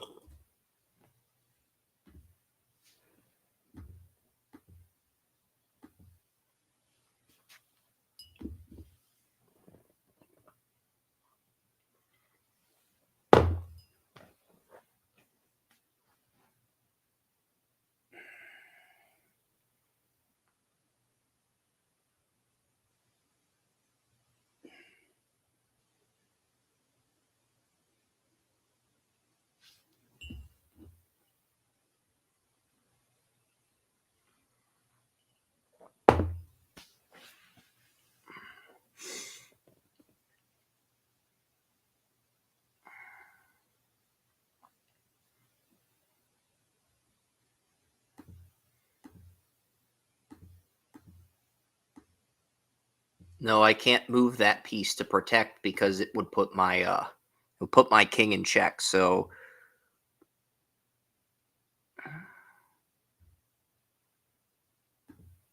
you know, Let's go here.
What the heck is Jason doing?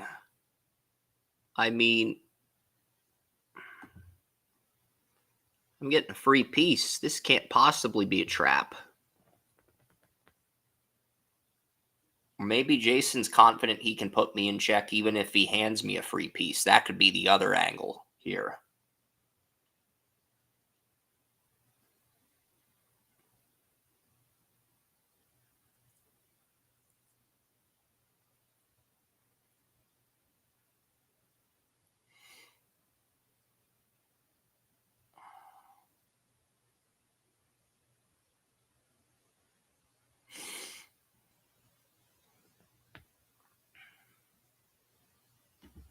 All right, so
Okay, before I get back to the chess game, I discovered a really cool fact about the NHL draft.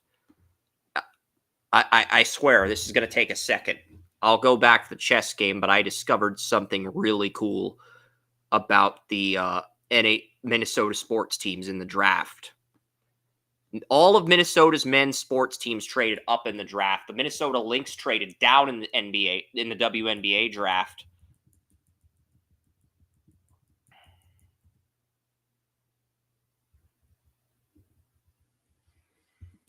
Okay, and this is a pretty cool sports fact here.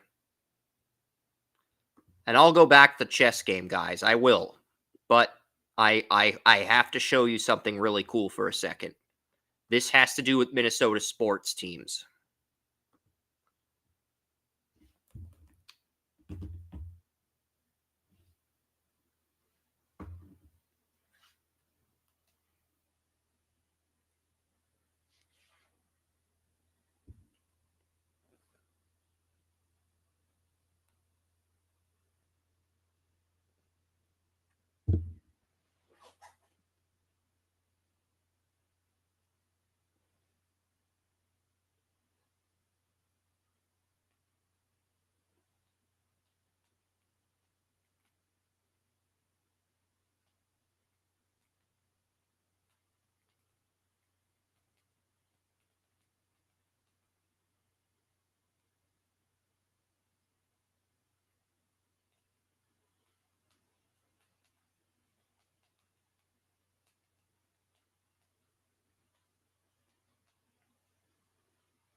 Yeah, that is that is an amazing fact. All right, I'll stop sharing this and get back to the chess game. I had to do that. I had to do that for a second. Jason will get my undivided attention now that we've handled that. He moved his knight to h3 to protect his bishop. That's actually a smart move.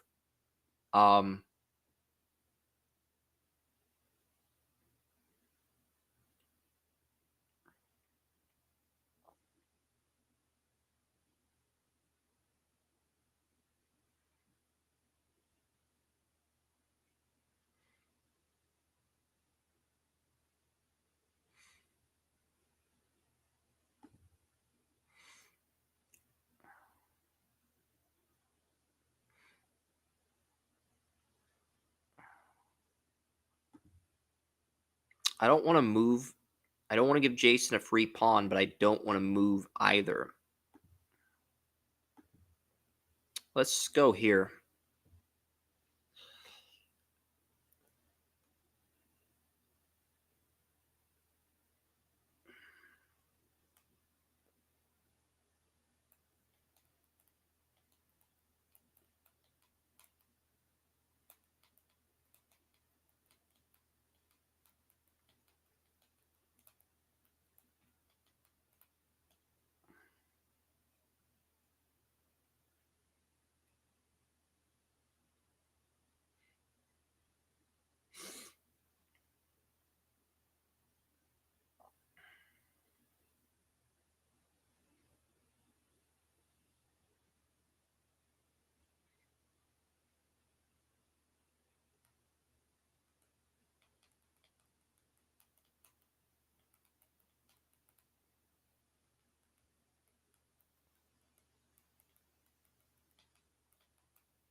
No, because if and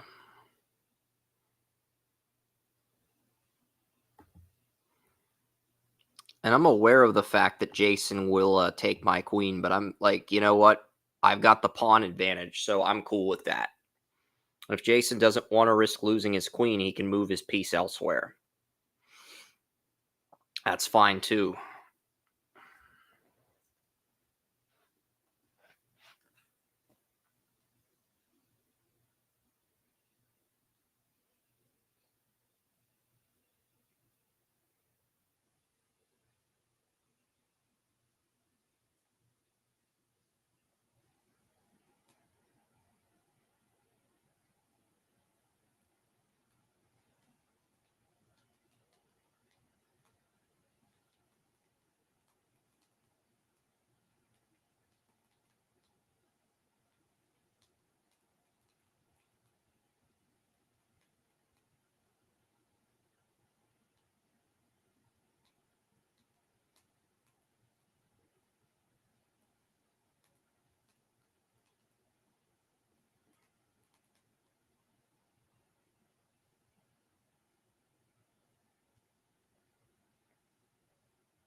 I didn't even see that.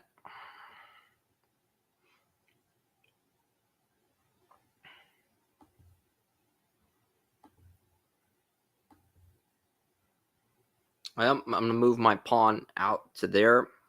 I've still got the pawn advantage. I just didn't consider the possibility of Jason moving his queen. And if he moves his knight back, I can move my pawn up in double protection.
Knight to h7.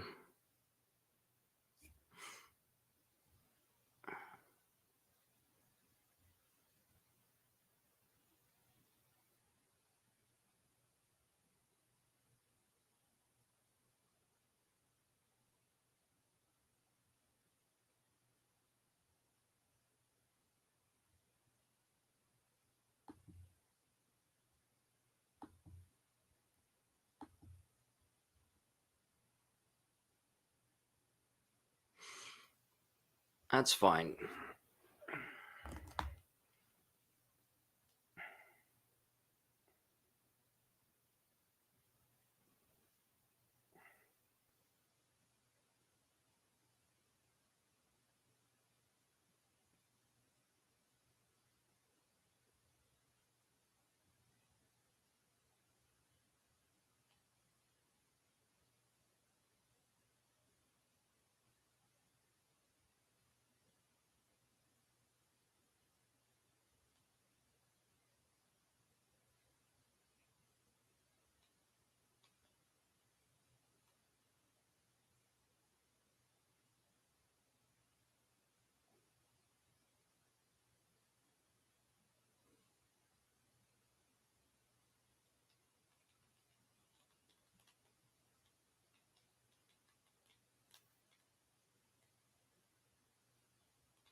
Queen to h5.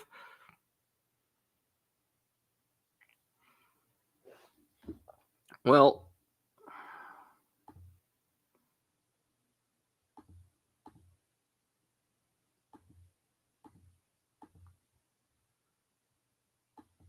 all right, so I can't castle.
All right. So who else?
We can trade queens if you want, Jason, but I mean, if we do that, I'm taking your queen with me.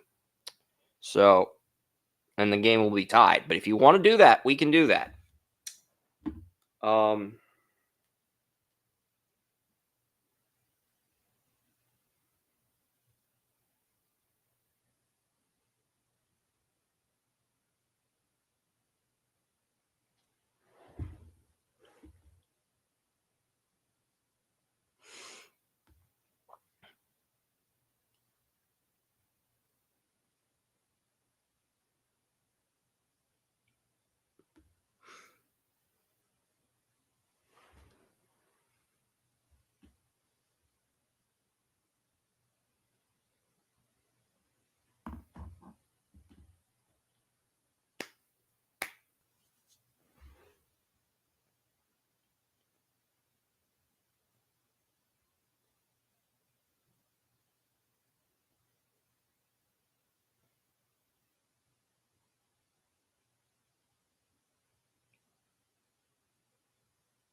so we just got to trade update 71 and 84, and literally everything else is the same.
All right, so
perfect. So I don't even have to change anything for round 4.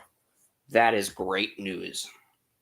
That's great news because I can pretty much copy the code, copy and paste the code, and I do not have to change a damn thing for round 4. Yeah. So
That shouldn't count, but we'll make this game 3.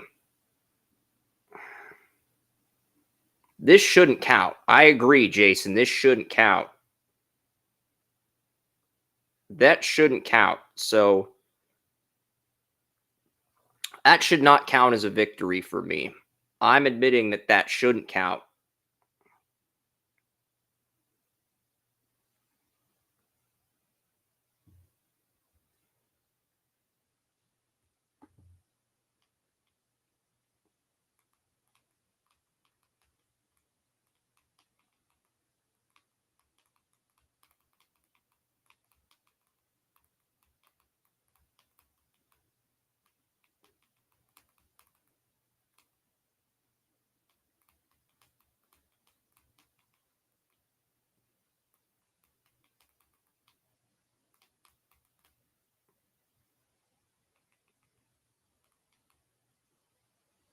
Sounds like Jason does not want to play chess. I don't blame him.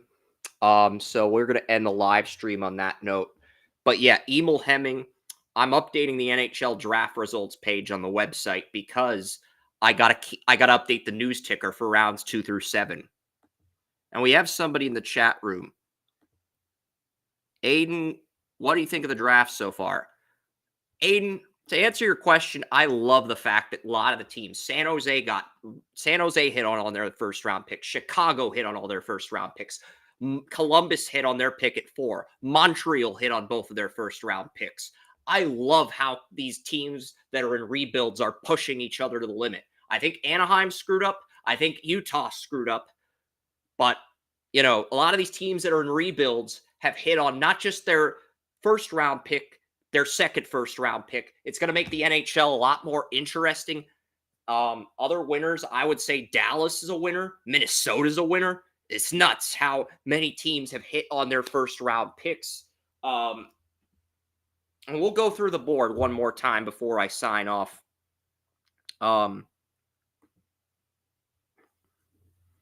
We'll go through the winners and losers, okay?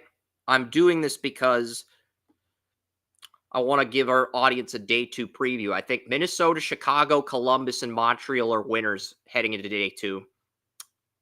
Seattle's a winner. Calgary's a winner. New Jersey's a winner. I already mentioned Minnesota's a winner. Philadelphia's a winner with Jet Luchanko. Buffalo. And St. Louis. So, 12 teams in the top 16 are winners heading into day 2. And then we go through the back end of round 1. How many teams were winners? Vegas, 13th winner. Islanders are winner number 14.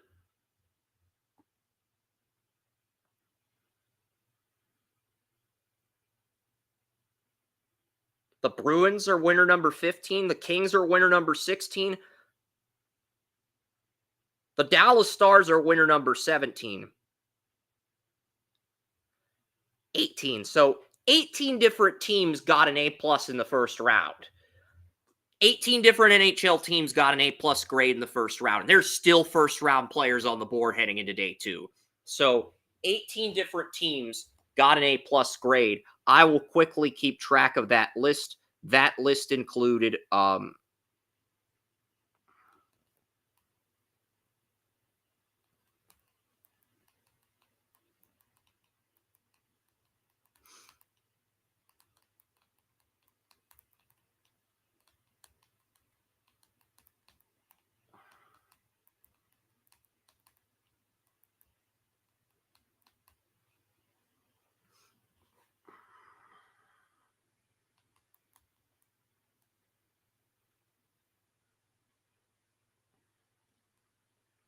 right, so who had number?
I thought there were some reaches in the draft.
Okay, so yeah, looking at the draft here. Okay, so I'm done going through all the drafts. So I had 18 winners and I had five or six losers. And there's still a few teams like Carolina, Colorado, Florida. They haven't drafted yet, so I can't deem them a winner or a loser yet. So looking at the board, I'm very happy the Dallas Stars got Emil Hemming. And currently, I'm coding rounds 5 through 7. I've got the first 4 rounds. I've got rounds 2 through 4 updated based on today's trades. I'm coding rounds 5 through 7 right now. And I will be back at 10 a.m. tomorrow on Restream. Tomorrow on TalkShoe, actually. I will be on TalkShoe tomorrow at 10 a.m. And then 11:30 we'll be back on Restream for rounds 2 through 7, folks. So I'm Chris Ransom. You'll get Joey's commentary tomorrow. And look, guys, if you want a round 1 recap in depth with Joey and myself breaking down the picks, you will only get that on TalkShoe at 10 a.m. So you will not get that on Restream. You will only get that on TalkShoe because, frankly, I really don't feel like I have to replay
Yes, so basically, We're still on the live stream, but I am setting up rounds 5 through 7 right now.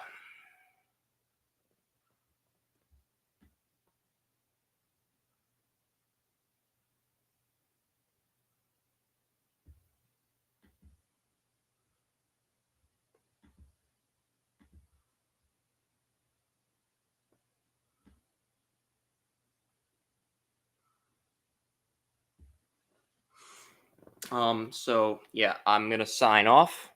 You guys can still listen to day 2 tomorrow. I'm gonna set that up, but I'm gonna get the NHL draft results done, and I'm gonna set up day 2 for tomorrow. So I'll see you guys then.